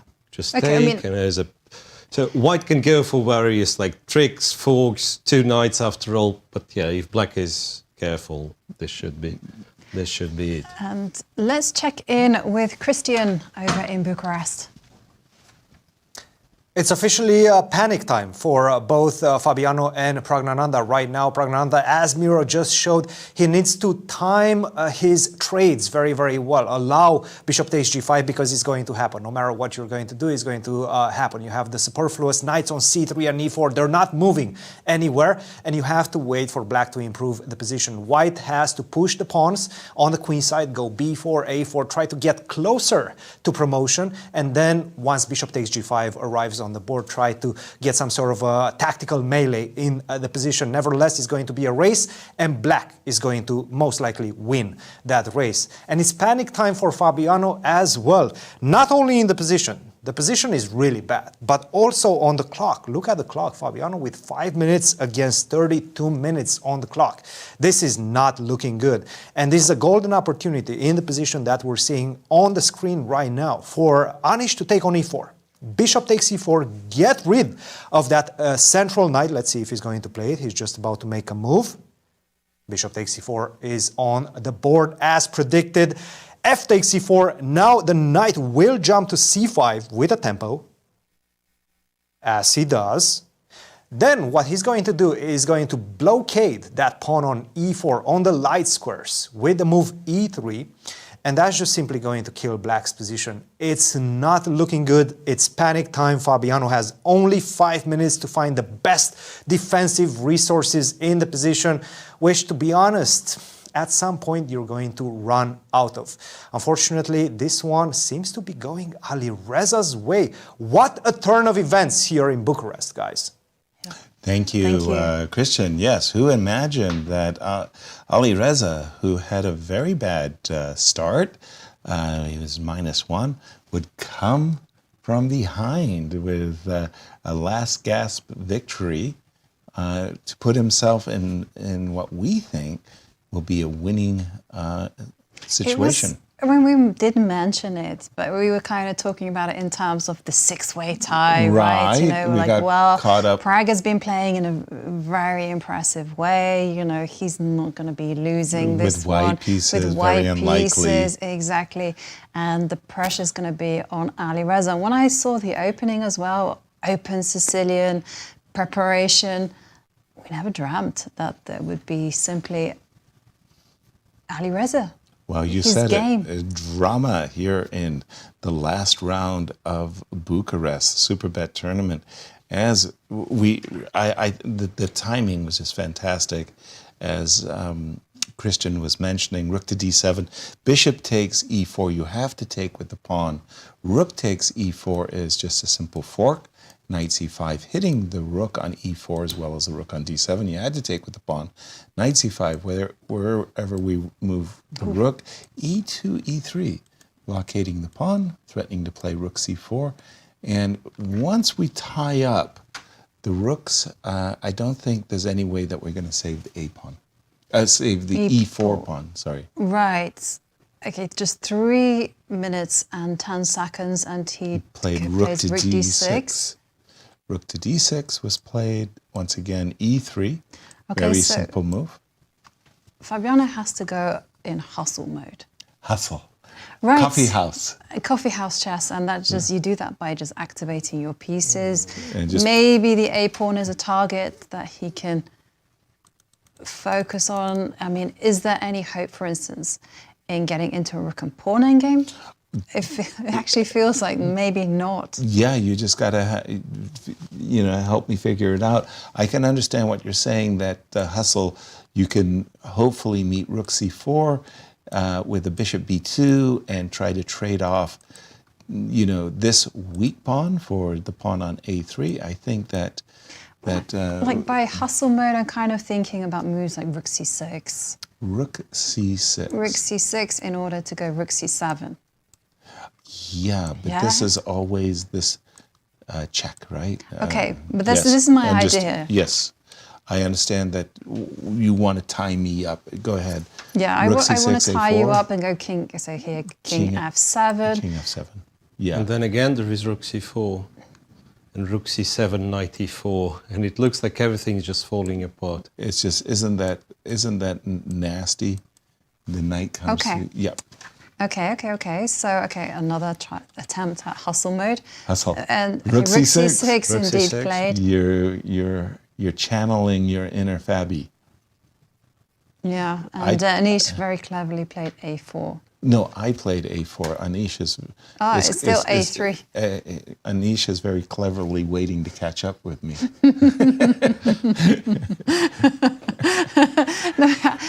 Yeah, of course. But I like the analysis for becoming live very soon in front of your eyes. Right, this is the current position. Anish has a lot of time on his clock. Anish has 32 minutes Brilliant. on his clock. Yeah, he's got all the time in the world. Fabi does not. Fabi just has 3 minutes and 43 seconds. And after the move Rook C6, we're anticipating, White wants very much to play the move Rook C4, round up this pawn, lasso it. So for example, Rook C4, the problem is after Bishop B2, Rook C2, Bishop takes A3, we won the weak key, but we lost a pawn we would rather not allow in the position. Isn't it funny, and as an echo of the Jan's game, that the A pawn is providing the counterplay in this way in this game as well. Even here, by the way, if you just gave me this position as an exercise, I would say that White's supposed to win it, after Rook A4, but there's no reason that Anish needs to allow this, so the move A4 is a prelude to Rook C4. You know how bad the things are that I've checked with the machine? You go A4, and after King F7, you don't even bother going Rook C4, you go Knight B3. Even? Because, you suggest, let's exchange a pair of rooks, and then I'll go Rook C4, and I'll have both Knight D2 and C5 jumps. Yeah? Right, so just... The pawn is... So that's Anish's dream scenario because there is zero counterplay for black. Exactly. I remember... There's no way to anchor this bishop as well. Like if I could just give it a good square, like put it in the center with D4 and then, we can't get there. Exactly. I remember an annotation by Evgeny Miroshnichenko where he was making in a New in Chess article, you don't have to calculate anything. You just put the rook on C4, you put the knight on B3, you trade a rook. No calculation required. You just pick up the loose pawn, and it was just all so hunky-dory and lovely. Yeah. Chess is an easy game.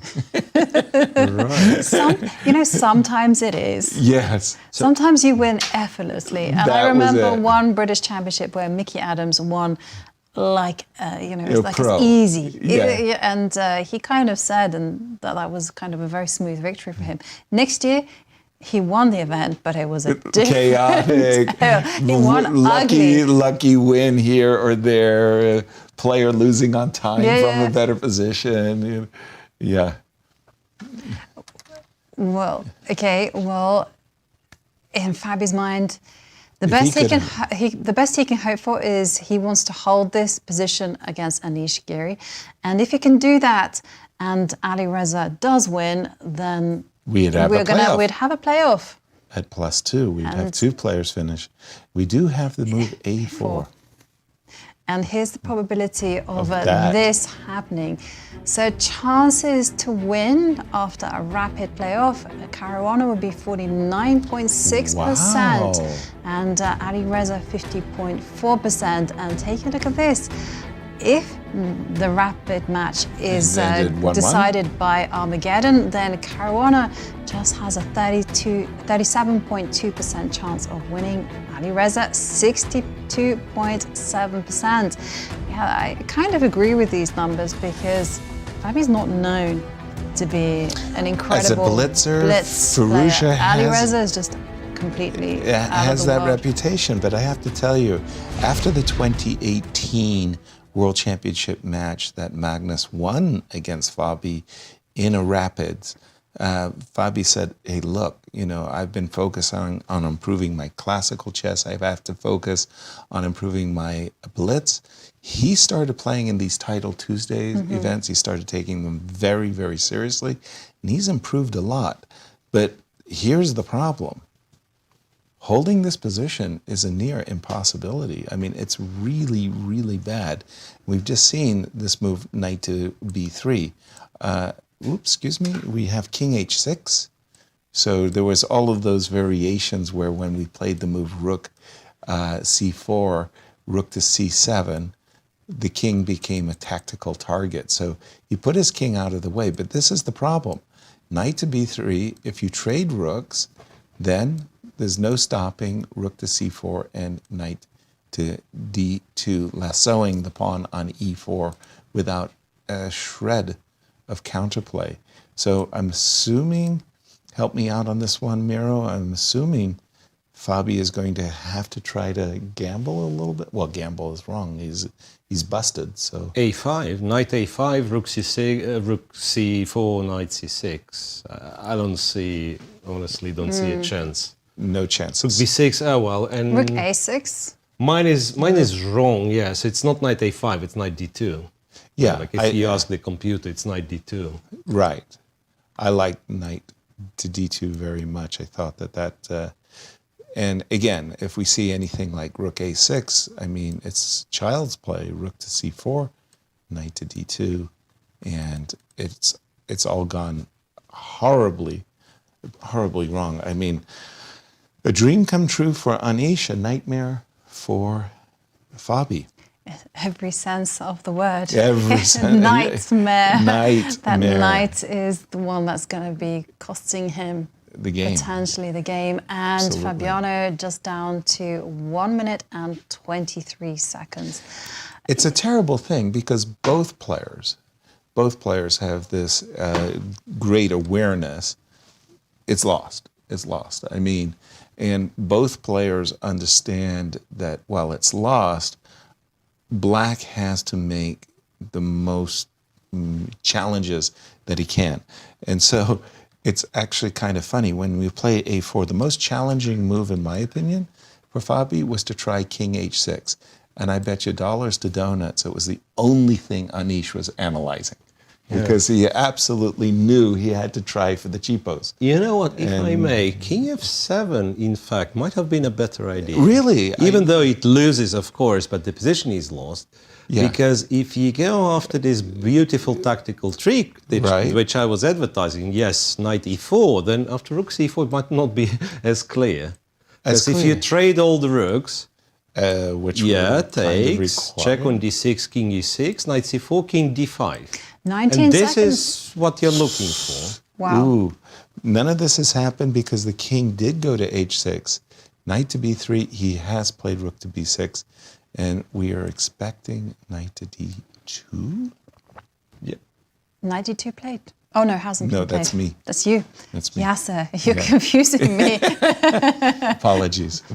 But yeah, you've been very accurate with your guesses. And and sure enough, knight d2 has been played. Just call me the Oracle of St. Louis. Okay. Such a terrible feeling, I imagine. It's terrible. Like playing this position. You cannot really resign because it's like first place on the line, everything. Right. And you know you're going to lose. I mean, right. It's like close to zero chance. And 19 and you don't seconds. have too much time to Reflect, figure out exactly what to do here. 12 seconds. Rook to e6. Yep. Okay, so what do you do in such cases? You trade off a set of rooks. That's you what I was grin and thinking. bear it. Rook c6. Rook C6? No, here, for sure. No, as white, I'm playing rook to c6 or rook to c7. Yeah. One of the two. I'm trading the rook and bringing my rook to c4. Although I must say, I mean, these doubled rooks, you're almost tempted to play rook c5. I mean, Black is so... Yeah, like the bishop is so stupid. It's so stupid. One of the things you could do, you could go king g2 and press the button on the clock and let him figure out. Because, it just improves your position a tiny bit. Lubomir Lvojevic had this way of describing, a bad piece. It's miserable.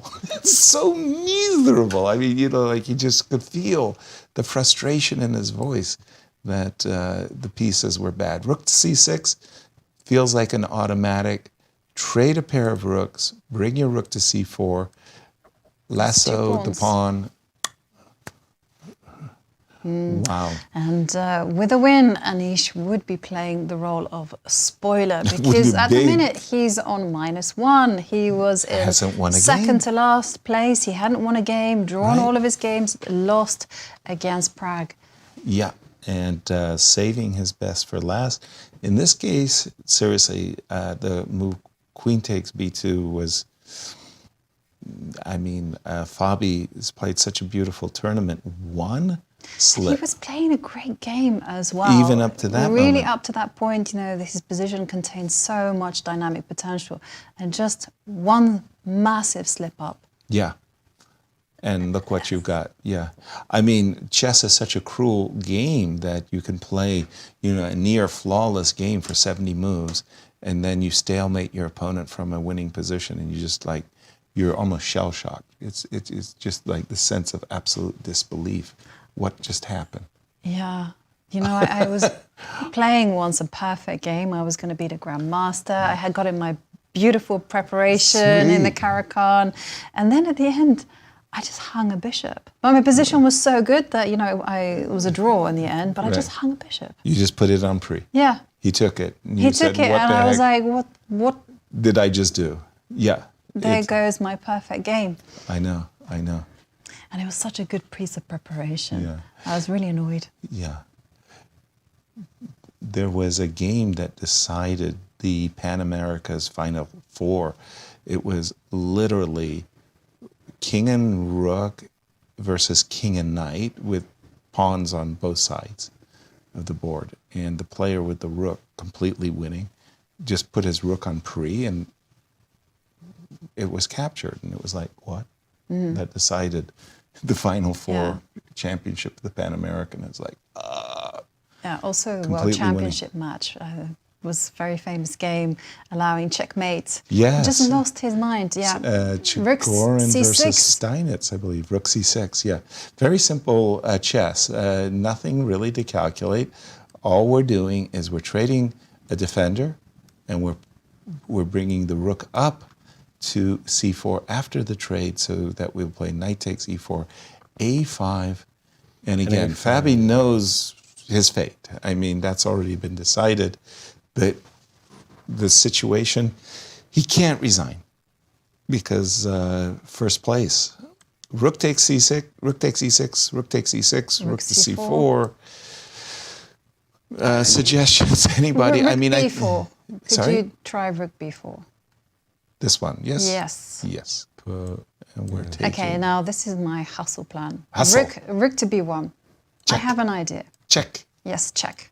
Now bishop to e7. Hustle. Yes. Hustle, baby. Well, it won't It's work. pretty It won't transparent. work, right? No, I mean, you go rook c7.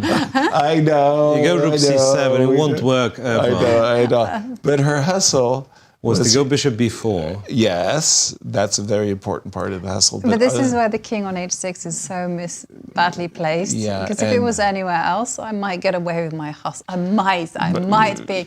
But I know what Miro is suggesting. He's suggesting rook c7, once the bishop comes to b4, well, hustle achieved. Because now h4 followed by knight to g5. Or g4, whatever, yeah. Yeah.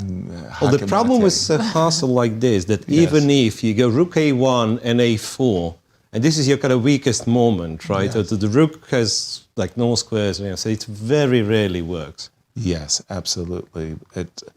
Fabi must just be thinking to himself, my goodness, what was I doing? Okay, so what is the best chance to defend this? There's no best chance. We'll leave this one alone. Let's see if Alireza can win the tournament by himself. In order to do that, he needs to be winning this position. And we just had the move king a2, the desired king g7 to g6. For the moment, you don't want to hang the bishop. So I'm supposing the bishop will step back. Bishop to d8. You know what, Alireza, according to the machine, he made quite an inaccuracy with rook g4 move, allowing king a2, king b3, because as you pointed out, the king was kind of tied down to to the c2 pawn. Well, at least in terms of computer evaluation, it's kind of no longer, or it wasn't, it was 2.8, and now at some point it was showing me two pawns only. Right, whoa. But there's a concrete reason behind rook g4, which is to go bishop to d8, bishop c7. And then take the knight. Take the knight. Well, bishop to d8, king to b3, let's say, bishop to c7. I still have rook c5. Yeah, kicking moves. And furthermore, if I could get my knight to f6, whoa. And what are the clock times for these two? Well, not so critical for either player. Pragg is on 10 minutes, whereas Alireza 9 minutes. 10 to 9? Gosh, you know, I was... and what move number was it? Because I was thinking of the second time control. No second time controls, everybody. At all. 2 hours per player, and that's all you get, along with a 30-second increment. Yep. So there is no second time control. King a2 on the board, and we're looking at bishop d8, bishop c7. How else can we... Should we play terribly and play the move bishop d6? It's a terrible move, right? Because you have no choice. You must take the bishop. Yes. Take the bishop. Rook takes. And now I'm just an exchange up. And is there any way of defending this? Well, it's not so easy, is it? Because how are you going to corral the pawn on g5? Rather easily. Let me show you one way. If you go king here, I'll go check. You're going to go back. I'll go here. Please take my rook, because then you'll move your rook. I will move my rook. I was thinking rook c5. Doesn't matter. Okay. You're not. I'm not allowing you knight e4. So whether you go for some race, yeah, you know what I mean. Yeah. I'll let you take this pawn, and I'll go f5, and whoop, that should be enough. So even in the worst case where I play a second-rate move, bishop to d6, I'm going to get an ending that I must be winning. Well, interestingly enough, it might not be the second-rate move. It might not be bad. It might be a very good move. Bishop d6, knight takes, rook takes. The only thing you should worry about, I guess, is knight to e4, where you can exchange the rooks, but then it gets a bit tricky. Okay. By the way, I did notice he did play b7, b6, and just basically saying you don't have that many good moves. You can play king b3, and probably you should. And then I think we're going to see bishop to d8, and we might just see some back and forth with the white king, because the rook can't move and the knight can't move. Sorry, you were about to say something. But if you allow bishop c7, where's the rook going? And once it let go of the knight on e4, I have some direct ideas. So what you're saying, Jovi, I'll just show what Jovi is saying to our audience. A moment ago, when your pawn was on b7, I was answering the move bishop to c7 with rook c5. Yeah. But now with the pawn on b6, you just asked the salient question: where's your rook going? Right. No, this is not advisable. This is one of those. If it was a 2 versus 1 on the queen side, I'd have some hopes of maybe forcing the trade of a pawn. But if it's 3 versus 2, I have no such hopes. I think I'm just simply losing this. b2, b4 on the board. I think that's as good as anything that Alireza could play. Pardon me, what Praggnanandhaa?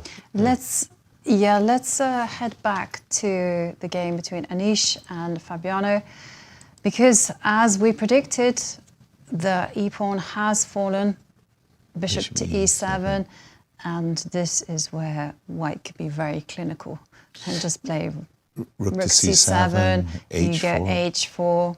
Yeah. Weave a mating net around the black king. Absolutely. Yeah, I mean, This is done and dusted. Rook c7 definitely, I like that move extremely. I like h4 in the extreme. I like king g, just everything. I'm 2 pawns up, and it should be very easy to win. We've been looking at rook c7, and if, for argument's sake, we play bishop a3, we set up, as you were saying, we weave some mating nets based on the weak king. The weak king. Out there on h6. It's that simple. And Anish, oh, he's taking the time to enjoy his position. Yeah, that's one way. That's one way of putting it. And yeah, Bobby's taking the time to have a stomach ache. Ugh. That it's not good. It's not good. Yeah, you do have to feel for Fabiano. Oh, to play such a great tournament, truly. And like you mentioned, that rook c7 indeed played. One careless slip up, one like mini meltdown, and that's enough to cost him the tournament, and maybe first prize. And there you see rook e6 being the response. Yes, but again, chess can be so cruel because he's played it. He's played such a great tournament right up to this moment. And let's see, what tricks can we suggest? So knight c5, you can't take it, of course, that rook ending 2 pawns down. Rook here, how can I go wrong? I'm looking at ways I can't figure out a way of going wrong. Yeah. I mean, that's the problem. It's not easy for me to figure out a way to even go wrong for white. Everything's going right. And f2, f3, by the way, is a very good move. Just maintaining the knight up. Yeah, that's very Anish. Yeah, that's very Anish. Yeah, knight to c4. Another pawn on tap. Well, indeed. So what do you want to do is go knight c4. Yeah. Yeah. Just a moment ago, I was about to say, the more I thought about the move, the more I really, really liked it. Like the knight on e4 is really strong. Yeah, it's a tremendous. I mean, just to follow it up with h4, g4 ideas. But hey, look, knight d2 is excellent. Excellent. Knight to and d2. g5 was the answer. Okay. Or at least the king is no longer in a mating net. It's not really, it's still there, actually. It's not out of dodge. g4, h3, those are automatic moves. For me, knight c4 is another automatic. But I do like starting to put my pawns on light squares. h2, h3, I find compelling. And on the other board, we do see Praggnanandhaa in huge trouble against Alireza. Let me switch. Alireza, not much of a pacer at the minute, so he's just fully focused on his own game. Well, again, this has been such a turnaround last round. Surprise, shocker. Did not see Alireza. I could easily imagine Alireza winning the tournament in an Armageddon. I didn't imagine Alireza winning the tournament by himself without a playoff. Did not see that coming. Yep. b2, b4 on the board. Miro, jump in on this one. Bishop d8, followed by bishop c7. Is Alireza just 3 minutes and 29 seconds left. Alireza 3 minutes. Alireza, is the one who's using the time. Pragg was the one in Wait trouble. a second. So bishop d8, for whatever reason, is no longer kind of considered to be a cool move. Knight f6. I mean, it is winning. Yeah, knight f6, bishop takes, pawn takes.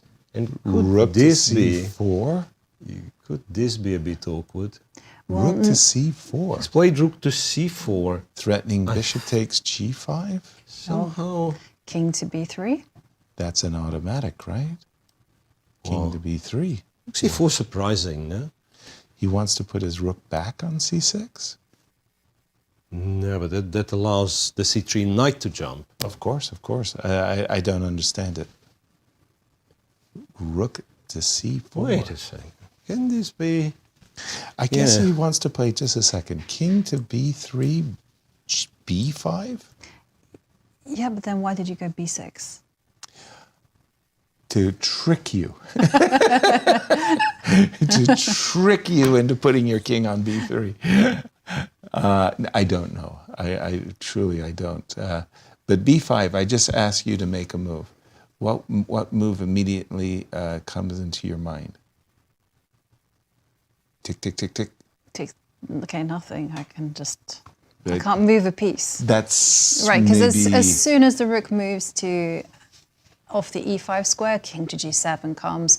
As well as rook takes e4. Right. So forget about that. You can't move your a pawn, the desirable a4. Okay, I can move. Runs into rook takes. No, I can't move the knight on e4. You're more or less ready to play king b to 2. Yeah, I can't move anything apart from shuffling the king. Exactly. Okay, right. Yeah, well done. So wait a second, but could it be one thing that if you go, let's say you get to this position, remember there was a line where you were winning the knight on e4 and white was going g6. Yes. So with the pawn on b5, maybe you have some... this is my bail. Here somehow it doesn't work. You have to wait, I think, for bishop d6 first, right? Okay. Because here he'll take and g6, f6. Yes.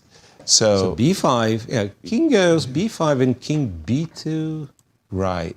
So this was a line we were looking where the bishop more or less moved to the c7 square, and we thought this would be losing. Or wasn't the same somehow? Yes.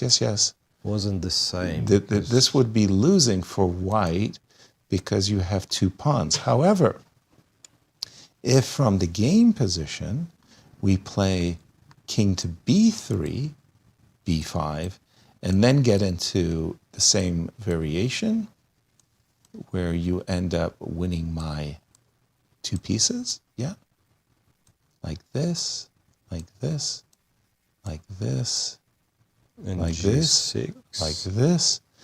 Could be a chance. Here, because I've lured the pawn to a4, we can take, and this is where I was saying that, I should probably play c4. I have chances of trading off all the pawns and getting a draw. That's, in this case, you're just in time. Isn't that funny? Blunder. No. What a shame. What a shame. I should not have played. But I could play. You shouldn't play c4, yes. No, it's okay. I can play this. King c5. a4 is much easier, right? You have the king on a4, you go b5 next move, and then you put the c pawn.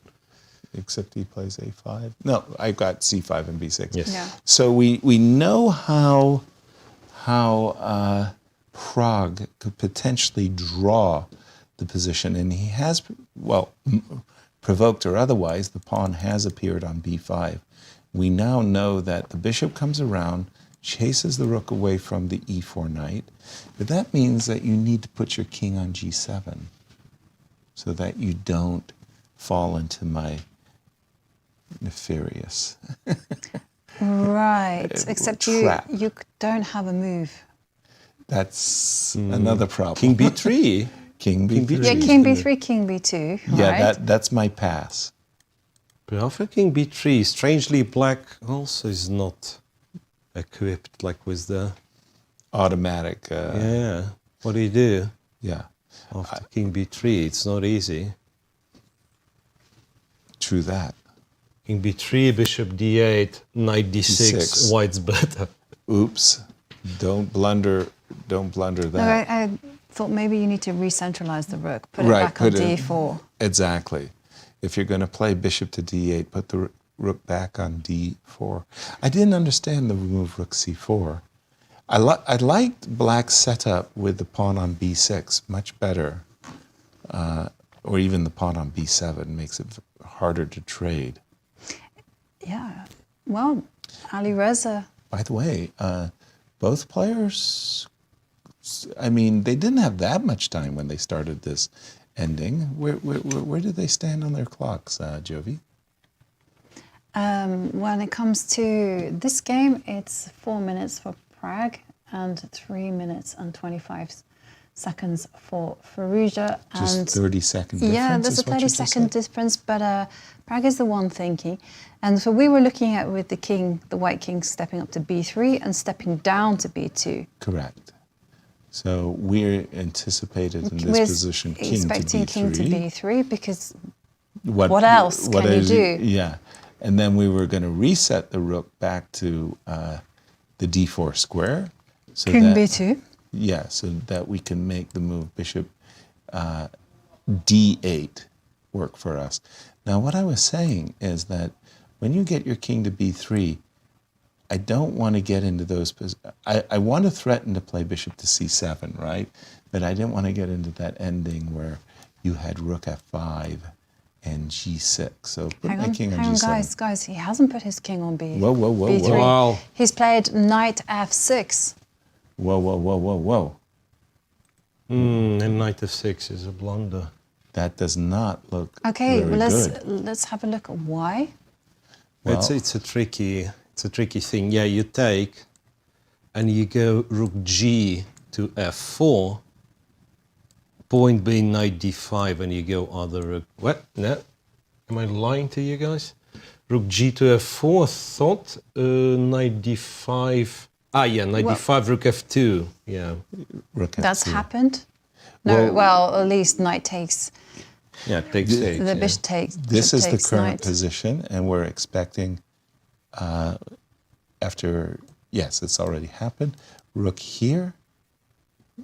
Gift me the pawn. You can't defend it by knight e4. That square is protected, so we're going to go knight to d5 to defend the pawn. But now we come down, and we kind of. I don't know. Do you have to go backwards? Well, yeah. Otherwise, I don't see how. There's no way to. I'm going to get mated. Okay, let's not allow that. That does end the game. So knight to d3. Knight to e3 and rook back to c6. Looks like I'm just picking up a pawn here.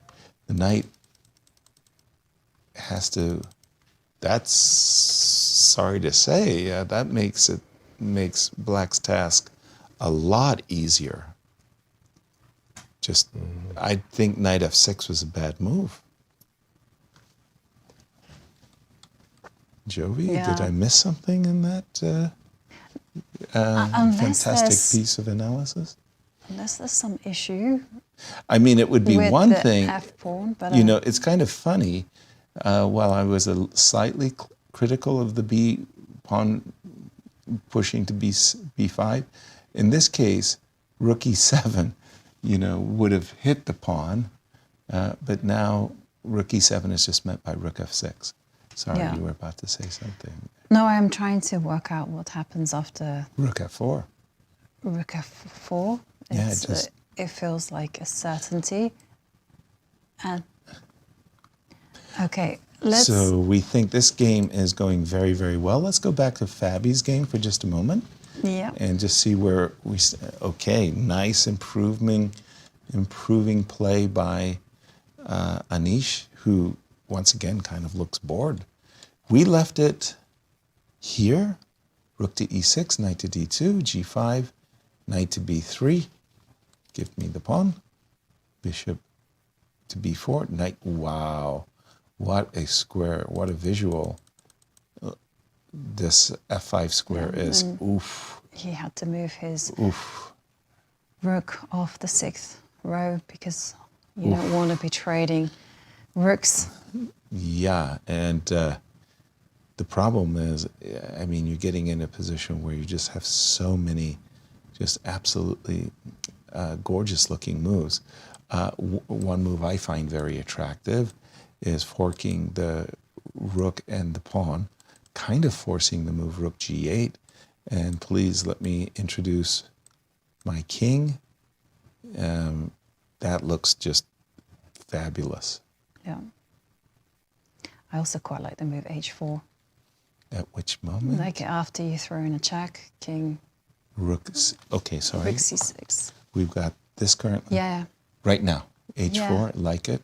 No, oh, knight f5. Okay, knight e6. Your move, Yasser. Very attractive move. I mean, just this is. You've got to play rook g8. Ooh. No, here's rook d5. Sorry. King comes up to e4. King to e4, yeah. What did I just miss? You didn't miss anything. No, you didn't miss anything. King e4. Just that, yeah. Rook g8, king e4 was not saving the game either. No, so. no. And knight takes g5. This is a mopping up operation, I'm afraid. Knight takes Now g5. you're going to be 3 pawns to the good. Wow. Yikes. Knight takes g5. By the way, check. Ouch. Rook d2, rook a2. And eventually march of the A pawn. Of the A pawn, but it will not save, regrettably. No. And as we came on air, we said how these players match up with one another, and I was amazed that the matchup was so tough. Probably Anish is one of the most difficult players for, I don't know why, stylistically, whatever it might be, for Fabi, and it was 3-3 in terms of wins, 3 wins apiece, but 32 draws, 38 games, and they were completely tied up. They were 3 wins apiece and 32 draws. I don't think I've ever played anyone 32 times. I certainly have not. And, well, Anish is going to add an extra win to his tally, and he's reaching for the f-pawn. F4, push. There is a rook takes I was h2. expecting rook takes h2, but nope, rook a2. Just immediately going for whatever counterplay exists. Lots to be said for king d5, followed by rook c7 check.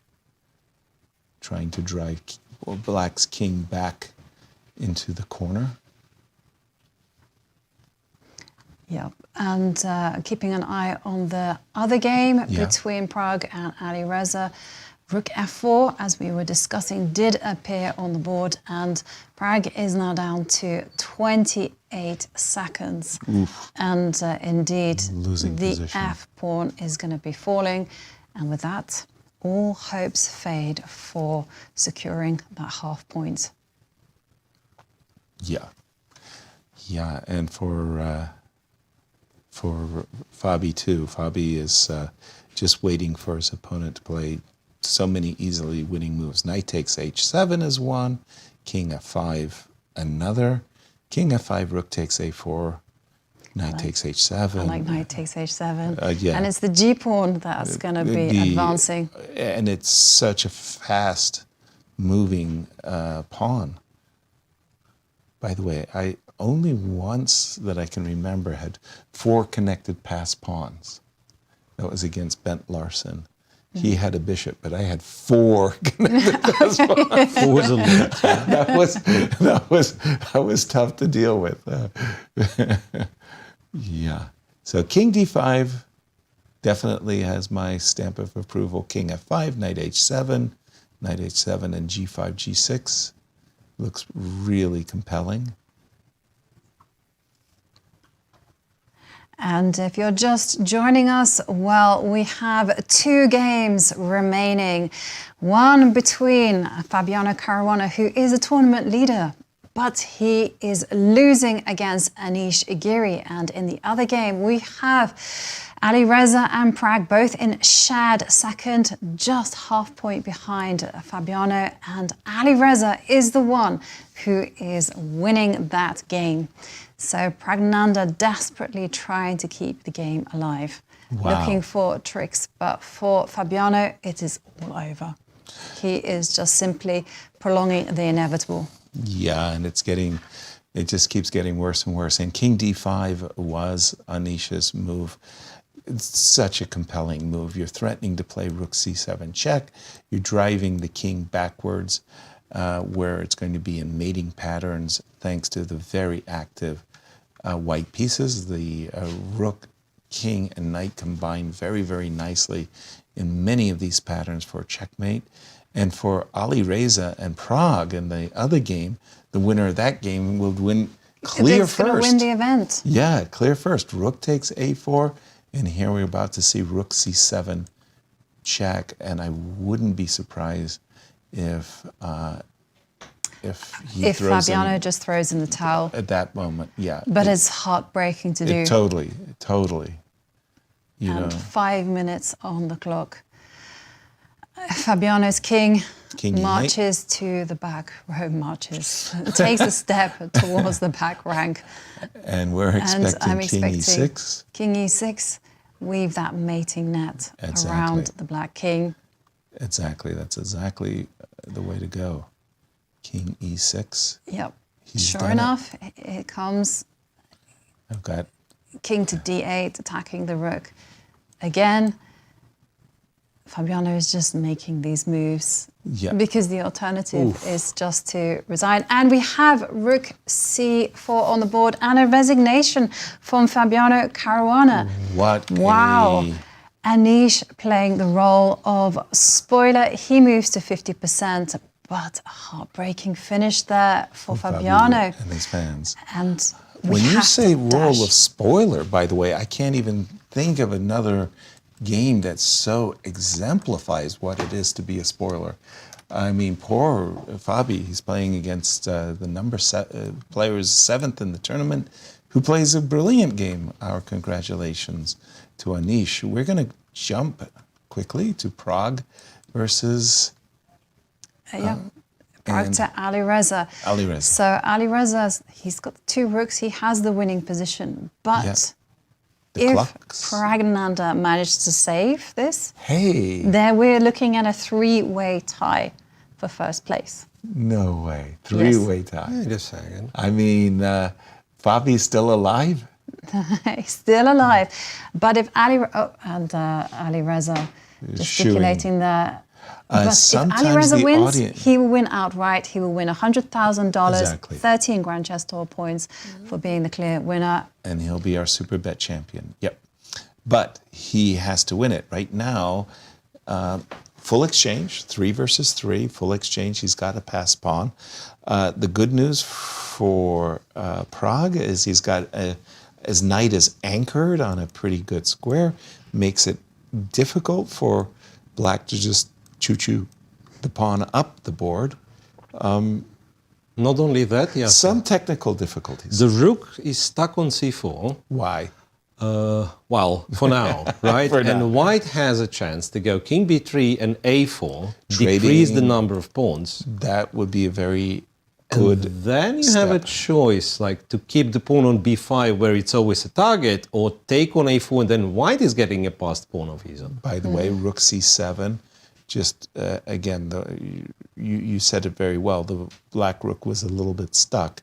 So a4 is definitely on white's agenda here.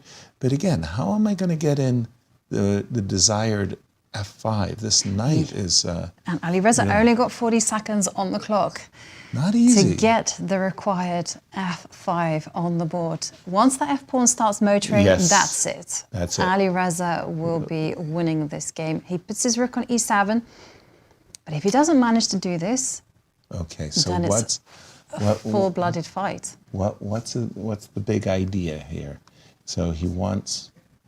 Maybe he just wants to park his rook on e5. Okay. So we've got to play a4. Yeah. There's no other choice. And so now I'm thinking rook e5. Okay. And I'm making... Yep. Yep. So if I go check... Okay, now I can go anywhere. The c6 square is covered. And I go over. Give me the pawn. Maybe you can have said pawn. rook g5, knight f3 would be a bit embarrassing. This isn't clean. No, it's not It might clean, still but be okay. winning. A4 indeed played. It might be winning, but it's not. Was rook c4 to c7 to e7 the right? It's unclear, yes. He made a reasonably big mistake before that. Okay. And he just played rook e5, after which computer insists on a b5 being almost equal. Right. So we could have a three-way playoff. Yeah, we are back to this moment where Prague has a very good chance of surviving this one. No, three-way tie. Always be incredibly exciting. It's like the perfect finish for a spectacular last round. Well, we had our statistician, Ben Underwood, on a two-way playoff featuring Alireza and Fabi. In that case, Alireza was considered a favorite according to Ben. Now, were we to have a three-way playoff, we'll have to get him to work. How would Prague do in that case? AB on the board. And the computer says Rook h8 check. this is the problem, right? This is what we were looking at. And the B pawn. You know what? Computer might be lying to us because the line it shows is like king to d7, rook b8. Yes. And then it captures on b5 with the rook, What? allowing the f pawn to run. So I'm not sure how accurate this one is. King to d7. Why rook would, to b8. But why wouldn't we be capturing with the knight? No, rook b8, king c7, and if you want to capture it all, you take with the rook. By the way, he has played king e7. King e7? Not. Isn't it another mistake? Rook b8 looks almost like equal, honestly. Because he wants to play f5. There's no question he wants to play f5. Seriously? Well, I mean... Oh, hang on a second. If it's a draw, we forgot about one person. Gukesh. Gukesh also has a +1. What? We will have a little mini tournament, right? I think we all chose the winner of the tournament suddenly. Sorry, I was just joking. You know what? After king e7, rook b8. Yes. Be F5. laughing at me, but after f5, apparently it's a kind of an immediate draw. How? A check on b7. Rook b7. Okay, I'll go back to f8. F8, and I give you one more check. I'll go to g7. G7, I give you one more check. And I'll go to h6. You go to h6, and I go rook f7, yes. And that's a study-like idea, where you have all the pieces near the pawn, but you cannot protect it. That is it's beautiful. just a draw. And 37 seconds for Praggnanandhaa. Wow. Rook to b8, targeting the b pawn. Well, the thing is, you do go rook b8 nonetheless, right? Well, you have Exactly, you have to go for that. So I made a mistake. After rook b7 check, I had to go king to g8. Yes, you didn't. I mean, it's a draw. It's just a draw. And remember You didn't that make a mistake. whoever wins this game will win the tournament. That is right. And so rook b8 played. Okay, just a second. You tricked me. I didn't. f5. f5, rook b7 is a draw. And after king f8? After king f8, I give you another check. I play king to g7. And I give you another check. And I go king to g8. King to guess what? I give you another check. King h7. King h7. The question is, what changed in my idea of going to the f-file?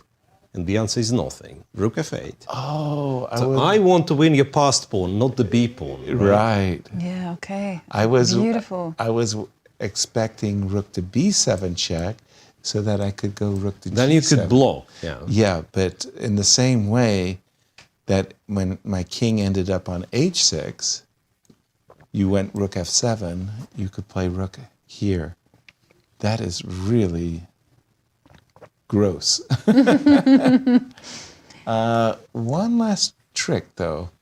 I go rook here, You fork me. That's very clever, of course. I go king here. And then the rook just moves. Well, it doesn't matter, right? And I go f4, and then you take one of my rooks. Yeah. It doesn't matter, right? Is Well, this a complete draw? Kind of does, right? Is it a complete draw? It must be a table base. Well, I'll just go F5 indeed C4. played. Well, F5? guys, Praggnanandhaa, 25 seconds on the clock. And the cleanest way to draw is to keep checking the black king to try to win the f-pawn. So he throws in one check. Right. And Alireza, imagine like having it in his pocket and then... Full exchange up. I mean, really shocking. King f6. But do remember that the king cannot run to g5 because then the knight from d4 will return to f3. It's waiting to catch the king and the rook. So we are expecting rook check. And rook check and rook check. Oh, we see knight takes b5. Wow. Whoa. Which isn't the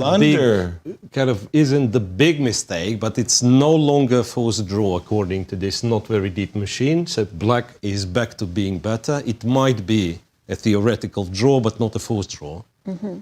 Whoa, whoa, whoa, whoa, whoa. 48 seconds and ticking down for So it has to be f4. What else? f4, push the f-pawn. The knight will have to come back. What else? Yep. Mm-hmm. And then I'm imagining the rook will come to g3 in order to support.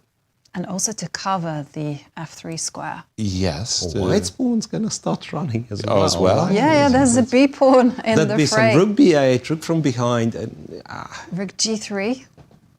Rook g3, very exciting finishing here. If we go into a four-way playoff, that would just be absolutely we are crazy. Back to having an equal position. Sorry. Crazy. Wow. I still think Firouzja is for choice here. The pawns are dangerous, but if you push immediately, b5, I see rook to c5, and I'm kind of happy that I'm at least clipping one pawn off the board. So for Prague, what are the clock times, Jovi? Prague has got 33 seconds. Alireza 1 minute and 25. And how are these guys not panicking? Yeah, exactly. Actually, Prague is ticking down to 22 seconds. First place on the line, $100,000. Calculating the consequences of advancing the b-pawn 10 seconds because now. you want to play b5. You desperately want it to work. 6 seconds. Oh my gosh. Well, don't leave it to the last minute. Okay, yeah. Rook b8's good. B8. Rook b8. Okay, Rook b8's so good. A good defensive move. The idea is f3 runs into rook f8 check, picking up the pawn, so you can't play. Oh, no. And now, what about Alireza's time? Alireza's down to 1 minute on the clock. Okay. And on my computer, Yes. there's a question mark on rook b8. A question mark. Yes. Oh. Question mark, which leads to like 0.3. Okay, and so computer nothing. apparently is seeing some draw. It's one of the good moves. Seriously, it keeps the position almost equal. We're going to have a fight between your computer and Jovi's computer. Sorry to say, but it's the same computer. It is literally the same engine, and only 27 seconds for Alireza. And what do you think he's thinking about? King to g7? King, to rook stop e7, the rook from get the rook behind the pawn. But rook then e7? Rook, another move would be rook to king f7. I like this one. So king f7, again, he's just stopping the rook check. He wants desperately to advance his pawn as quick as possible. You know, after the move king f7, imagine a very, very stupid move. Imagine a move like rook c8. You play f3. I take the pawn. And it's just two pawns, two connected passed pawns rook check. Yep.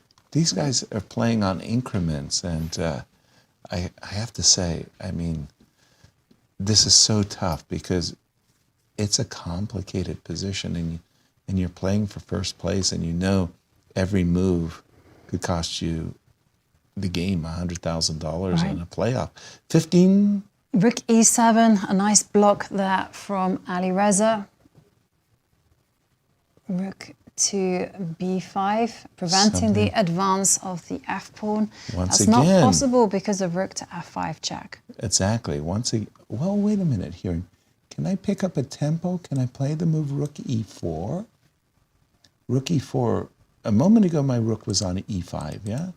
So rook e4 does have the advantage of, I'm threatening to take. And again, increments again. It is keeping us entertained. King to g6. Truly. Covering the f5 square. King to g6. Rook check. There's a Is knight the f5. Knight to f5. Knight to f5. No, but knight to f5. Then I move this rook. Yeah, like You the trick, take you don't want to f7. capture g3. Right? Wow. Knight f5, I think you played that in a bullet game, and then you discovered to your horror that after rook f7, you can't capture the rook on g3. You have more checks, right? Just go rook b6 check again, and checks. Right. I guess. Well, you That have to makes keep sense. a calm head because rook b6 would be nice. Just keep on checking, but do not fall for knight to f5 because it's all about who can advance the pawns to the coronation square quickest. Rook b6 indeed played. On the board. Expecting king g5? It's far from being easy. So now, after king g5, yes, computer says give another check, and then with the king on g4, which looks like you helped black a lot, now knight f5 works somehow. And don't ask me why. Yeah, it's just the computer says it is a draw, but wow. Well, he's reaching, No, and he King went F7. back. Wow. He went back. King f7. Does this allow the desirable knight f5? now it looks like knight f5 is a draw. But Wow. I suspect that Pragg will go for this rook b5 mechanism because that's what he did before. Right. Yeah. Rook b5. That looks like a repetition, actually, doesn't it? Well, 12 seconds, now down to 10. He's looking at knight f5. He's trying to desperately calculate again, rook Rook Swings. h6. That Still good. looks still good? One of the good moves. No way, really? Yep. So you want to play rook h2 to f2? So f3, rook h2. But you are allowing moves like rook b6. f3 getting knight the rook. f5, right? Or f3 rather give you a check, take the rook. f3 loses for To knight f5, yes, coming. Yeah. So he's rook played e3, rook and e3. now you have to go, and that's a tricky one, you have to go rook h4, allow rook c3, and apparently black can't defend f4. defend the f-pawn. Which is like so counterintuitive, to be honest. Wow. So rook h4, rook c3, king b2, and the f-pawn is lost. And he's done Rook it. h4. He's done the it. only move to draw the game, rook h4. It's crazy how well he's playing on this second. Well, here we go. We are watching the final game in the final round.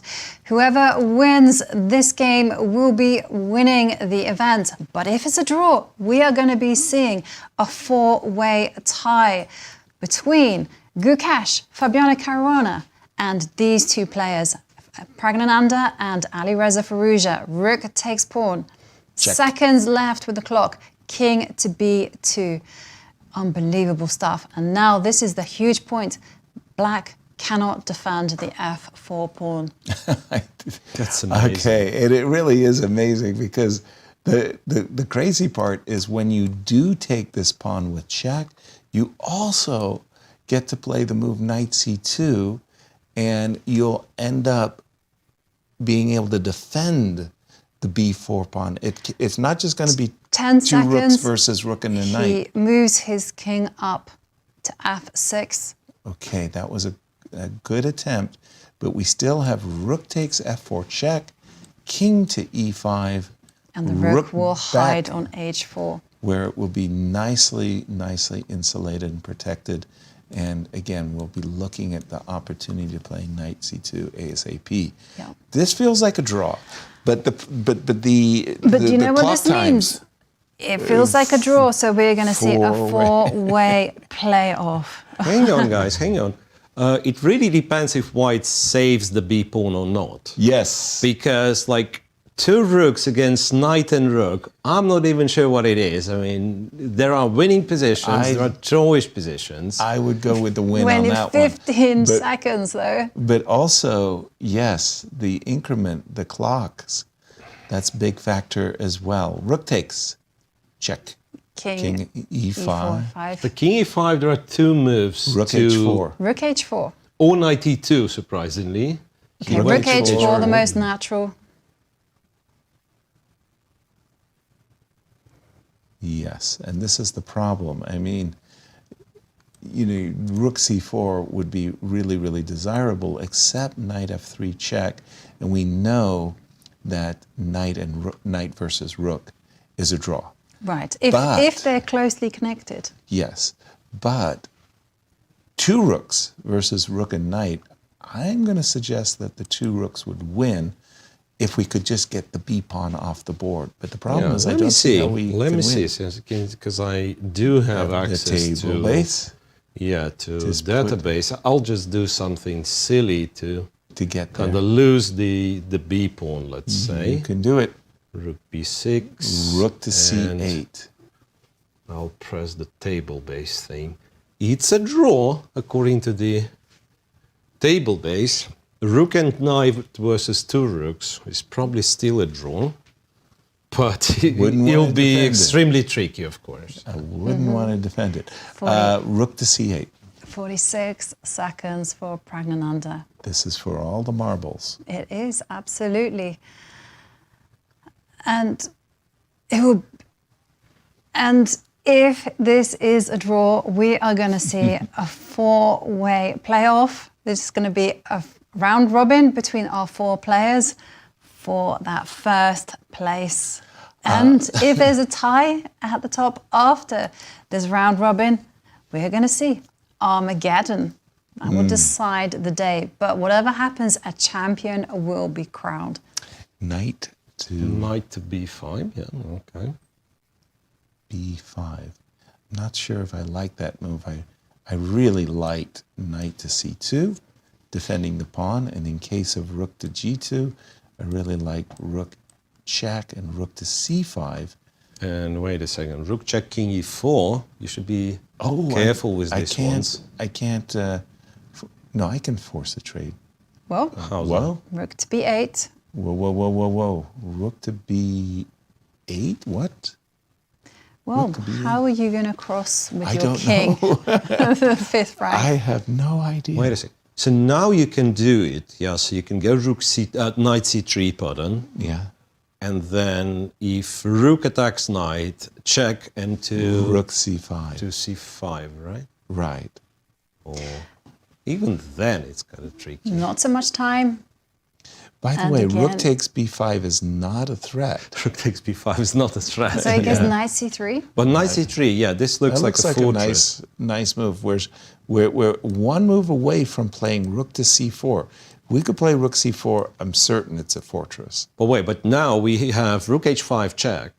Yes. And where the king is going, He has to step back. you have the only move, king e6, after which rook c5. I mean, if this is not a fortress, then I don't know what is. Right? I think it is. He's reaching for the rook. He's going to give a check. That's it. That's the fortress. We're going to see a playoff. It's absolutely amazing, yeah. Wow. Fabi's still alive. Wow, after all of that. Fabiano Caruana losing to Anish Giri in the last round. Gukesh drawing very early on with Wesley So. Both these players still very much alive because, As you can see with the trade of rooks, Alireza just we are looked now disgusted. in drawing territory, and we will be seeing a four-way playoff for that first place. That involves a round robin where the players will be playing at a time control 10 minutes plus 5-second bonus. And Firouzja cannot believe it. He's just let it, the was first place completely escape. dominating, and Yep. right through his fingertips, he's let it slip. Indeed. And Praggnanandhaa also keeping his hopes alive. And there we have a draw, king versus king. We are seeing a four-way playoff. Wow. Hold on to your seats, guys. It's going to get exciting. Yeah, well, rook takes c3 was such disgust that he played that. I have some bad news for myself. My pick, Fabi, is going to be carrying the baggage of this loss into the playoff, and he's angry, he's upset, he's, you know, like, I've ruined my tournament, and he's got to put that all aside and play the best rapid chess of his life to win this playoff. Okay, so after a dramatic final round, let's take a look at the standings. And it is a four-way tie at the top. Fabiano, Caruana, Alireza, Firouzja, Praggnanandhaa, Gukesh, they all have 5 points. And looking at that standings, it's a relief it's not 8 players tied for first, because the wolves behind the leaders would love to be in the playoff. And this is what we have. And this is exactly what you have. We have a four-way playoff. It's a round robin between these four at a time control of 10 minutes plus 5-second time bonus per move. And if there is a tie at the top, well then, Armageddon will decide everything. This is it.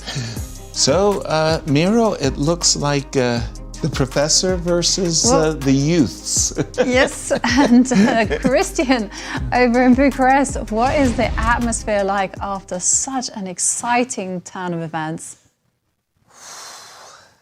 Well, I was just in the playing hall. You could cut the tension with the knife. You guys could not see the crowd, but the crowd was all there. It was packed, full house in the playing hall, just incredible, and everybody, was just waiting for the final result, and it came. Praggnanandhaa, just incredible, tenacious defense to save that half a point and force the playoffs. I have to say, Pragg was on the back foot from the beginning, from the get-go, from out of the opening. To be honest, he took way too many risks, and Alireza countered that incredibly well. But I have to say, who do you guys have in the playoffs?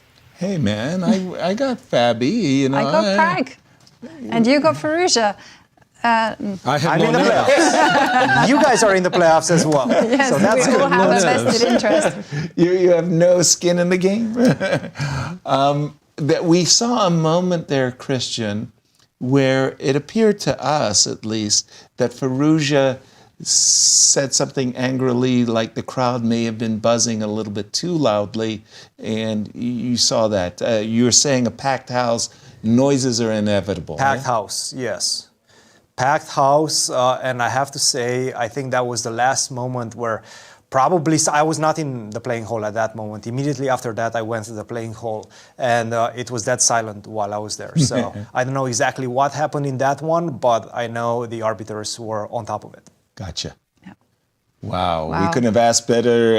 Exciting. We're going to go on a short break because the players are going to get a break. How long is their break, by the way? Okay, we are thinking that it would be a 15-minute pause for the players. You need to recharge, especially after that electrifying last round. The dramatic So finish. we are going to go on a short break, and we'll be back with the playoff action. Maybe an Armageddon. You don't want to miss it. No, yeah, absolutely not.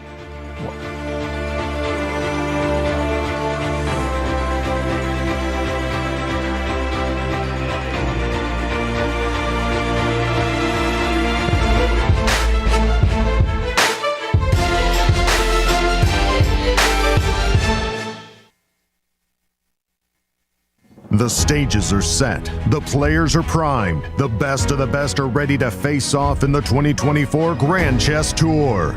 The top players in the world prepare to battle across 4 countries for a $1.5 million prize fund. Everything starts in Warsaw with the Superbet Rapid and Blitz Poland. Then off to Bucharest for the Superbet Chess Classic Romania. The players then travel to Zagreb for the Super United Rapid and Blitz Croatia. The tour concludes with back-to-back events in St. Louis, Missouri, the chess capital of America, for the St. Louis Rapid and Blitz and the Sinkfield Cup. 9 players will go in, but only one can be crowned champion. Who is prepared to make history? Get ready for the return of the Grand Chess Tour.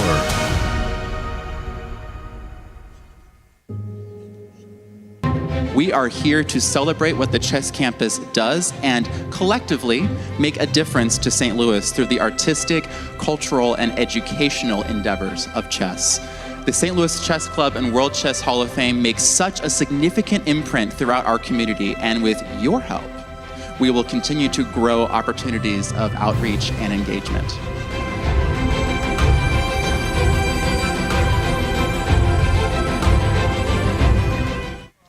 I'm Grandmaster Maurice Ashley. Join me on October 24th to 26th for the St. Louis Chess Conference to be held right here in the chess capital of America. Also featuring legendary world champion Garry Kasparov and Hall of Fame inductee Judith Polgar, the conference will explore the broader educational and social impact of chess. For more information, visit stlouischessconference.org and sign up today. The St. Louis Chess Club is the premier chess facility in the United States. We bring the educational benefits of chess to thousands of students across the St. Louis area. We also promote chess at the highest levels, hosting all levels of the U.S. championships, as well as high-profile tournaments that attract the world's best players. Become a member and enjoy perks such as free classes and lectures, weekly tournaments, and so much more. Visit stlouischessclub.org to claim your membership today. The St. Louis Chess Club Scholastic Program brings the educational value of chess to kids in schools across the St. Louis area. Active in over 100 schools throughout the St. Louis City and County, the St. Louis Chess Club has been able to reach over 85,000 students in both in-school and after-school programs. We view chess as a valuable educational tool. Learn more about our scholastic programming by visiting stlouischessclub.org/education. In the world of collegiate chess, there is no team rising quite like the one at the University of Missouri. The team has brought home title after title, including the 2024 Pan American Intercollegiate Championship, and were the 2024 Final Four champions. Guided by their head coach, Cristian Chirila, there is no stopping the Tigers. Respect, responsibility, discovery, excellence. University of Missouri. Here is the place where we enjoy the game of chess of its beauty, to advance the cause of chess and to help St. Louis Chess Club to serve as a capital of the world of chess and to keep bringing new and new millions of new fans into the game every year. I'm Grandmaster Maurice Ashley. Join me on October 24th to 26th for the St. Louis Chess Conference to be held right here in the chess capital of the United States. Also featuring legendary world champion Garry Kasparov and Hall of Fame inductee Judith Polgar, the conference will explore the broader educational and social impact of chess. For more information, go to stlouischessconference.org and sign up today. The World Chess Hall of Fame, located in the heart of St. Louis's historic Central West End. Want to know why chess has intrigued people around the world for nearly 1,500 years? Stop by and learn about the impact of chess from our 3 floors showcasing the art, culture, and history of the game. The World Chess Hall of Fame has something for everyone to enjoy. For more information on current exhibits, please visit worldchesshof.org. St. Louis, the chess capital of the United States. It also plays host to an award-winning shop dedicated to chess merchandise, all-occasion gifts, and plenty more. At Q Boutique, you can shop both in-store and online. From quirky greeting cards to luxury chess sets, there is something for everyone at Q Boutique. Enjoy a shopping experience like no other. Make sure to check out QBoutiqueSTL.com for a wide variety of gifts for everyone to enjoy. At St. Louis University, chess and success go hand in hand. Founded in 2016, the St. Louis University chess team has risen to become recognized as one of the best in the nation, bringing home multiple titles, including the National Championship in 2022. With members from 9 countries and led by Grandmasters Firouzja and Darius Fierks, the future is bright for the SLU chess team. Higher purpose, greater good. St. Louis University. The St. Louis Chess Club is the premier chess facility in the United States and is among the best in the world. Thanks to co-founders Dr. Jeannie Cairns Sinkfield and Rex Sinkfield, the St. Louis Chess Club is a non-profit organization committed to promoting the game of chess locally and internationally.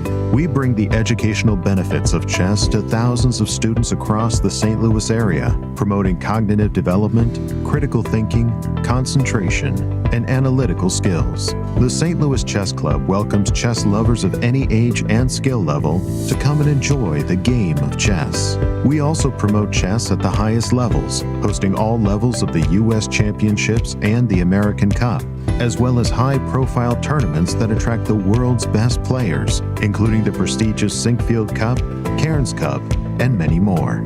All tournaments can be streamed via our YouTube and Twitch channels that also include over 2,000 chess lectures for anyone to enjoy. Become a member and enjoy perks such as free classes and lectures, weekly tournaments, merchandise discounts, and so much more. Visit stlouischessclub.org to claim your membership today.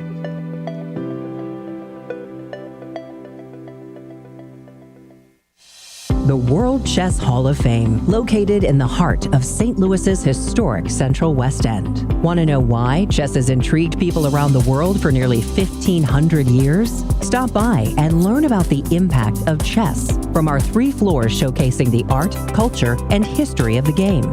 Landmarked by the world's largest chess piece sitting outside our front door, the World Chess Hall of Fame has something for everyone to enjoy, including various exhibitions, monthly concerts, and much more. Whether you are a beginner or a professional, there is something for everyone to learn here at the World Chess Hall of Fame. Enjoy free admission to our rotating exhibitions in our galleries and sign up for chess events, family-friendly programming, and art classes. And don't forget to stop by our award-winning gift shop, Q Boutique, and shop a wide selection of chess-related merchandise. For more information on current exhibits, please visit worldchesshof.org.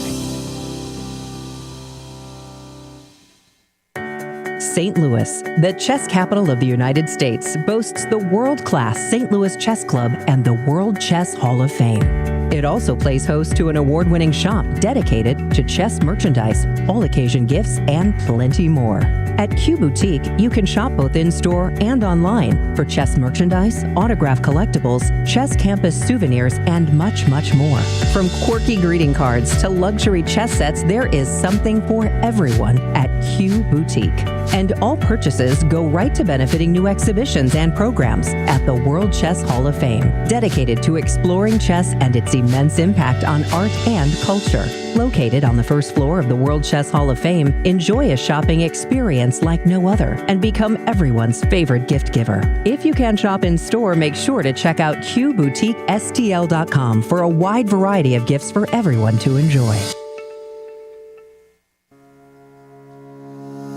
The St. Louis Chess Club Scholastic Program brings the educational value of chess to kids in schools across the St. Louis area. Active in over 100 schools throughout the St. Louis City and County, the St. Louis Chess Club has been able to reach over 85,000 students in both in-school and after-school programs. We created the Select Chess Training Program and the Junior Select Chess Training Program in order to elevate the skill level in students across the St. Louis area.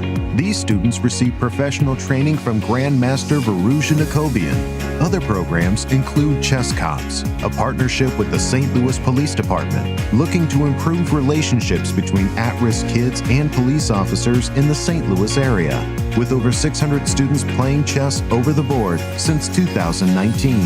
The St. Louis Chess Club has also created a chess merit badge for the Scouts BSA, quickly becoming one of the most popular badges, with more than 250,000 Scouts earning the badge since 2011. Students of chess can also pick up a copy of Read and Write Chess. Thanks to club co-founder Dr. Jeannie Cairns-Sinkfield, anyone can learn how to understand chess notation in no time. We view chess as a valuable educational tool. Learn more about our scholastic programming by visiting stlouischessclub.org/education.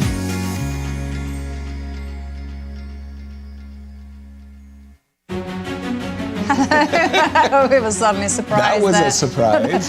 And welcome back. It's Superbet Chess Classic, but it is a playoff time as we have a four-way tie for first place after the most dramatic final day that we've seen. And here you can see it's Fabiano Caruana, and he's going to be playing Gukesh. And then we also have Alireza against Praggnanandhaa. That's going to be just round one, because what we have is a round robin. 3 rounds of play, and if there's a winner, if there's a clear winner, that's it.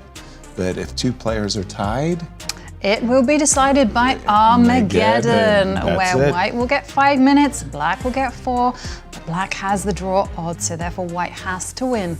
yeah, Mira, I want to, and here we go. This is this and playoff here you scenario. can see that it's a rapid round robin, 10 minutes plus 5 second time bonus per move, and Armageddon decides the day. Right. I know you incorrectly guessed who was going to win the tournament, but if you had $5. Don't rub it in. If you had $5, I'm not done. 3 I'm not one done. player, Yes. and I'll 2. Okay. You So gotta 3 give and me- 2. Yeah, you got to give me who you think are the 2 favorites. 2 favorites of this 2 one. favorites. The 2 favorites. Those ones who are least upset. And you pick the order. Yes, so I'm betting Gukesh on is the least. youth. He can choose Gukesh, because then everyone has a vested interest. Because I'm Prag, I you're bet Caruana. $3 on Gukesh and then $2 on Gukesh additionally, because I believe in him so much. Very good, very good. And here are the pairings for the first 2 games. And here you can see it is Alireza against Praggnanandhaa. And there is also another one between Fabiano Caruana and Gukesh. I think for Fabi, by the way, not for nothing, but starting with white is a great sense of relief, because he's just coming off a very, very, very painful loss to Anish Giri, and getting white in the first round. If he had black, that would have been really a challenge for him. Yes, and also it's going to be a challenge for this man, because he had a completely dominating position. Yes, he did. Against Praggnanandhaa. He let it slip away. He let it slip away, and now he has to completely reset. Yeah, and within not easy. minutes, play this tie-break. Not easy, this resetting. And as you were saying, the player who's least upset is Gukesh, because he essentially held the game with black against Wesley, made a draw, and finds himself in a marvelous situation. He's rather pleasantly surprised. In the most pleasantly surprised. Prague feels like he got a reprieve, But maybe that's for the sure. same goes for Fabi, because with that loss, he thought it was all over. And He did. here comes Fabiano Caruana. Right. Well, I'm sure the players are furiously talking with their coaches, their seconds, trying this last minute preparation. It's not easy in these circumstances when the clock is only 10 minutes and 5 seconds. That is a different time. This is the final standings. This in regulation is time. how our final standings ended. Fabiano Caruana Alireza, Firouzja, Praggnanandhaa, Gukesh. And it was Look how Fabiano close. Caruana's loss to Anish Giri that set in motion this chain of events. Tumultuous chain of events. Totally, and Praggnanandhaa against Alireza, that was the most dramatic game I've seen so far. It looked like Alireza was just dominating. And there you see Praggnanandhaa. First Black at the board, pieces. let's go. Yes. He's thinking, I got a reprieve. This is really, really but nice. he's facing the same opponent that he faced earlier on. Alireza, Firouzja. In that final standings, again, just reviewing it for just a moment, while we do have a four-way playoff, it could so easily have included Jan Nepomniachtchi. Because he came within a whisker of winning. defeating Nodirbek Abdusattorov. Exactly. And if he'd managed that, then he would also be in the fray. That's exactly how close it came to a five-way playoff. And then, guys, we would be here for hours. Forever. Because somebody's getting a free game, a bye, if you will. And I want to point out that we are not completely out of the woods yet. Yeah. Right. So while normally the round robin would produce the single winner or a pair of winners, but Yes. it's not mathematically impossible, three-way tie or, God worse. forbid, four-way tie for the first. Right. And then you'll have to play, I don't know, the Armageddon of Armageddons. Right, there you go.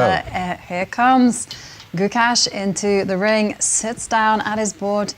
He will be having the black pieces against Fabiano Caruana. It's very difficult to do preparation in 15 minutes, and especially because it was unexpected. Yeah, and not for nothing. I thought that Gukesh was wearing a very nice jacket. He's taken it off for what we think these rapids, but it really feels like it's going to be closer to blitz. And he came just with his shirt. Okay, Bobby was quick to take off his jacket. I always think whenever I'm playing blitz that I want to wear loose clothing. I don't want to wear a tet. Yeah, and just a reminder that our time control is a kind of hybrid between rapid and blitz. It's 10 minutes plus 5-second time bonus per move. 5 seconds is not that much time, so you don't want to be getting there with no time. For me, the frustrating thing is the time controls. I bet you dollars to donuts none of these players have experience at 10 minutes and 5 seconds. They just don't play. They play 3-minute chess, they play 1-minute chess, they play 3+2. Or rapid 15+10. Or rapid 15+10. But who has experience with 10+5? And there you can see 10 Very minutes unusual. on the clock. It is unusual. So nobody and the has players experience will have to adjust as well. On the fly. E4. E4. Which game to follow? Well, you pick us. Well, the cameras have chosen for us today. Exactly. Fabiano Caruana against Gukesh. That's been in English. And A2, A3 was previously seen, and Fabi repeats as preparation. Now, the question is, he saw the game of MVL, and it was Anish who was white, and will he be able to improve on Anish's play in that game? Because it did end in a draw. So the first think belongs to Gukesh. A2, A3, we understand that D7, D5, simple reversed Najdorf with an extra move for white, perfectly reasonable, and A5. I think that was the move That was chosen the by move MVL. that MVL played. E2, E4, was it E4? Ooh, I was about to try to bring the pawn to E4, but E3, and now D5. Yeah, and now we're in the middle of an open Sicilian, colors reversed. Right. Scheveningen variation. Yeah. But no more G3s.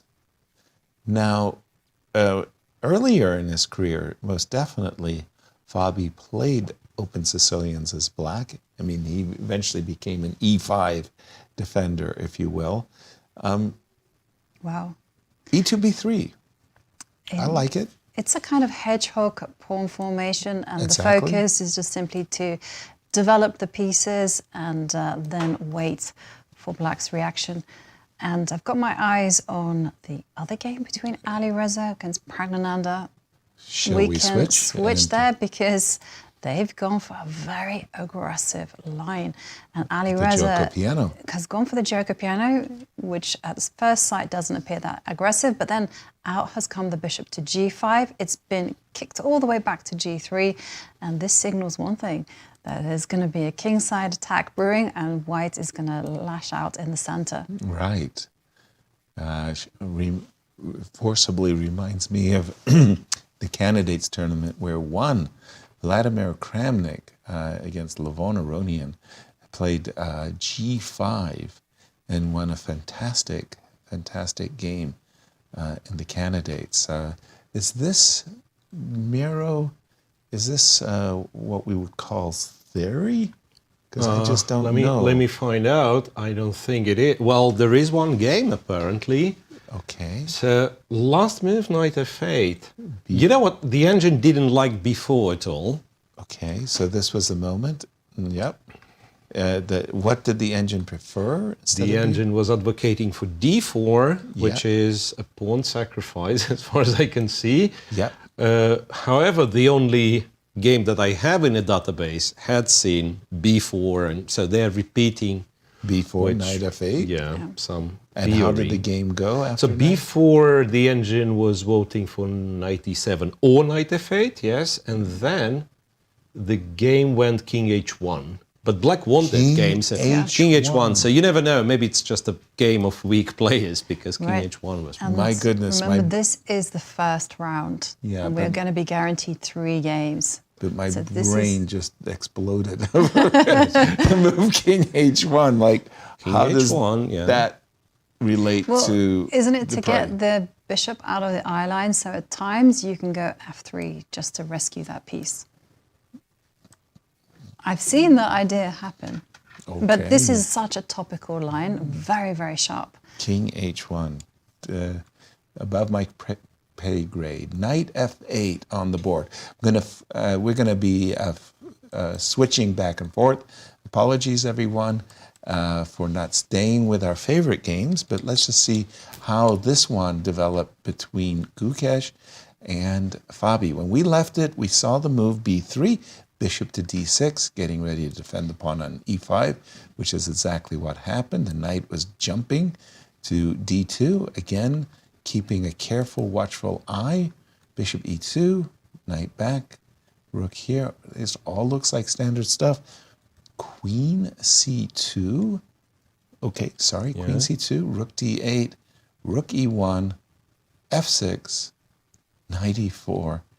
And a lot of toing and froing, I would say. To what end, Miro? Don't you think Fabi should be happy with the opening? And the reason why is that Gukesh, I don't think he's an e4 player nowadays at the very least. Okay. He usually plays closed openings and therefore like open Sicilian with colors reversed, with extra tempo, not necessarily the theoretical position, but the character of the game for open Sicilian might not be kind of very comfortable for Gukesh. By the way, rook to b1 was the last move, which is a kind of a confounding move to me. I don't quite get that. We're not playing b4. It's a bit of a spidery, move. Just I'm waiting for you to, Yeah, I would have thought that thanks to this queen and bishop, lining up on the b3 pawn, that you would want to play knight to c4. Okay, I can understand it. He wants to play knight c4, recapture with his b pawn, and hopes that the rook can be put to use. There's also knight c5 idea. And there you see rook d7. Especially after the move rook to d7. It is actively provoking knight to c5. And I believe that Fabi is in good spirits, because after he lost to Anish Giri, yes, that was painful, but he thought the tournament was over. He's got second place. Alireza was going to win. And then suddenly, he's in a playoff. Back in with a shot. Good spirits, boy. You are an optimistic person. I am an optimist, but I do think that because, you think it's all over and then suddenly it's not. It's not. Knight and then C5, Knight C5 as indeed played. advertised, takes. Now we're probably just dropping back, or maybe now that the pawn on A3 is not under attack anymore, maybe we can drop back with the bishop to A1. We're not afraid of rook takes D3. That's just a pawn. And then for the exchange, bishop to A1. And we kind of reset. Bishop A1, queen C2, knight E4. Bring the other knight to C5. And for the moment, this knight on B6 is passive. Talking about reset, I'm looking at the other game between Alireza Firouzja, and knight F8 has stumped him. He's burnt a lot of time on the clock. He's now down to 4 minutes and 8 seconds, and it's ticking down. Wow. Okay, we do have more moves after knight takes C5, queen takes C5, rook to D8, queen did drop back to C2, bishop F5, gift me the pawn.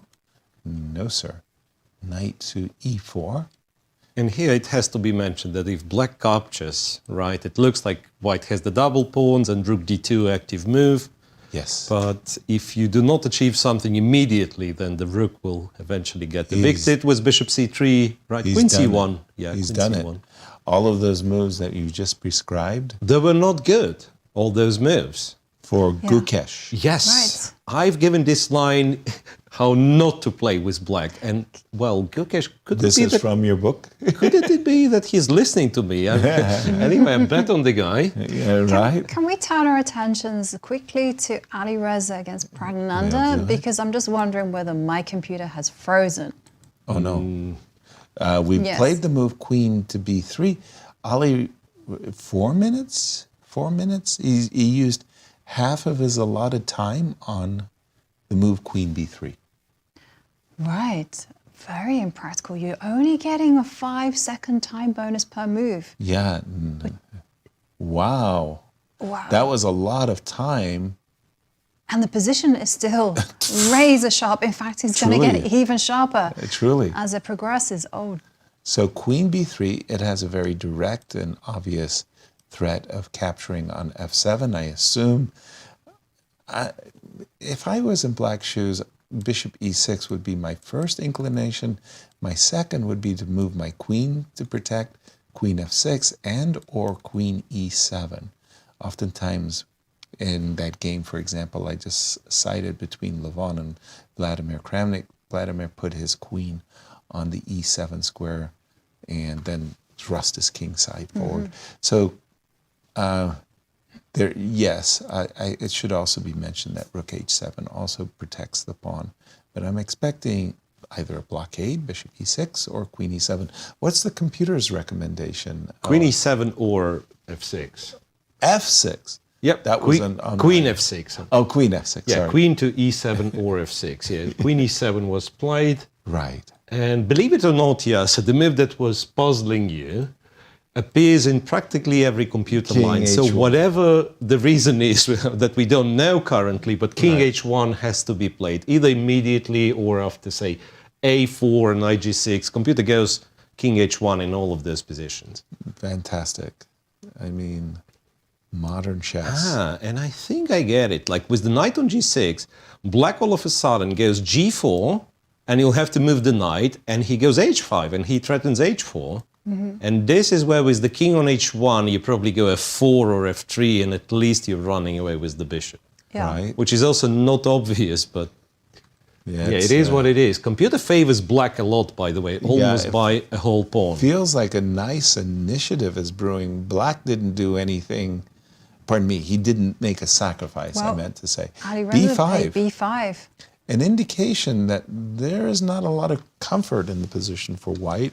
And Alireza is looking for forcing active play. So, for example, knight A5 definitely is a consideration, right? But if you played he did play knight A5. Knight A5. But if you played in this position B5, bishop B5, Alireza is hoping for knight C4. d4, and on you go. Knight a5. Right, knight Queen a5. b4. And now I'm assuming. I'm assuming knight takes bishop. Whoa, wait a minute. Hold on. You want to go bishop b6? I'm thinking. Yasser wants a b5. Yeah. Okay, because okay. there's a discover check, so I can protect my knight indirectly. So I was thinking something like this. It's a very messy position. No, it's bishop takes. Yes, it's bishop takes, c6 and d4, and this is how you get an absolute mess on the board. Bishop takes, c7, c6, and No. then white goes d4. I can't take. This one is impossible. Ouch. That's a discovered, nasty discovery. And that's why he blocks the diagonal, goes So d4, so that if you take the bishop, white's going to take the knight, and it's seriously, I have no clue whatsoever what it is. Yeah. It's so just complex. chaos on the board. And do you you want want to a lot of invite- time when Right, do you you invite want to this invite chaos. that chaos? Yes, and So did he play AB? That's just our move. Sorry. no, he's still thinking Okay, let me just refresh whether my he board. should just go bishop to b6, Knight knight a5, takes by bishop. the way, wasn't the best. Was not the No, best. he absolutely should have captured on b5. Yep. And computer's very happy with like bishop takes, knight g6, and Just get on apparently, with yeah, business. you still have this strat of going g4, h5 and developing the attack. And for the c6 knight, you do not care. If white takes, you take back with the pawn, Yeah. right? Right. And meanwhile, in the game between Fabiano and Gukesh, well, I'm looking at the position right now, and it is advantage Fabi. He has the bishop pair. He also has excellent control over the c line, and also the computer agrees. All the Queen way to in white C1. side. Bishop to c3. I like the reorganization that Fabi has made, whereas Gukesh has doubled his rooks on the d file, and then played rook d2, and then took all of his rooks all the way back. Undoubled. Undoubled, everything. And the meanwhile, white has won the two bishops, and he is ready on many occasions to play b4, b5, blast open the c file. Now, Fabi went queen c5. yeah, I wanted to say that in my English experience, I love to play in these positions queen c5 and post up with the queen on b5. In a certain way, if you think about the queen on b5, I ask you, where are you going to move the knight? Whoa! Well, he's kicked the queen back.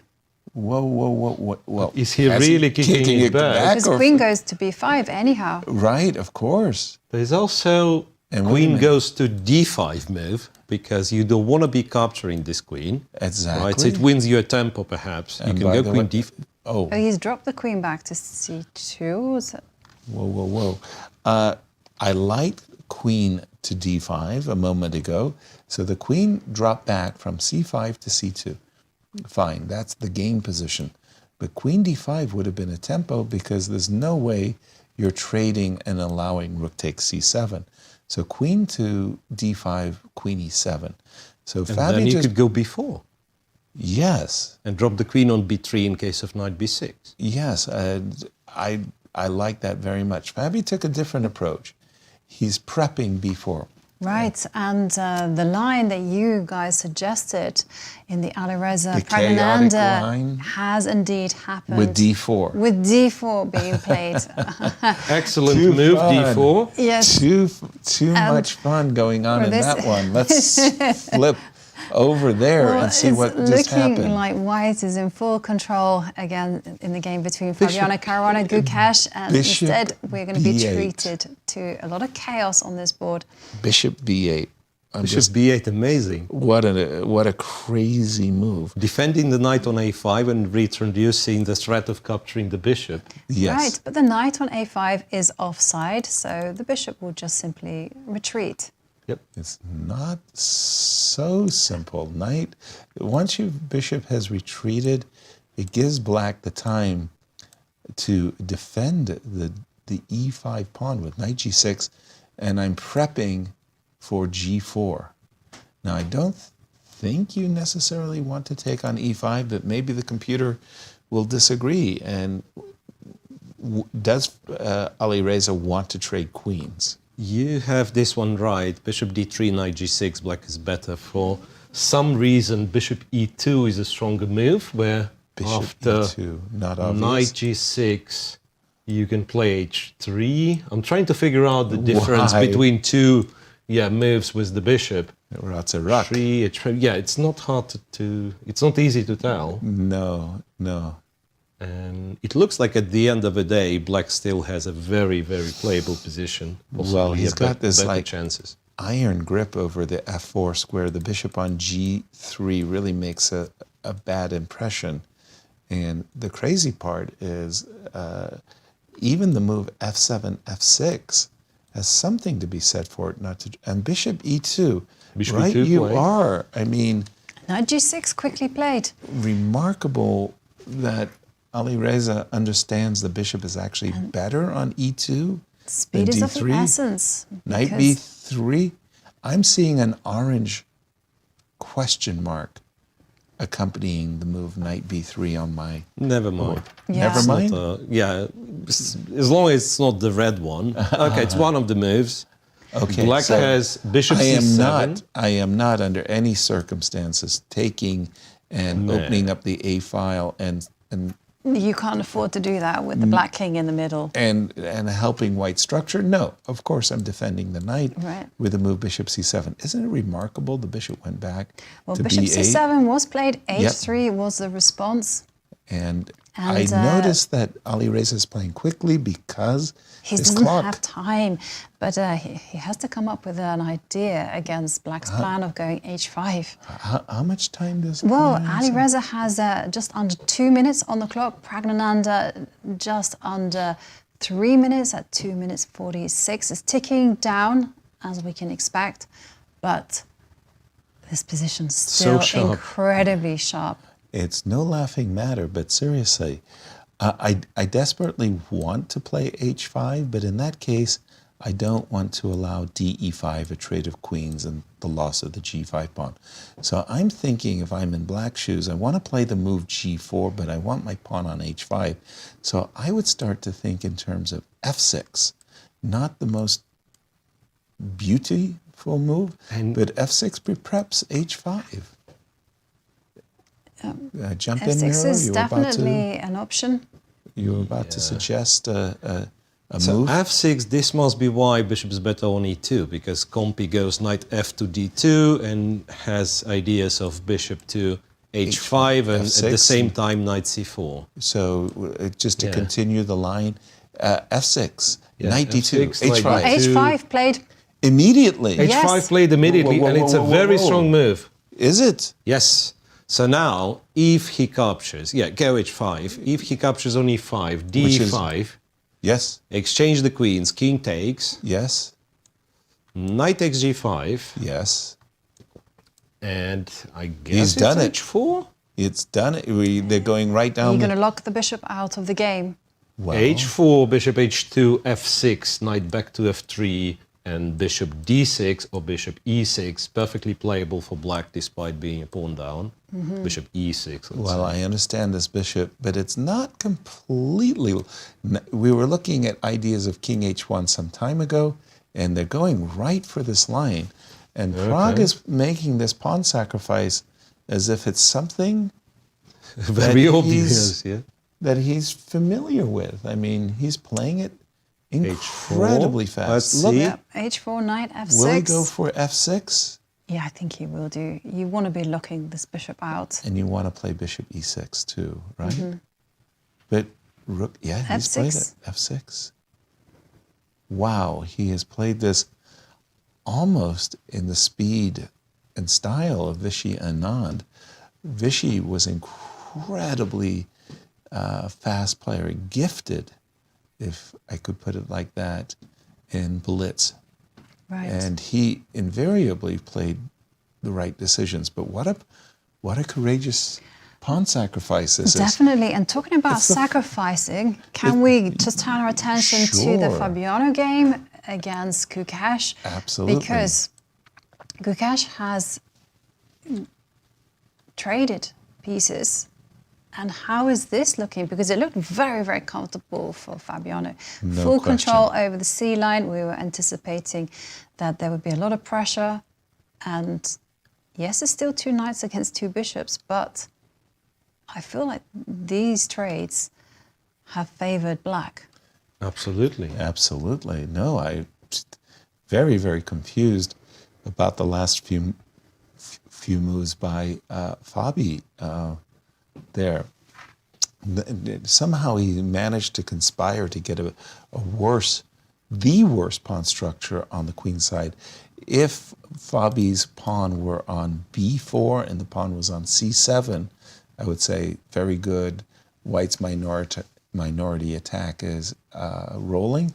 This pawn structure I don't like, and the last move f2, f3 is an indication that something is not completely copacetic about White's position. Now, having said that, if I can engineer queen e6 and, I don't know, on a good day, bishop to c4, I might be in business. Right. Ooh, a very tense position in that game with Gukesh making those small improvements, but I'm looking at the clock situation and the other game. Oh, has there been any developments? Yeah, I mean, I was thinking even queen f7 on the last move started to get exciting. I'm thinking bishop, whoa. Fabi's beginning to take charge.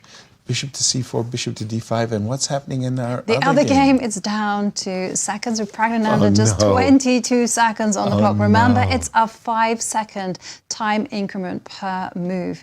And, well, Alireza's knights are coming in. How did Alireza get his knights to such fantastic squares? Oh, first of all, this knight is not completely solid on c5. Wow, wow, wow. Okay. So now the question is, where do I move the knight? I guess there's not much choice. I have to... Oh, no. I can play... I got to draw. You can go knight e6. You can get it in that way. Ah, even better. I was about to say, I have a perpet. Knight g7 check, king e7, knight f5. Something I might do just to gain a little time on the clock. But you just pointed out something I hadn't noticed. I have immediate knight e6, which is played. Black's okay, though. Black's okay. Take the knight, yeah, take the knight. Go back to f7 with the bishop, or not, I'm not even sure. Well, wasn't that pawn number 2? You can see he's down to 13 seconds, 10 seconds, and just a 5-second time bonus. He's done it. Okay, we do see a trade.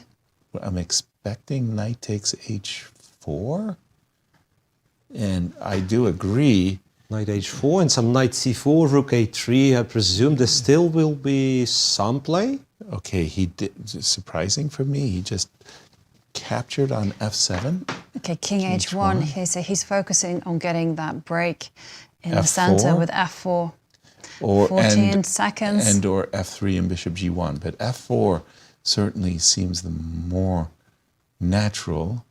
And there he goes. Yeah, there it comes. And Alireza is better now, according to the machine. And knight to d2, attacking the rook. That came maybe just in time. Wait. I can sacrifice an exchange. Takes on e5.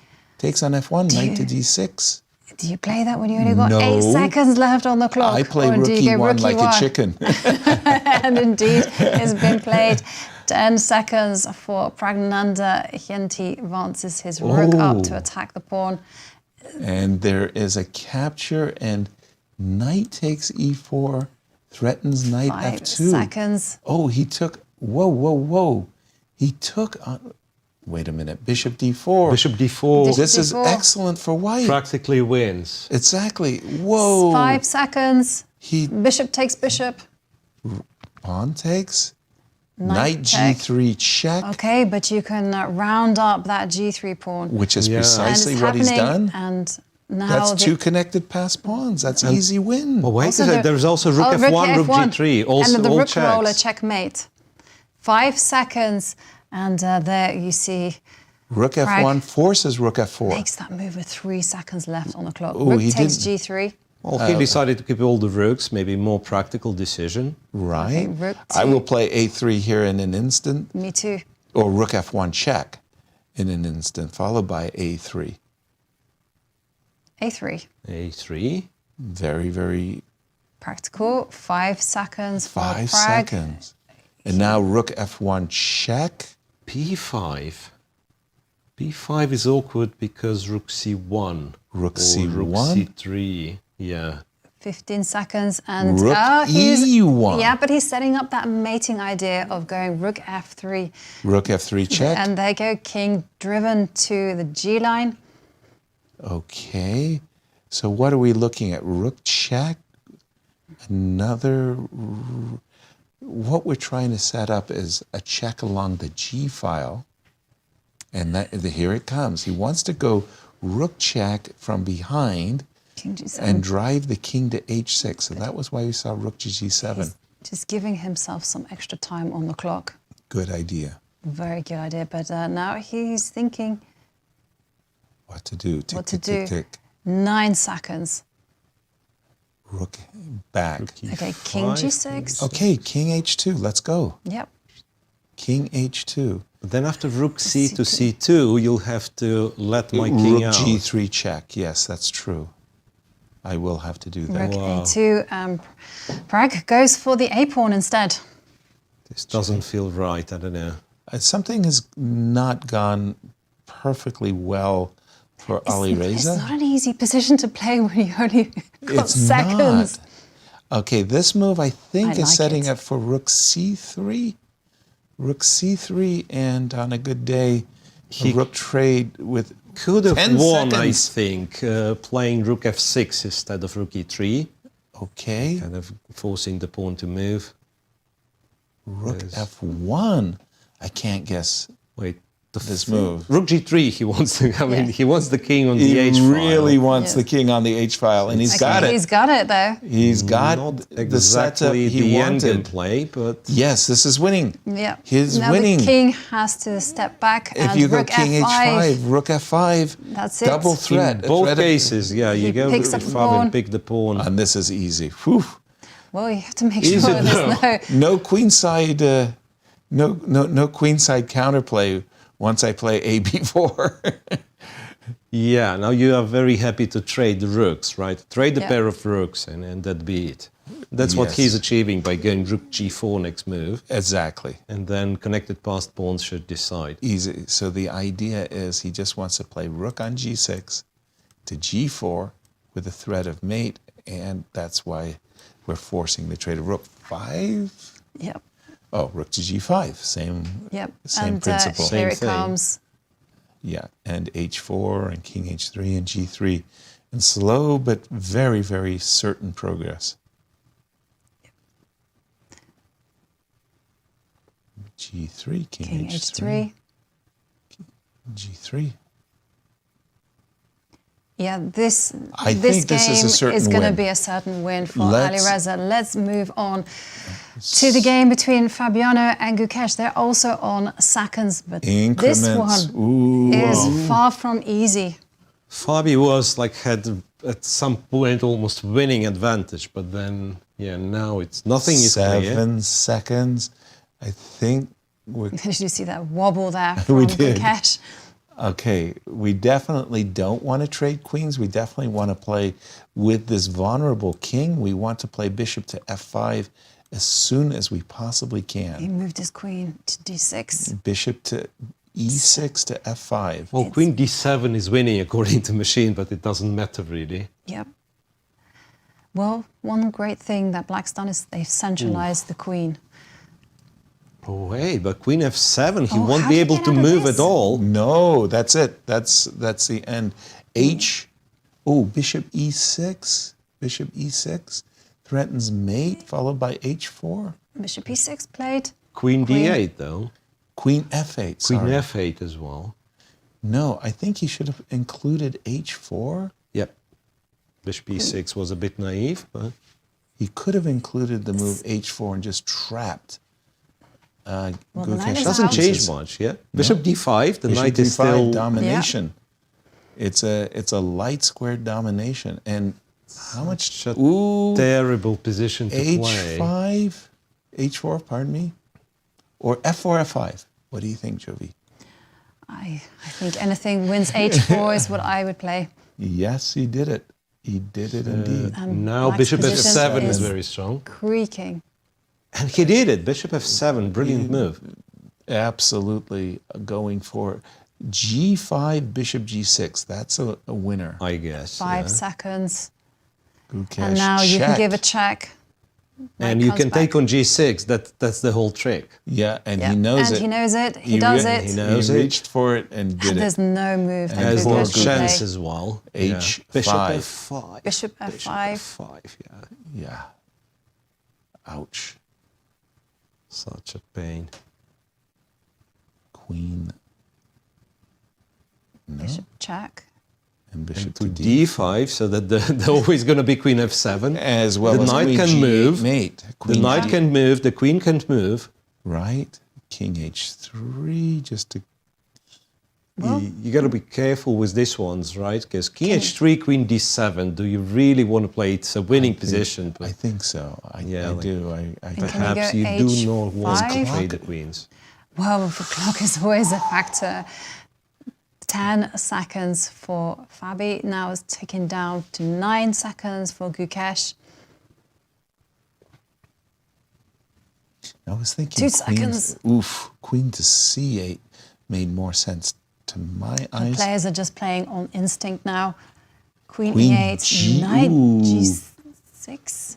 Ooh, what is going on? Queen takes pawn.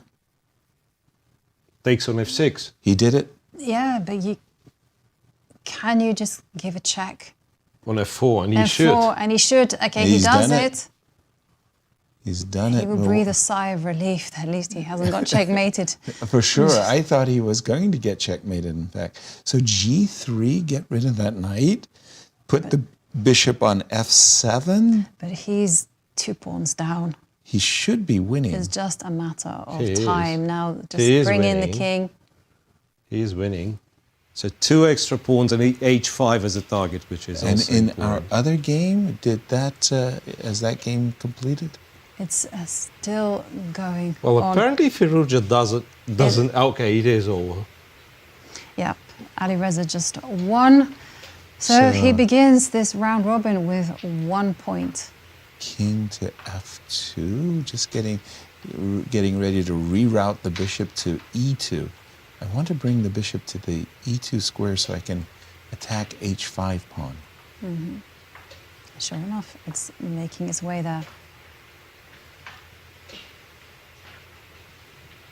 Yes. Whew. Wow, what an Nerve-wracking game. eventful round one of the playoffs. I mean, my Bishop goodness. E2. Man, why didn't we have such games from round 1? Right? Where was the classical? Let us down. It's and the short time control. The shorter time control, more And mistakes. there you can see Alireza looking at the game between Fabi and Gukesh. 7 seconds for Gukesh. Instantly, Fabi captured the pawn on E5. But and this I is would the have issue. hesitated. For a bit at least, right? Yeah, I would have played King E3 and waited to do that. But he apparently believes that he can force a Zugzwang. The Black It's King a 3 pawns after all. It is an tied extra pawn. down. Yeah. So bishop to D1. I have an idea. Bishop B5 and then check from E8. So the king has to go to H6. Good idea. Fabi agrees with you wholeheartedly. So it's this, Miro. knight E7, check from E8. King H6, and then you go king F4. And handshake. And Fabi also begins with a victory. victory. So it was a 97 successful moves. round for the white pieces. Truly, wow. We got Ben Underwood's, our statistician, to tell us what would have happened in a two-way playoff. Nobody imagined a four-way playoff, not even Ben. But we'll have to ask him prior to the playoff who his model had as winning. But for the moment, we have 2 leaders. We do have 2 leaders. We saw just there that Fabiano Caruana defeated Gukesh, and also Alireza defeated We didn't see the end of the Firouzja game Yeah. because we were focused on Fabi. And this is at the very end what has happened. The pawns on h6 and g6 means that the black rook is tethered to the last rank. Otherwise, it would be rook c8 mate. Now, Firouzja knows that if he can engineer just the trade of the rooks, the game is won. So he plays king to d7 and rook to c8. And that takes some time to play rook c8. Why is he taking? He's got lots of time. I thought he played all of this automatically to get his rook to c8. There you see the Thought about it. handshake where Alireza gets his revenge over Praggnanandhaa. So let's take a look at our pairings for the next round in the playoff. Fabiano Caruana, Alireza Firouzja, they're in the lead with 1 point. And they face each other. Gukesh will be playing Praggnanandhaa. This is the pairing for the second Yes. round. Okay.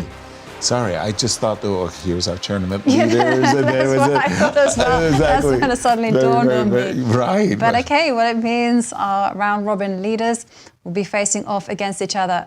Yeah. Now, there's only 5 minutes between the rounds there. So it'd be a pretty quick tiebreak then. Yeah. I think I think Prague is going to be very upset with himself, not just for losing, but I really liked his opening choice. He had played g5, he was playing very ambitiously, and then it went wrong. I didn't like h5. I didn't like the pawn sacrifice. Well, yes, it's 10 minutes plus 5 I know, seconds. but you you've know. got a convenient, you've got a nice position, I'm going to f6. put you both on the spot. What? You guys are the seconds of Praggnanandhaa, Gukesh. What do you tell them? You've got 5 minutes to get their spirits back up. Guys, bring out your pieces. Stay ahead on the clock. Keep your king protected at all times. That's great advice. Thank Keep you. the Thank you king very much. protected. Yes. At all times. Well, you know what? Switching between the time controls, yes, it's harder Hard. than one thinks. Yeah, it really and it's is. not say you had 2 hours, now you have 10 minutes, because that's we all understand. Now I have very little time. Right. And this is exactly what we're looking at. We are in a round robin with a time control of 10 minutes plus 5-second time increment per move. And if there is a tie after these 3 games, we're going to see Armageddon, where white has 5 minutes, black will have 4 minutes, and black gets the draw odds. Why not indeed? And by the way, for this next round, did I see it right that Leaders Fabi playing has leaders, Yeah, right? no, leaders playing leaders, but Fabi playing white. So Fabi starts the event Yes, with 2 yes. whites out of the 3 Yeah, games that that's he's it. going to play. And there you can see he begins with a double white. That's nice. That's very, very nice for him. Very, very nice indeed. And that game will be coming up shortly. And the 2 India face off against each other. Boy, that's And a Pragg must-win. gets a double black. That's harsh. That's harsh. Because his last, he'll get white in the last round. I can only imagine our audience in Bucharest must be holding their breaths as we wait for the second play. For those joining us late, it's absolutely amazing. This final round came down to a dramatic conclusion, a 4-way playoff. The playoff has just started. The players are playing a tiebreaker round robin, and we have 2 winners in the first round, as Alireza and Fabi both won with the white pieces. Yes. And this is how we ended the standings after round 9 in the classical chess. Fabiano Caruana finished top on this particular tiebreak, Alireza Firouzja, Praggnanandhaa, and then Gukesh. But it will all be decided by a round robin playoff, where we see that Fabiano Caruana and Alireza, incidentally, they both began with victories over Praggnanandhaa and Gukesh. I'm trying to think, but seriously, it's not a joke. The double white to start. Yeah, that's what I was thinking. Huge. Not only double white start, Yasser, but the fact that some have 2 whites and 1 black, Yeah. in a tournament of 3 games. Right. Yeah, it might have been better thought of. This like bigger tiebreak. Right. Like maybe a double round robin. Or Well, even like the elimination semi-final matches. final. Even the semi-final final would leave you with the same colors. Yeah. Yeah, and there you can see the players are getting ready to sit back at the board. Second round of this playoff is about to begin. We'll be watching Gukesh. Fabi's game, right, Jovanka? Yes, we will definitely have our eyes on Fabiano and Alireza. Well, Alireza is especially dangerous in all those shorter time controls, and our model was giving him huge favor advantage. against Fabi if that tiebreak was to happen, right? So Yeah. Alireza must be, like especially after this game that he won, he must be the favorite for the tiebreak. If you're in Fabi's shoes, you're thinking to yourself, I win with white, I got the playoff clinched. Don't think like that. Oh, I do. Oh, don't think like that. Oh, I Just do. deal what is in front of you. I think if I can C4. win this game, It's silly. No, I go don't think home. like this. Yes, think like this. And here we go. Are we going to see another C4, D3? E5. It brought him victory in. Yes. Why change a good thing? And there you see D3 being played. Don't fix what's not broken. Try Yeah. to get to. Hey, if it brings you a victory, and we've seen in the classical how difficult it has been to win these games. Somehow you want a little bit of chaos, but the chaos you can control. D2, D3. And we have been witnessing knight f6, knight f3, and a3s for white. Very, very strange. Bishop b4 check. Certainly the previous games, Alireza noticed something, and bishop b4 check has been his solution. And C5 played. So he's planning to capture the knight, that means. Yep, and he's Right. trying to get that Moroxi-bind structure. But with the bishop Without the bishop. outside, Well, isn't it really good to swap off the bishop?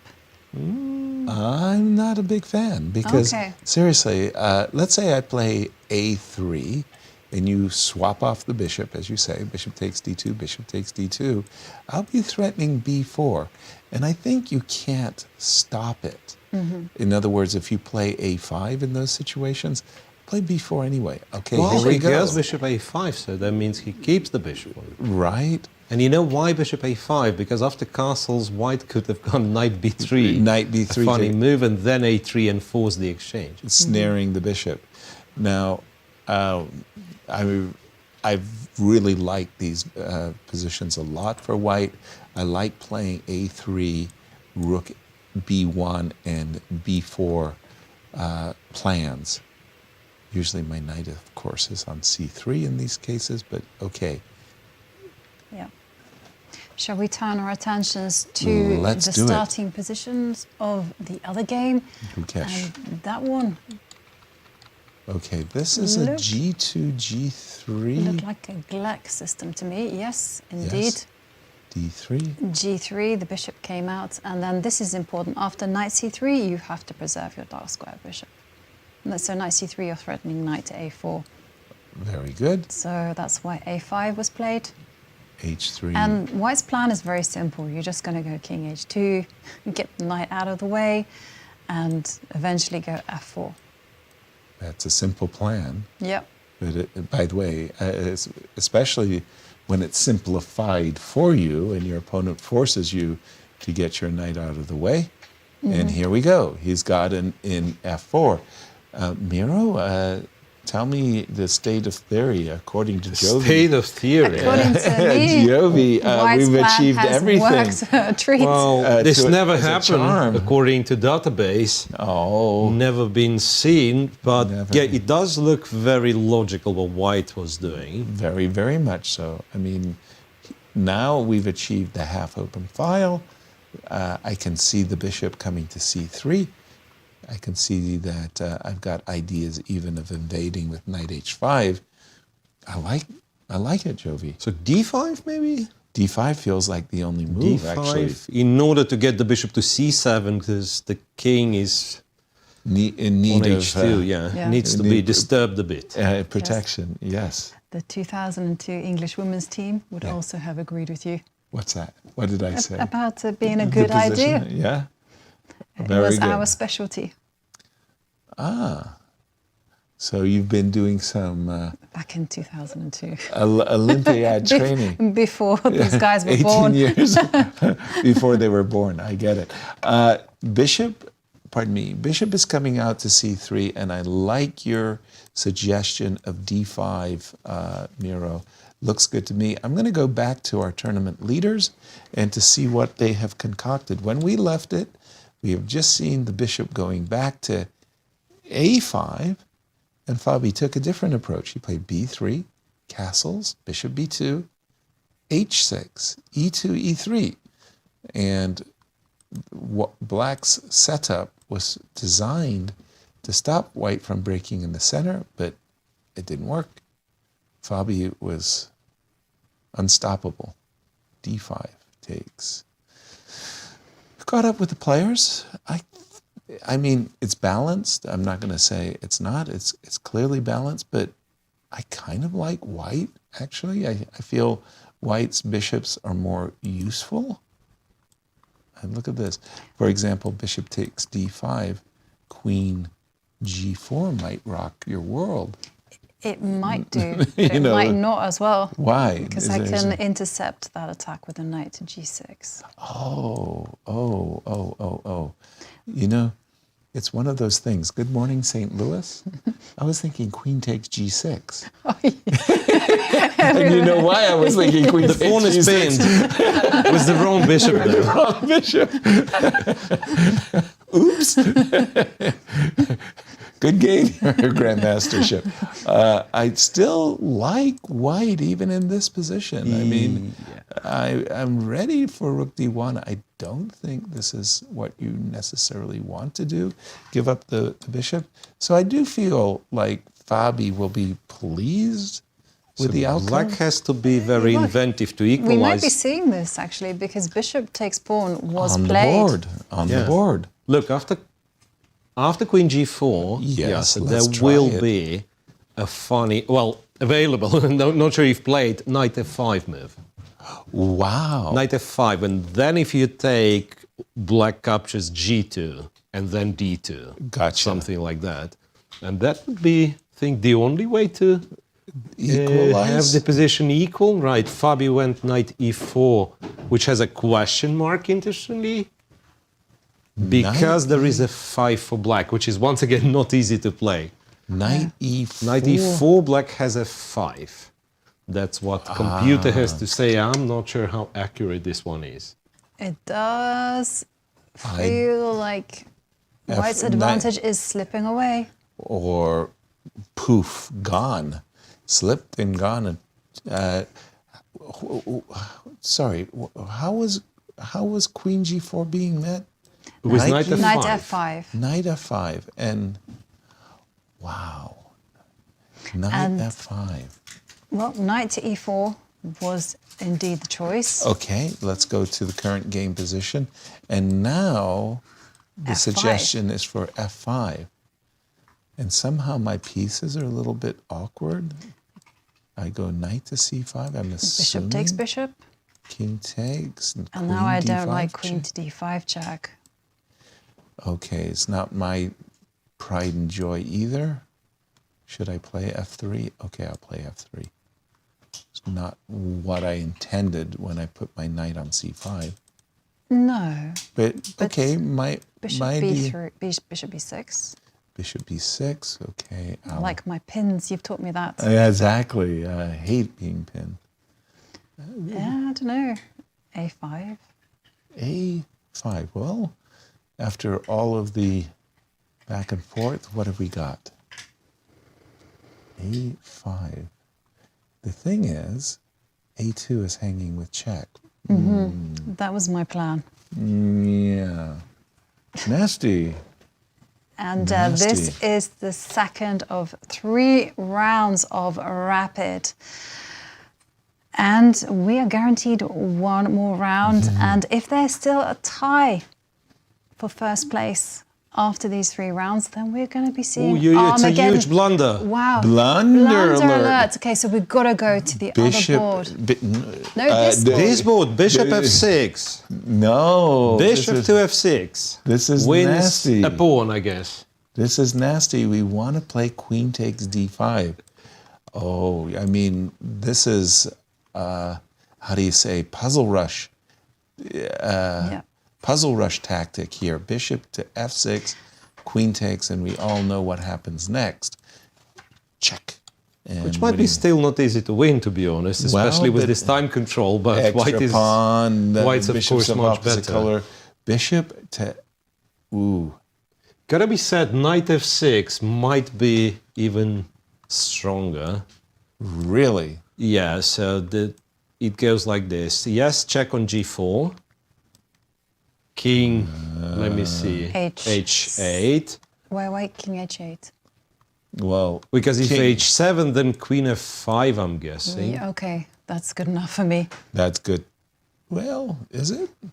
Queen f5. Okay, let me check. Knight, queen g4 check, king h7, queen f5, king g7. It's actually tricky. It's the same. Bishop takes d5. And queen g4 check. Knight d4, queen g4. So all I'm saying, like, if you get this kind of position with opposite colored bishops and black's king being permanently weak, for this short time control, it might be preferable to an endgame with an extra Bishop f6 pawn. played. Bishop f6, bravo, Fabi. I love this move, bishop f6. By the way, I'm seeing blue double exclam on my monitor there.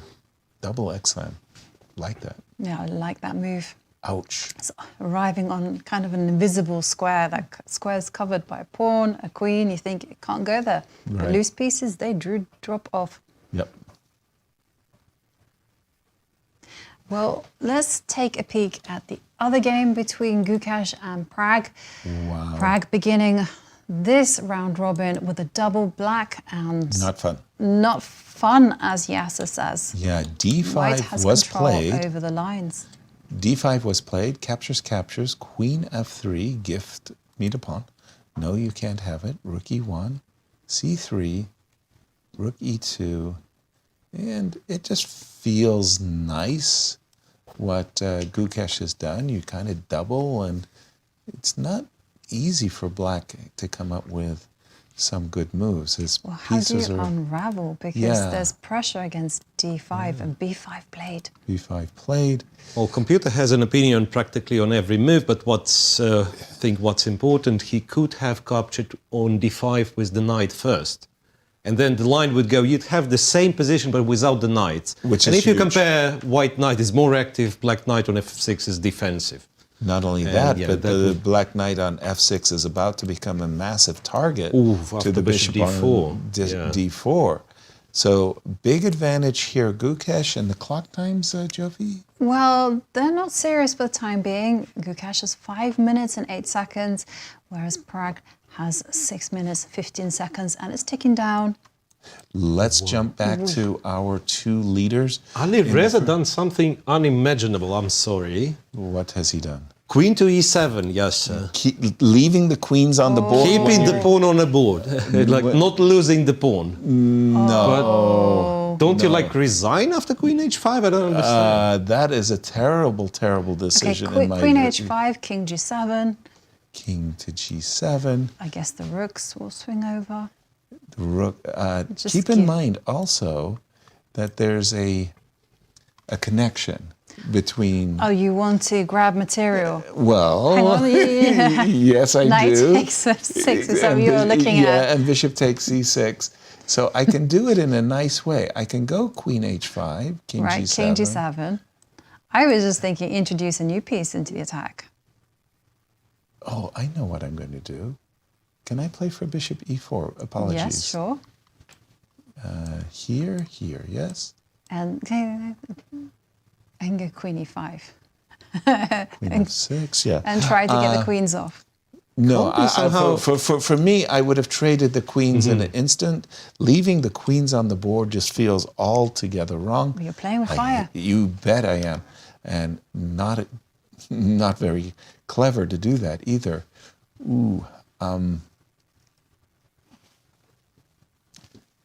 Okay, I found the maneuver which wins. Easy one. So you go queen h5. Yes. You give a check on g4. Yes. And then if the king goes to h8, you go queen f4. f4. f4, attacking both f6 and h6. You got a good And if king g7, guess what? Knight d6. And whenever the knight appears on f5, this is That's something a hardy you do not like. A hearty handshake. Fab. Well, rook a to c1 played by Fabi, which is very good move. I think it's a very good move. You know, Yeah. introducing a new piece into attack. Yes, maybe the computer will criticize it for not pawn hunting immediately, but still. You don't lose anything, and you are threatening the petite combination of rook takes c6 and queen takes. And if Fabiano wins this game, yes, and he draws the next game, then he's won the tournament. He has clinched the round robin, and he will be the Superbet Chess Classic champion. It's a couple of ifs, right? Ifs? It's a couple of ifs. Yeah, if he wins this one and then if he draws the other one, because all he had to do today in a classical was easy. Make a draw with the black pieces. Queen e5, and evaluation drops. If black plays queen e5, I don't know what. D8. Rook Queen D8. h5 must be winning. It just has to be winning. F5, h5, whatever. Yeah. Yeah. No. Queen h5, threatening rook takes c6. Threatening queen takes h6, that's a handshake. Come on, that's a terrible move, rook to d8. I think he had to retreat his bishop. Bishop c7. I thought queen e5. Queen e5 was, queen e5 was quite a solidly defined move. I have a golden rule: when your king is unsafe, trade of queens. But he could have done it. He went queen d8 to e7, and he left the queens on the board. Queen f5. Queen f5 is even stronger, in fact. This is your idea, Yasser, of rook takes c6, knight takes f6. The bishop can also park itself on e4, setting up a battery along the h7 diagonal. Absolutely. You know what? Fabi's revenge could possibly be queen e6, knight takes pawn. Yes. King g7. Yes. Knight h5. Check. Yes. King to h8, and then you can trade on e6, take on c6. And win the game in the same way that you've lost the game today. You're right. And King g7 rook takes played, c6, rook c6. Resign. This is Queen takes pawn. This is trivial. This is almost impossible to imagine. Wow. Not being winning.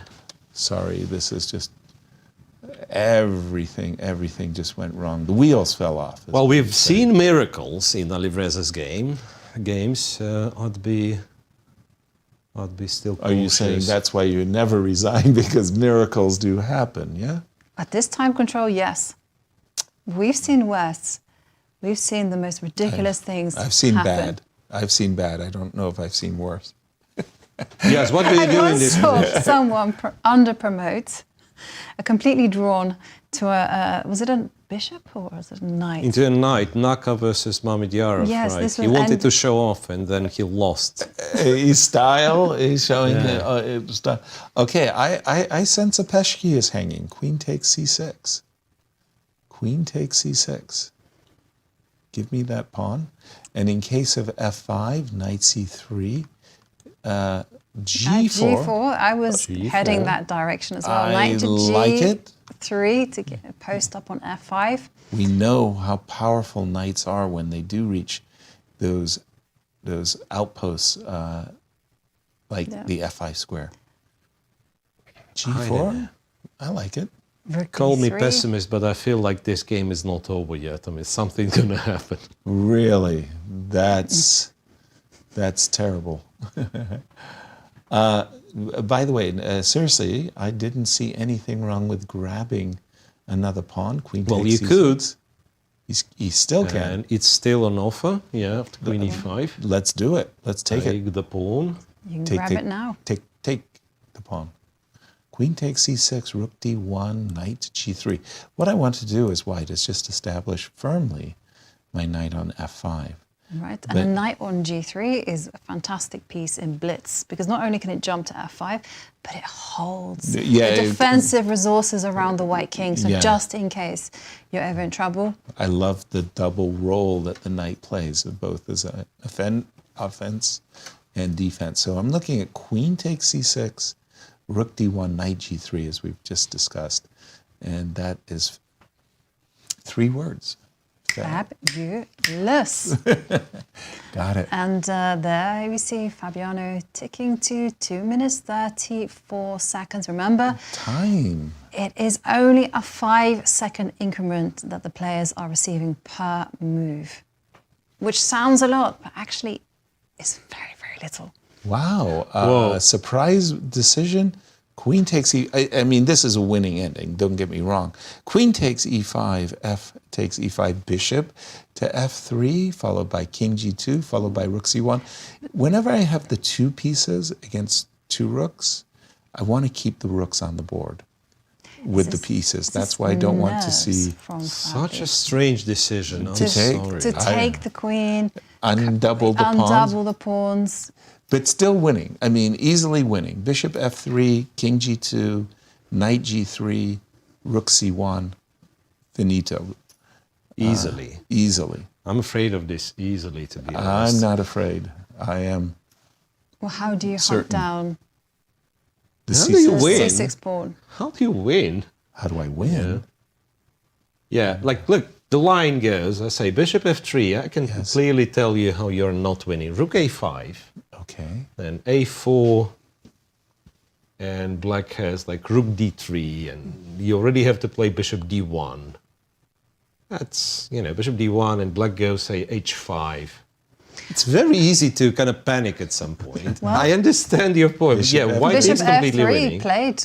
And rook a5 played, of course. Instantly. Instantly, by the way. Yeah, okay, so now don't go a4. Rook c1, Rook c1. okay, and this is a wrong policy, I think. You had to keep as many pawns as... No? Right, but isn't rook takes c6, and then you can reroute the knight to g3, f5? Yes, rook takes c6, rook d3 is something just to pay a little attention to. Okay, well, rook takes pawn indeed played. Rook d3, I'm just imagining king g2. The knight on e4 is such a beautiful defender. Yeah, but I think it's time to put that knight to work. Knight f5, capture some material. Ideally, I'd like the bishop to do some heavy lifting. I'd like to put it on c4. That would where be good. We'd be targeting f7. That would be good. What are the clock times, Well, Jovi? Fabiano just over 1 minute, whereas Alireza 1 minute and 50 seconds on the clock. 1 minute. And maybe looking at the other game, everything seems to be very balanced between Gukesh and Praggnanandhaa. It's a queen endgame where white has 2 bishops and Pragg has the bishop and the knight. Okay.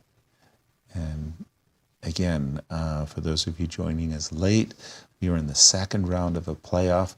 Fabi and Alireza have both won their first games, and they are facing off against each other. The winner of this game will be clear first and likely would have sealed victory.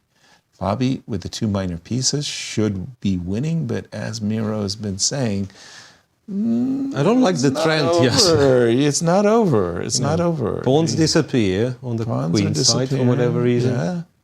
King g2. Now black captures. I mean, you have to prove you're winning. Because knight g3. Not knight. Knight d6. Knight d6. I Yeah. like that one. Knight d6, rook b6. Right. Knight f5 check. I'm very pessimistic. Knight g3. Knight g3 is good. Rook b6. Rook b6. Now you can go to c7. Yes. Instantly played, by the way. By the way, why didn't he play knight f5 check first? You have to go to the back to make rank. sure that the king has to drop back. Go backwards. Yeah, but the king doesn't want to go forward. It will get hunted. And so a6. Hunted. Nice. So? Bishop to e2. I'm thinking knight f5 check, king g8, bishop I want c4. to leave that. Bishop Yeah, to d5. because knight f5. Yes. I've got the same idea as you. Okay. Bishop f5. Bishop Knight f5? Knight f5. Bishop d5. Bishop d5, sorry. It's Bishop to d5. blundering a piece. Not quite. Oh, okay. No, he's played rook a7. Not Rook quite. a7 is a good positional move, just to make sure that the rook is behind the fast pawn. Bishop to d5 looked very strong. Rook f6, and Yeah. the game would go on. That's the point. Still, it would go on. Okay, but still you've got bishop e2 on the horizon. Always. Bishop e2, eyeball the pawn on a6. It's funny, I'd actually like to have the pawn on h5, h4, h5, just to nail down the h6 pawn and say, you're not going anywhere. Put the bishop on e2, as you've suggested, and slowly start winning back some pawns. What's the clock time? Oh, they are scary, Yasser. It's 21 seconds for Fabiano, and Alireza down under 35 seconds. We will stay on this game, but just to keep you posted that Gukesh has lost his advantage, so now the position is level, but again, they're playing with seconds left on the clock, so anything can still happen. And now who's going? Okay, bishop e4. You remember the rule of thumb. Knights get stronger as they're more often defended. Bishop e4 for me is an automatic. You want to play King f3 now. I don't like king pins. h3. King h3 King followed by h3. h3. King f3. King f3 was the choice. But yes, I don't like pins either. And now king to g3. Now king to g3, right? So that we can play Yes. f3. Now there is bishop d5 also, and maybe Okay, this is... h4 played. Oh, h4's okay. Yeah, H4 is very 15 good. seconds for Alireza, just a 5-second time bonus per move. King e8. e8. Ooh, what's H4. that? H5. H5. I love that move. Like I said, I like to nail down the king side for just a moment. Rook to d7. Whoa. Ooh. Check. And now, you know what? You can trade and go g5, and apparently this one's winning, even though it's somewhat counterintuitive. Well, To just 7 push the h seconds. pawn. He's done it. He's going to play g5. He's done it. And instantly, king d7. Just take with the Alireza's- knight. Yeah, It takes with the Alireza knight. had anticipated this, but the pawns are just marching. How about the a pawn? King e6. Bishop check. I told you this game will get exciting at some Okay, point. but still. Yes, you said the H march pawn of the is a rolling. pawn. h5, H6. Okay, now the a pawn is h7, running. followed by knight f6. Okay, now knight f6. Threatens Knight knight g8 check. You have to play rook h8, which is not what you want to do. Knight f6 is a terrible move, and now the position is equal. Okay, it said, well, at least the computer says so. 0.58. What? Wow, that's not apparent. That is very confounding. So king to g4, king to g4 to h5 to h6. What am I missing? I'm missing King something. f8, king g7, free the rook. King takes pawn. Yeah, king g7, and free the rook. Well, I go knight to g8. Knight g8. No, rook takes pawn then. What? Ah, rook takes pawn then. He's threatening rook takes pawn. Sorry. Yes. Thank you. That's That a was draw. the... It's a draw. Wow.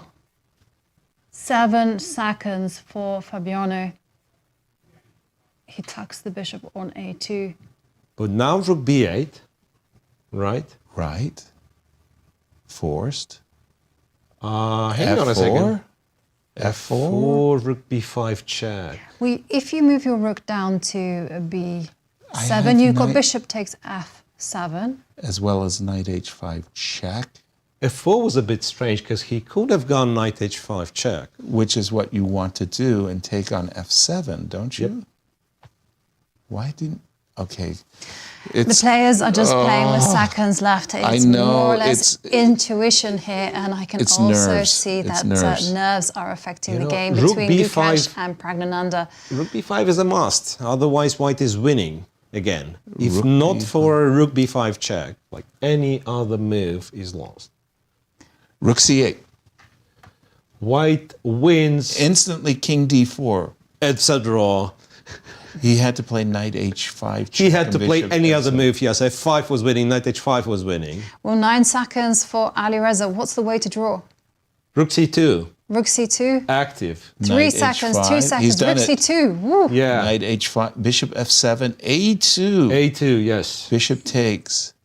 Okay, and now the king will help the kingside pawns advance. Pawns and a knight. You would think But this You is... can't really move it. But the pawn is on h7. If it was on h6, I'm sure it would be winning. On h7, no, I'm not. Yeah. There is close to 0 ideas in this position. Right? So we can go f5, but we're kind of... And Gukesh is now winning against Praggnanandhaa. Whoa, whoa, whoa. What does this Crazy. have to do? Yeah, F5. Gukesh is winning. Fabi's not So winning. we can queen the pawn and go king Rook g6. a6 loses. Does it lose? Yes, to knight d7, to g6, to anything. Okay, no, But he's... not king g4. You said anything. But not king g4. Rook c6. Back to winning, back to not winning. Time trouble. And we do have a result. Gukesh wins against Praggnanandhaa. So Prague is out. Prague is out of the... business. Exactly. He Fabi will not be keeps winning this tiebreak. Kind of not winning his Well, seemingly winning position. Oh no. Oh no.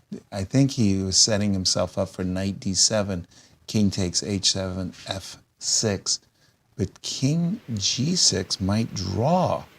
Ooh,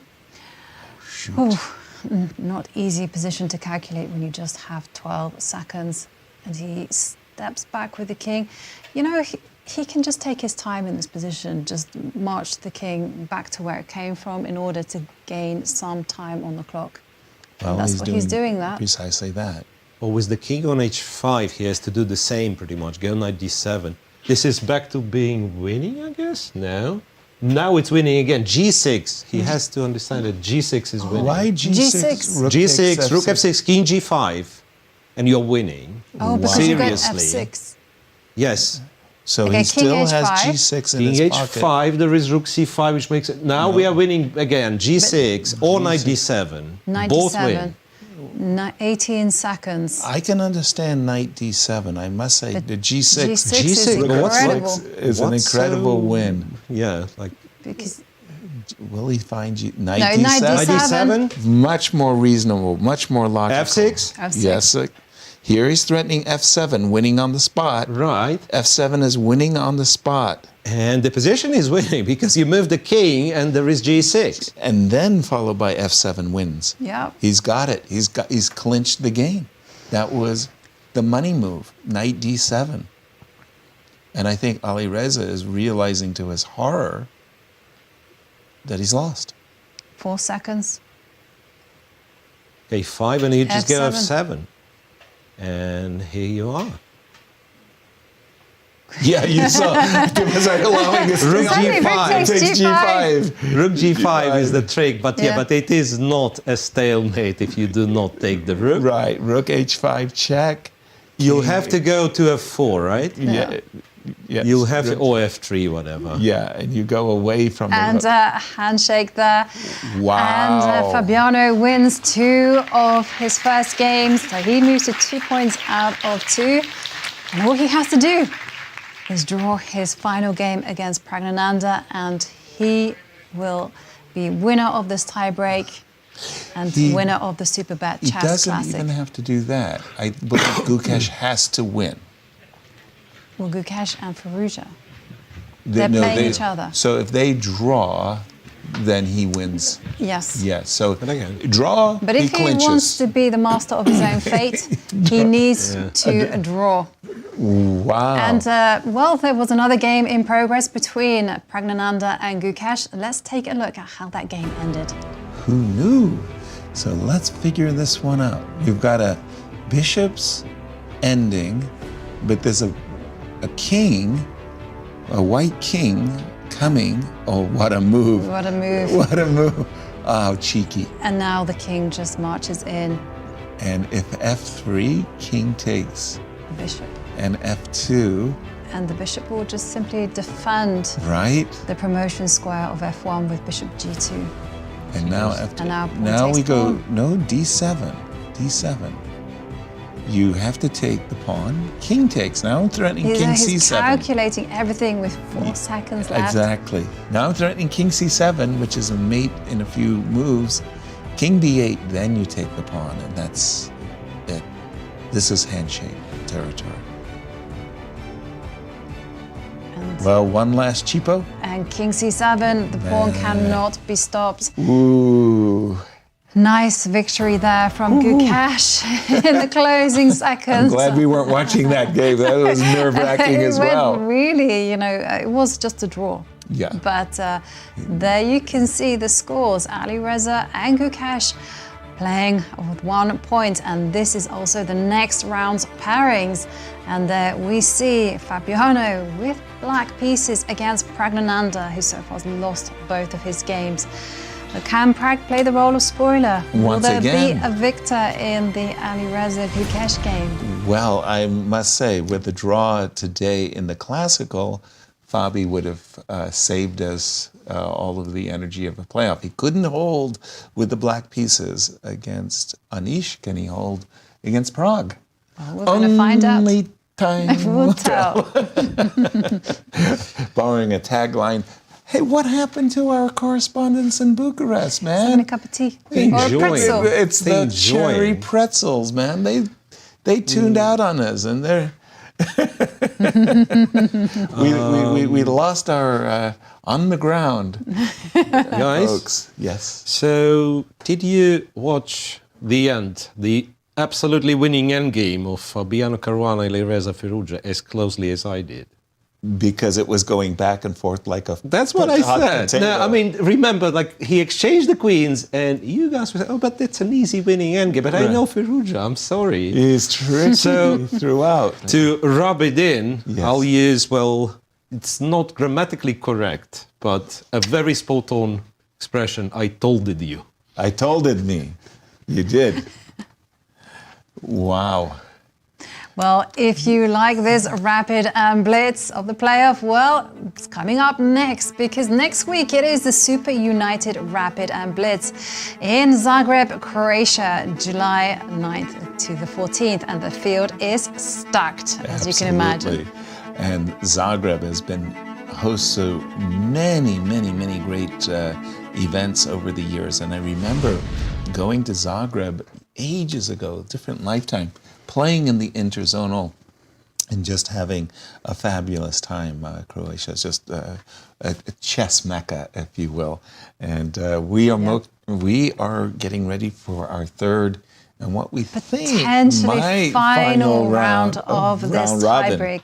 Yes. But let me get this right, There you can see Nepo, he could have been there. That's what he's thinking about. He's a few accurate moves away. He could have won his game against Nodirbek, Abdusattorov, and he could also be joining them on the stage in this round-robin tiebreak. And his second is the grandmaster from Belgium, Chirila, who, by the way, was also the coach of Fabi for quite a number of years. Wasn't he also the coach of everybody? Anish as well? Everybody, yes. Chirila seems to have worked with the entire world. Oh boy, Miro, sum up what we've seen so far. Fabi has surprised our statistician Ben Underwood by winning against Alireza. Well, the rapid, he wasn't that much of an underdog, right? Right. In the rapid portion. It was if they were to play a It was match. the Armageddon. It was the Armageddon. And you see, closer to the time control, when it comes to playing on seconds, Alireza can be very tricky. Yes. Yes, indeed. So, but this time Fabi got lucky, and good for him. He was the tournament leader throughout the Classic, but a last round loss to Anish finds himself in this situation in a tiebreak, and he's there with 2 points out of 2. If he manages to score a result in his final game, that's it. Tournament He he has wins. clinched the $100,000 jackpot. Indeed. 12 points on the Grand Chess Tour, and also first place in the Grand Chess Tour leaderboard. Exactly. He won't get 13 points. Whoever wins this event, because they went into a tiebreak. You get the bonus point when you win it clear first in the classical portion only. He won And he this is one the last defending time. champion, absolutely.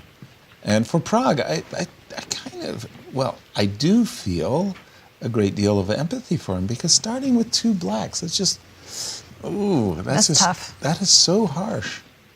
And as we've witnessed, he lost both games with the black pieces. It's nice to have white, like a big serve in tennis. Mm-hmm. And here comes the second game between Alireza and Gukesh. There must be a result. Somebody has to win this game. In case of a draw, that's it. Fabiano wins. So there's 2 ways of getting across the finish line for Fabi, a draw here or a result. He has destiny in his hands. Yes, he's the master of his own ship. And there you can see the players getting into the zone as they're about to begin the third and potential final round of these tie breaks. Any predictions for the opening of the game between Prague and Fabi? C4.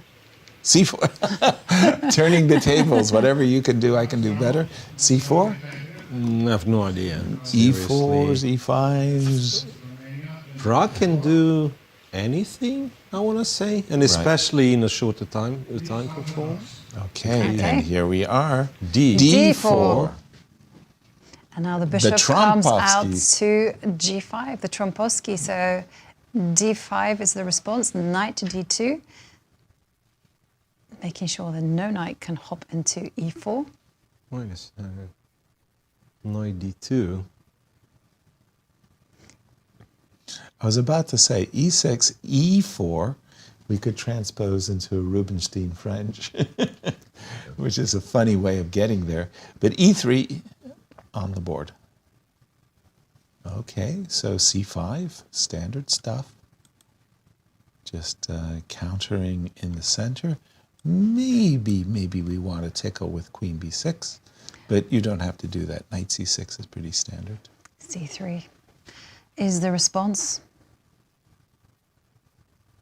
Now, I have seen players in this particular move order playing the strange move F4. Oh, I tried that against the computer. F4. With great success? No, it did not like it at all, because there was often this C takes D4 idea at the right time. Normally speaking, I'm recapturing with the E pawn. Right, but there was some. I was trying it with a black bishop on D6, and that didn't work. It was not good. Okay. But I discovered that if black is very reluctant to go C5, goes make B6, bishop B7, then you can go F4 without any danger. So it might not be good after knight C6, but in our position, is it good or bad? I have no idea, but it's the most popular move. F4. Yep. Let's go. Yeah. So the Harry 73 games and F4 been seen in 31 of those. Very popular. Harry Nelson Pillsbury. The Pillsbury attack. You go F4, knight F3, knight E5, bishop D3, and as we say, the rest plays itself. I thought you were going to say the rest is history. And the rest is history as well. There we go. Knight to D7, and for Fabi's F4 indeed played. That's annoying. I would say if I'm in Fabi's shoes, that's probably the one move I least wanted to see. Knight F3 I would have been happy about, but okay, here we are. We're in the thick of things here. Bishop to D3. What happened in those 31 games, let's where see. f4 was essayed. Well, this position was still, well, it actually transposes, and now we have 43 games in this position. It's getting more and more popular, is what you're telling me. Right. Maybe they play along the line of this tiebreak and add it to the database. Right. Well, 95, as you may have guessed. Yeah. Queen e2, trying to be flexible. That's Not another bad. move. Not bad. Castle short. Not bad. That's it. But 95 looks the most standard. Yeah. 95. I mean, I don't like the way that Fabi's played this with a very early knight to d7. Because this just feels like a very good London system. Like, you know, you get your 95 castles, you haven't had to kind of put the bishop on f4 and then move it out of the way. Mm-hmm. On the other hand, Black hasn't really done anything terribly wrong. You know, you get to play 95, let's say I castle, bishop takes f6. Okay, that's a little bit of a relief. Bishop takes f6. I wonder what on earth induced that one. Miro, does anybody play bishop takes f6? Yes, somebody did. I think it was like, well, 5 games, in fact, so it's not as silly. And all 3 captures been seen. GF as well. Yeah, 6 and bishop f6. GF computer has even like the top choice. Wow. And yeah, knight f6, knight e5 is again very much understandable, right? So you get rid of you do the Capablanca And thing. guess what? Fabi is up to the task. He recaptures with the pawn, and essentially what he's saying is, for my double pawns, I have something very nice. I'm keeping this knight restricted.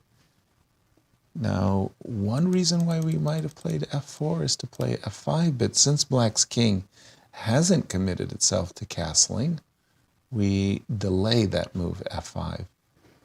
Yep, and the king castles. Do you now like it a little bit more for Fabi than before? Because we do have Queen c7, and maybe on a good day, we could park our king over there. The short answer is no. No, I you don't still like won't it. like it. Yes, because there's no natural pawn break. Yes, there's an open G line, but okay, f5 played. And guess what? He's basically saying no pawn break for you too. There may be no pawn break for me, but there's no pawn break but for the you. Black king is not comfortable. Knight e5 is on the agenda. Yeah. And you've got to do something about that potential pin, because bishop b5 is coming. Yeah, no, I'm grabbing the knight. I am definitely grabbing the knight. How would you recapture after knight e5, by the way? Would you recapture with the f4 pawn? Yes. Okay. That's my vibe, and try to post up a knight on f4. Funnily enough, if we did see the move knight e5, if we did see the knight e5, my first instinct was to stop you from putting your knight on f4 by putting my bishop and meeting check with, you know, king e7. I was ready to play queen to g8.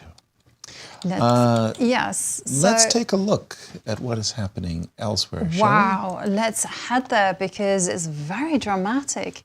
What has happened here? I see a white pawn all the way on a6. This Black's is from king a side is Sveshnikov. crippled. No, yes, it is a Sveshnikov. No, it's... Is it a Kalashnikov? Yes, but no f5. And the knight... Wow. I've got to say, this is all theory, right, Miro? No, not at all. Not at all. Not at all. All theory. Everybody... Let me tell you something. Like, Please. computer says white is winning already since move 14 or something. Okay. So I have 2 versions of what has happened. It's either Gukesh, who by the way plays very fast, has everything analyzed on much better computer that I have access to, or he actually confused the opening moves, and then, compromised his king? Is compromised his king? Because white's plan is so simple. Castle, kingside. Knight g3, bring the queen, win the game. Right. Yes. Exactly. And I think the computer is going to agree with you. Castles, knight g3, knight h5, bring your queen and win the game. So Fabi will have to... Fabi will have to record a result. He can't just cruise to a win, to victory in the tournament. Knight e2, interesting move. I was actually thinking you might play knight to b5 and castle after queen takes a6, but knight e2. I like the idea. Castles, knight g3, knight powerful. h5. The queen, the white queen can get involved somehow, and then... How do you stop that? Yep. And this bishop on d3, it just connects white's pawn structure together. Bad bishops Makes good defenders. protect good pawns. The pawn on e4 is good, the pawn on a6 is good, and the pawn on c2 is good because it actually anchors the bishop. This looks really good. I'm going to go back to the game between Pragg and Fabi because when we left it, the position, I think, is actually very, very intriguing. And by the way, after f5, bishop to b5, bishop f6. Okay. So isn't Fabi in trouble? I was about to say, why aren't we playing a6, bishop f5, knight e5, takes, a6. And that would be dramatic for the standings once more, because if Fabiano loses this and Alireza or Gukesh win, we are in for Armageddon. Stop it. Oh, Wait a second. Bishop takes d7. Like the classical good night against bad bishop situation. It is. And Jovi spotted it miles away. She said, I'm going to put my knight on f4. Yeah. And she is. I will. Yes. Whether you go h4 to g2 to f4. I'm not sure about knight f3, but this one also works, yeah. Well, a5 played, knight g5. That knight is headed towards f4 via h3. And also the queen quick as a whip. The queen can also post up to h5. No, this is strategically, it's very strange. There are certain positions that we as grandmasters, we just say, oh, love it and hate it.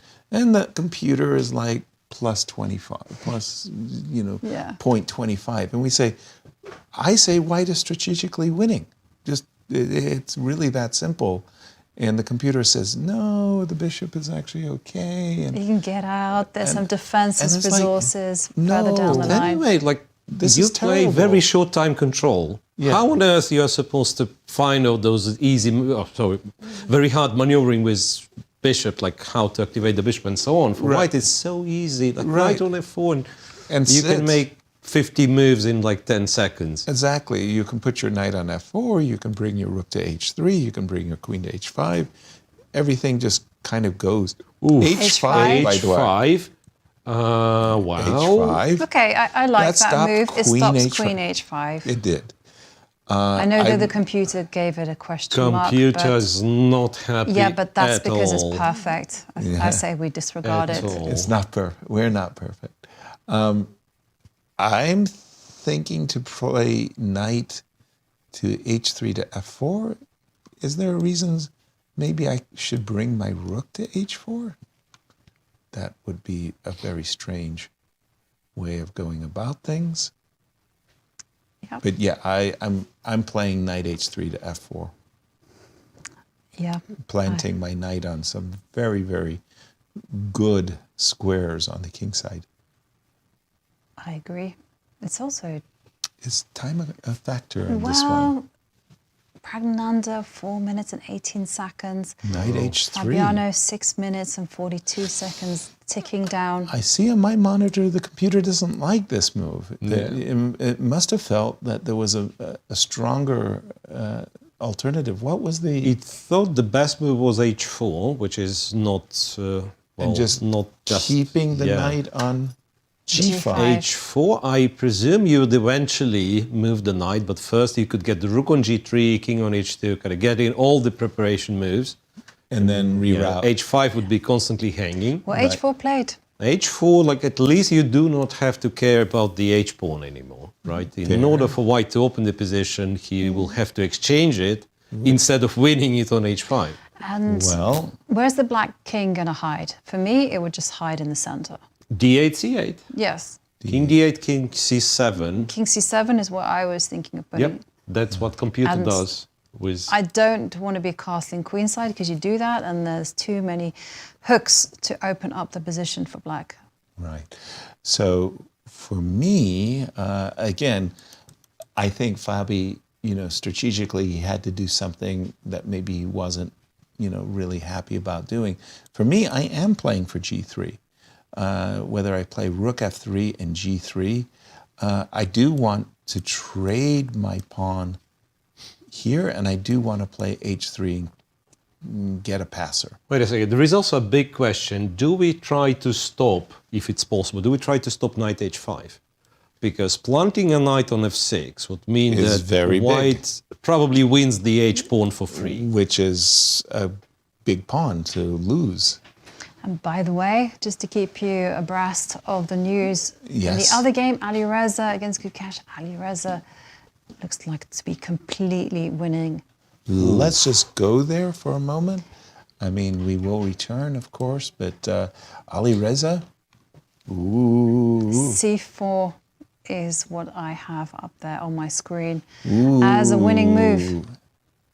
Ooh, that's nasty. That defends the rook. And of course, C4 played, defends the rook, Attacks the liquidates queen. into a winning endgame. Easily. What, with that pawn on A6? We've got rook A7. Yep. We've got rook B6. B7. Yeah, it's definitely, this feels like it's completely winning. Takes. And white is takes. now posted up rook B7. That is a powerful move. Okay, Gives so me the knight. So this means that Fabiano has to Has score. to win. No, has to score. has to score half a point. Pardon me, apologies. Otherwise, Alireza joins him. Two out It'll of be At two more out of games, yeah. three, and we're going to be looking at an Armageddon. One more game. Well, as of now, draw for Fabi is not impossible, but neither it is guaranteed. By the way, rook F2, and with this move, rook B1, a completely different approach by Prague. I thought he could just win it on the king side by playing G3, getting a past H pawn, doubling rooks on the G file, and easy peasy. He's going for a queenside break with B4. That's why he played rook B1. Then could you, or will you, play H3, King H2 at some point, maybe? And Prague has decided that he can and should post his knight to F6, and then he wants to play rook to F4 and queen E1. But the knight is on a limb on H5. It's not stable there. Computer's not want to stay impressed there. at all, by the way, after knight H5. No. Computer says go H3, where white's forced to go G3, I guess.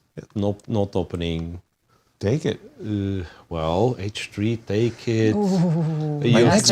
You're a brave man. No, I wanted the Brave past H man. pawn because I felt that with the knight on F4, I'll go back with the knight on F4. And Yeah, I'll put fair my enough, Rook on you can G2, take. and I'll put my rook on G2. Bishop A6 played. I Bishop like bishop A6. You've got to be A6. careful, right? Because if you move your queen from D1, bishop to D3, bishop to E5 in the air. E4, Exactly. right? He has played knight F6 or not? Pardon me, I thought I saw a move. No move played. Bishop A6 is the last move. And rook to D2. Rook to D2 to stop bishop D3, right? Mm-hmm. Rook to D2. But can I do Gosh, H3 that's- now? Or That feels so awkward. Why did I need to play rook to D2? Why didn't he go knight F6, which was his intention? Well, maybe he doesn't want the knight saddled on F6. It looks pretty, but it doesn't do that much. It stops rook G8 businesses. King A7, queen to F3. Okay. Again, if our knight is on F6, Queen A4, attacking the pawn on A2. Fabi is just being as ornery best. Just trying It's to been make difficult, right? Yeah. Queen comes back to c6, and in terms of the clock situation, Praggnanandhaa just under 3 minutes. And this one is over. It is a victory for Alireza against Gukesh. So that means he moves to 2 points out of 3 and puts the pressure on Fabiano Caruana, who has to score with the black pieces against Praggnanandhaa.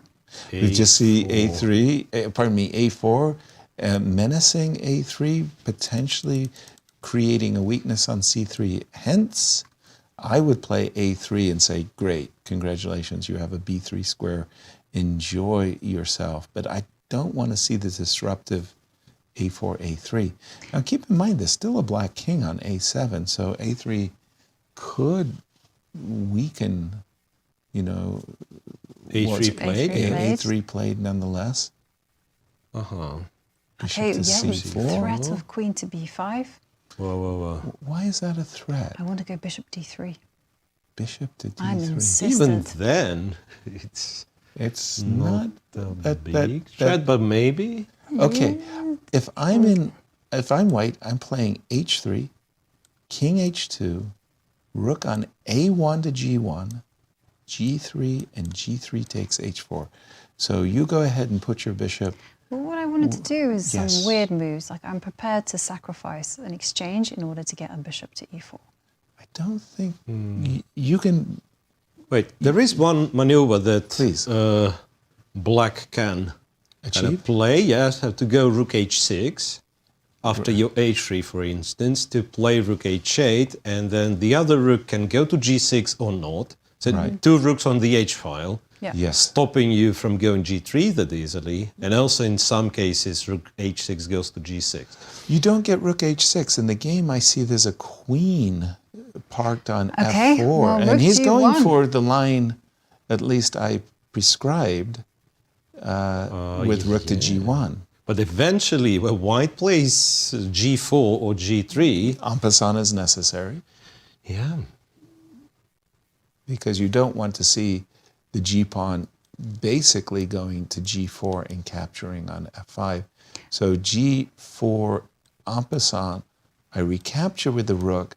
And by the way, because the king is on A7, a dream for white is to go rook to G3, double rooks, and go rook G7. And then it's strategically, it's gone. That's actually tricky again, because... No, not again. Well, yes. What has he done? It's not an easy position to play. Really? Rook H6 in order to go Queen H8, and he should have done this with the rooks to keep the queen to go into B5 or something. He has done what he has done it. Right. It's still not bad. Yeah, you cut the queen on H8 and this battery on the H file. It doesn't do an awful lot, but it stops you from getting kind of G to G3 G4 easily. played. Yeah. G4 played. Okay. And now Queen H8 is strictly only move. Queen H8. Otherwise, played. Queen H8. So rook to G2? No, there's a bishop F1 sighting. Just a second.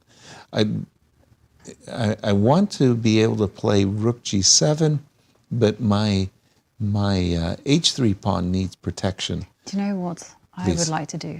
Please. I would like to go Queen F3, Rook G2, King G1, King F2, Rook G8. Aren't you too slow? After Queen F3, there is Rook H4. Ooh, wait a minute. Queen G5? Queen G5. He's setting himself up for Queen G7, Okay, Rook knight H3. to G8 as well. Whoa. Okay, Bishop F1.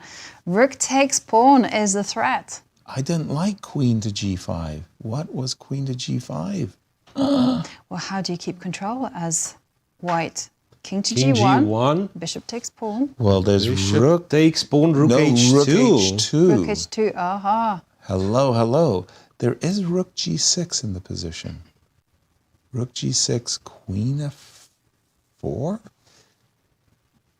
I'm not sure I should have lost It's a crazy position there. I'm not sure I should have lost this H3 pawn, but who knows? You didn't lose it yet. Yeah, I sacrificed it. No, it's not that easy to take. Not because of your Rook H2 ideas. Yes, not my ideas. And 1 minute 42 seconds for Fabiano. Versus? 1 minute and 25 seconds. And they are getting a 5-second time bonus per move. But when the position is as tense as this is it. they're going to need... What's going on? For those of us joining us late, this is the deciding game in the playoff tiebreaker as Fabi leads with 2 out of 2, but Alireza has 2 out of 3, and Fabi needs to draw. You know what Kobe suggests? Go back with the bishop. Rook g6 played. Right. Rook g6. Queen f4 is the only move. Only move. Rook takes rook. Well, rook takes, queen takes. And then this whole idea of rook h2 and h4, h5, h6 takes shape. That just wins the game. Yeah, but there is ideas of rook takes rook and then queen takes h3. h3. Yeah, that's a good one. And there you see the rooks have traded off. You have queen to take. Takes h3 played. And now so you've got to take. And then go rook h2, and why isn't that just winning? Well, the bishop can... bishop goes to g4. g4. Rook h7. And king, forward. a6, b5, c4. Ah. That's the only source of counterplay anyway, right? Anyway, right?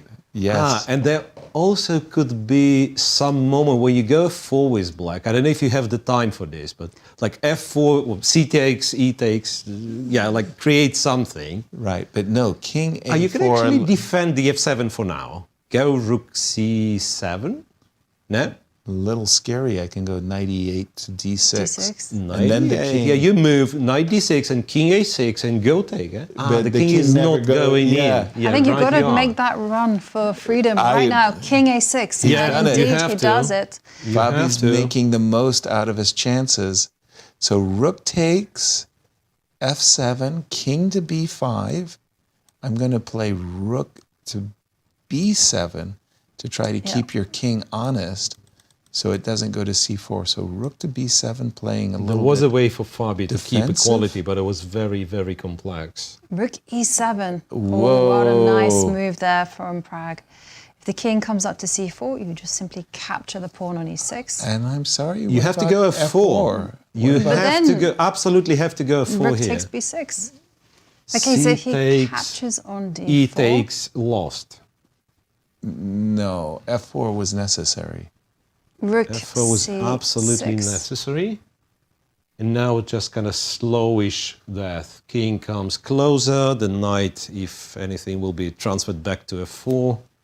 But still, you have to factor in that the black king is 2 moves away from being a real annoyance. Well, the problem here is I see it as rook to d7, followed by rook to d6, and your black king is not going anywhere when I have my rook coming to b6. So I see rook d7 as a winning idea for white. Rook d7 and rook d6. Well, 20 seconds for Praggnanandhaa. You can just feel the tension here. And once again, Fabiano Caruana needs to score a result in order to become Superbet Chess champion. And rook a7. He blinked. Not great. And then, yes, you do Rook go king a2. c4 immediately. Immediately, king to b3 and back in business. He's back in business. Oh, but hang on a second. This is You've better got for bishop black. bishop d1. Bishop d1 c2. was winning for black. King b3 is a mistake, but then it's better. No, and back now to bishop it's d1. d1. He's Bishop done f3, anything. He's done Fabi, it. Fabi is going to win And the there's tournament. panic in Praggnanandhaa. 3 seconds left. And Bishop c2. Bishop and- c2. yeah. Black's king is going to decide the day. King takes, and then the c3 falls as well, and this kind of breakthrough doesn't work. I'm guessing you just collect all the pawns. And you see a very shaken Pragg as he's realized that he's done it all. He goofed. He's done it all wrong. Collect all the pawns, right? Absolutely. You take on c4 with the pawn, I guess. For the passer. Yep. Yeah, and then d5 you take again. Thank you for Okay, the E6. passer. And then can you just... Rook e7, then eventually if you win the rook, you win the rook. I mean, the pawns will be on like c3, d3. And let's not forget you need a draw. He captures with the rook. Well, this one That's is... also very nice. -5. Yeah, -5. Again, no risk at all here for Fabiano. He just has to keep an eye on this e-pawn. That is true. Once again. So you can go rook c7. I would you can move your play bishop. King b3. Very nice. e6, a3. Yep. e7, rook c8. E6. Is this what he's doing? No, he's going to go rook c7. Yeah, he goes here. Okay. Yeah. So there is no knight f5 even. No, that's it. There is no e7. There is nothing. That's a clincher. That was the money move. And the a-pawn is going. Yeah. But that is the knight with the check. Yep. And we have a champion. Wow. That was a nerve-wracking, yeah? He did it the hard way. It was not without adventure, but Fabiano Caruana is the Superbet Chess Classic champion of 2024. He does it again. I don't think he saw that coming when he went to bed last night. You know, he could offer draw to Giri, yeah? Wow. 3 out of 3. Yeah. He won no question about it. He won the playoff. Yeah. He'll be very pleased with that because, again, after that 2018 World Championship match, he really concentrated. He wanted to improve his rapid and blitz skills, and well, he proved it. Oh, and a hug by Fabi Anastasiya. getting the congratulations from Anastasiya, from the crowd. A round of applause as well. Feeling the love. Ooh, but what boy, a day. He came back from the dead. He strategically, such a rebirth. Yes, strategically, and at just at a moment when he just really had played so well, Prague panicked right here. As we see Leonard, our photographer, asking how he feels. Yeah. We'll wait for the moment. We all felt the emotions of the day for the champion. Absolutely, I He certainly starts did. the day with a loss in classical. He thinks it's all over. It's all in the hands of Alireza Firouzja, who's winning against Praggnanandhaa. Fails at the winning post. Exactly, it's a draw. It's now a four-way tie-break. Anything can happen. Right. And Fabiano manages to 3 win. points So here out it of is. 3. And this is how this one has ended. Fabiano Caruana is the winner of the Superbet Chess Classic, winning $68,750. Alireza there in second place, $58,750, and is also tied with Praggnanandhaa, Gukesh, and Nepomniachtchi did finish with 9 clean draws to be on 50% alongside Anish, Giri, and Maxime Vachier-Lagrave. But he is the champion once more, winning the double. He's winner of last year as well. Well, we What an event. Yeah, well, we see how hard it is to win a single classical game, to win the tournament back-to-back. Bravo, Fabi. Yes. Salute. An event full of twists and turns. What were your highlights? Thrills and spills galore, what can I say? Critical position occurred, what was it, move 52 or so? This is where, oh my gosh, he's getting swarmed. It is such a lovely feeling. I know. Well, just that it's over. Yeah. You just have this immediate sense of relief. But he can't relax too long, because on The July the circus 9th, moves. the circus moves to Croatia, to Zagreb, where we have the Super United Rapid and Blitz. Nice. Yeah, and the critical moment, this is where Prague essentially panicked. He saw King C4 to B3, captures pawn, and oh my gosh, the A-pawn will score a touchdown, there's nothing I can do, and he came back defensively. Had he said to himself, wait a minute, I've got an E-pawn, I want to win this pawn on E6, more importantly, I want to post up and take this pawn on B6, he would have realized a victory. I think there's nothing that black can do. The king cannot march forward because it goes nowhere. Rook to d6, if you go away, this is what I mean by him saying, I stop you from going after the b2 pawn. Rook to d7 was a winning moment. Right, Rook but h2. before that, like exactly one move before that, after, go. Like literally, over here, f4 instead. Of c5 takes d4. f4. That was a fantastic trick. And then if you take the bishop, it's rook g1. Right. And then in the rook endgame, your active king, of course, provides you with some counterplay. Yeah. Exactly. Or if you take with the pawn on f4, it remains a question who's better after bishop f5, because e6 is protected. Yes. And then cd4, rook b2 is threatening. I'm not happy So to play. it was a lot of moments like this. But we can't blame the players No. with the clock ticking down to their final seconds. Absolutely. You're not going to see all the tricks. It was instinct, emotion, and just pure class from both sides. And Fabiano Caruana. We are expecting a certain ceremony. I believe we do a trophy. And let's take a look at the Grand Chess Tour standings after Romania. Well, Praggnanandhaa is at the top, as is Gukesh, because they have played in the Superbet Rapid and Blitz in Poland. So this is based on 2 tournaments, whereas Fabiano Caruana picks up those points, $68,750 richer. Alireza also with the Grand Chess Tour points, and Anish Giri.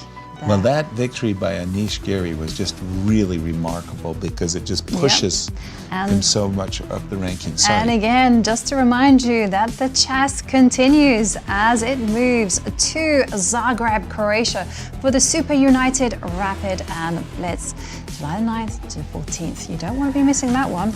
Not at all. That would be a lot of fun. And boy, for us, that's hard work. But, well, we're absolutely shocked and stunned by the turn of events. But let's go over to Bucharest to see how they're doing. Thanks, guys. After an incredible tournament, it is finally time to crown the champion. We are joined by Miss Andrea Paul, Superbet Foundation partner, as well as Michael Khodorkovsky, the executive director of the Grand Chess Tour. Michael, I'm going to give you the first word. Thank you, Cristian. And for everyone, it seems like it's a good tradition here in Bucharest. They have long tie breaks. And tonight, it was very long but nerve-wracking grand finale where Fabiano Caruana from the United States clinched a first win in the classical event. And we certainly congratulate him, and as well as Superbet Foundation, who sponsored this event. And we look forward for the next leg in Zagreb. And I would like to pass the microphone to representative from Superbet Foundation, Mrs. Paul. Mrs. Paul, a few words. Thank you. What a day. What a tournament. Congratulations, Fabiano. More than 68,000 congratulations.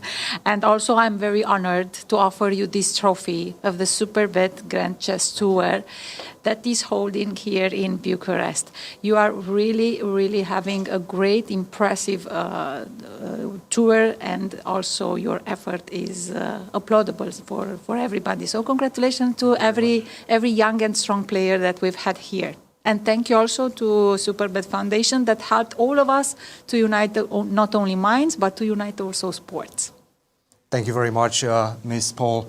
Fabiano, back-to-back victories for you, but this one was very adventurous. Just an incredible day. How are you feeling right now? I mean, I feel good at the moment, but overall, of course, it was a pretty bad day. I mean, I played terribly. And yeah, Anish punished me. I played a poor game, but he played well. And then I wasn't even thinking about winning the tournament anymore. I thought Alireza wins his game, and that's it. And I deserve to not win. And probably I do, even as it turned out. But yeah, I was lucky that I got to play a playoff. And I don't know if I played well in the playoff, but at least I was happy to be there. What were your feelings when you got the call, hey, you still have to play a few more games? Today, the tournament is not over. Well, it was good news, of course. I already had a bit of a feeling because when I left the game after I lost, it seemed like Alireza was not quite as easily winning as before. And he seemed a little bit like maybe he had missed something. He was shaking his head a bit. So I had like maybe 10% hope. And then anyway, I didn't want to worry about it too much because, okay, play a playoff, it's still not like huge chances to win, but I'm just happy to be there. Psychology and confidence is so important after a loss. How did you rebuild your confidence for the playoffs? Well, I had to immediately run to the games. There wasn't much time. But I thought, okay, it's just a new type of chess. I mean, we were playing this super long 2 hours, and then we're playing 10 minutes. So it feels nice to play something different.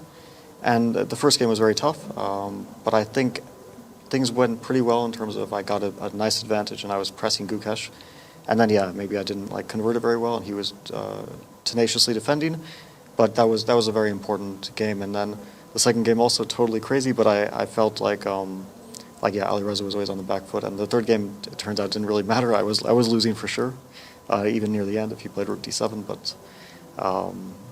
But yeah, 3 wins, of course, I can't complain. Back-to-back victory. You're building an army of fans. What do you have to say to your Romanian fans, to your international fans as well? Army, that sounds interesting. Can do a lot with an army. That's what happens when you win back-to-back events. No, I appreciate everyone who is following and supporting me and who's following the tournament. And of course, I hope everyone enjoyed watching the event. Thank you as well to Superbet, to the organizers, to the sponsors, to the St. Louis Chess Club, and everyone who was involved in organizing this great event. And at least, maybe we were making it a bit boring, but at the end, the final day, at least we added some excitement. And yeah, thanks to the fans as well.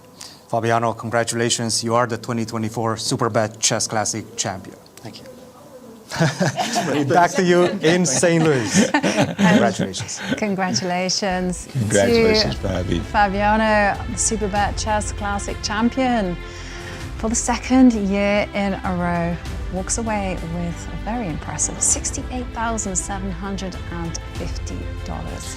As we close up our show, we want to say our thanks to everybody here in St. Louis who makes this production possible, Silverback, and you know everybody here, and the St. Louis Chess Club, the World Chess Hall of Fame, for everything you do for us. Thank you so very, very much. To yourselves, I just wanted to say, it was hard work, but it was an enjoyable time together we had. I know the circus is moving on, but we're staying. We are staying. We are staying. You're staying? I'm staying. I'm looking forward, Yasser. You know why? Why? How many games were played in this tiebreak round robin? Altogether, 6. 6. How many draws there were? None. Zip. I'm staying. I'm staying. Good. We're staying for all the action. Yeah. I just want to echo the sentiments. Also, a big thank you to you both for such a great show, you know, and also a lot of entertainment. And I also like to thank everyone at home for watching, for joining in every move of the way. It's been a pleasure. It's been a privilege. And I think it's time for us to close the show and say good night. Thank you. Good morning, wherever you are. Good afternoon, St. Louis. See you in Zagreb. See you in Zagreb.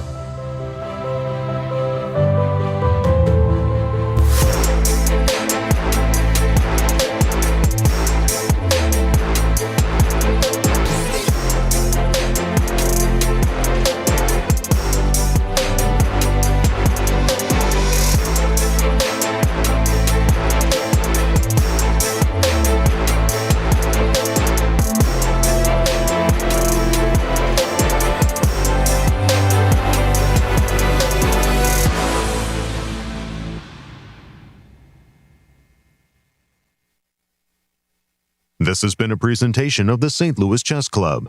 Any reproduction or distribution of this content without the express written consent of the St. Louis Chess Club is prohibited.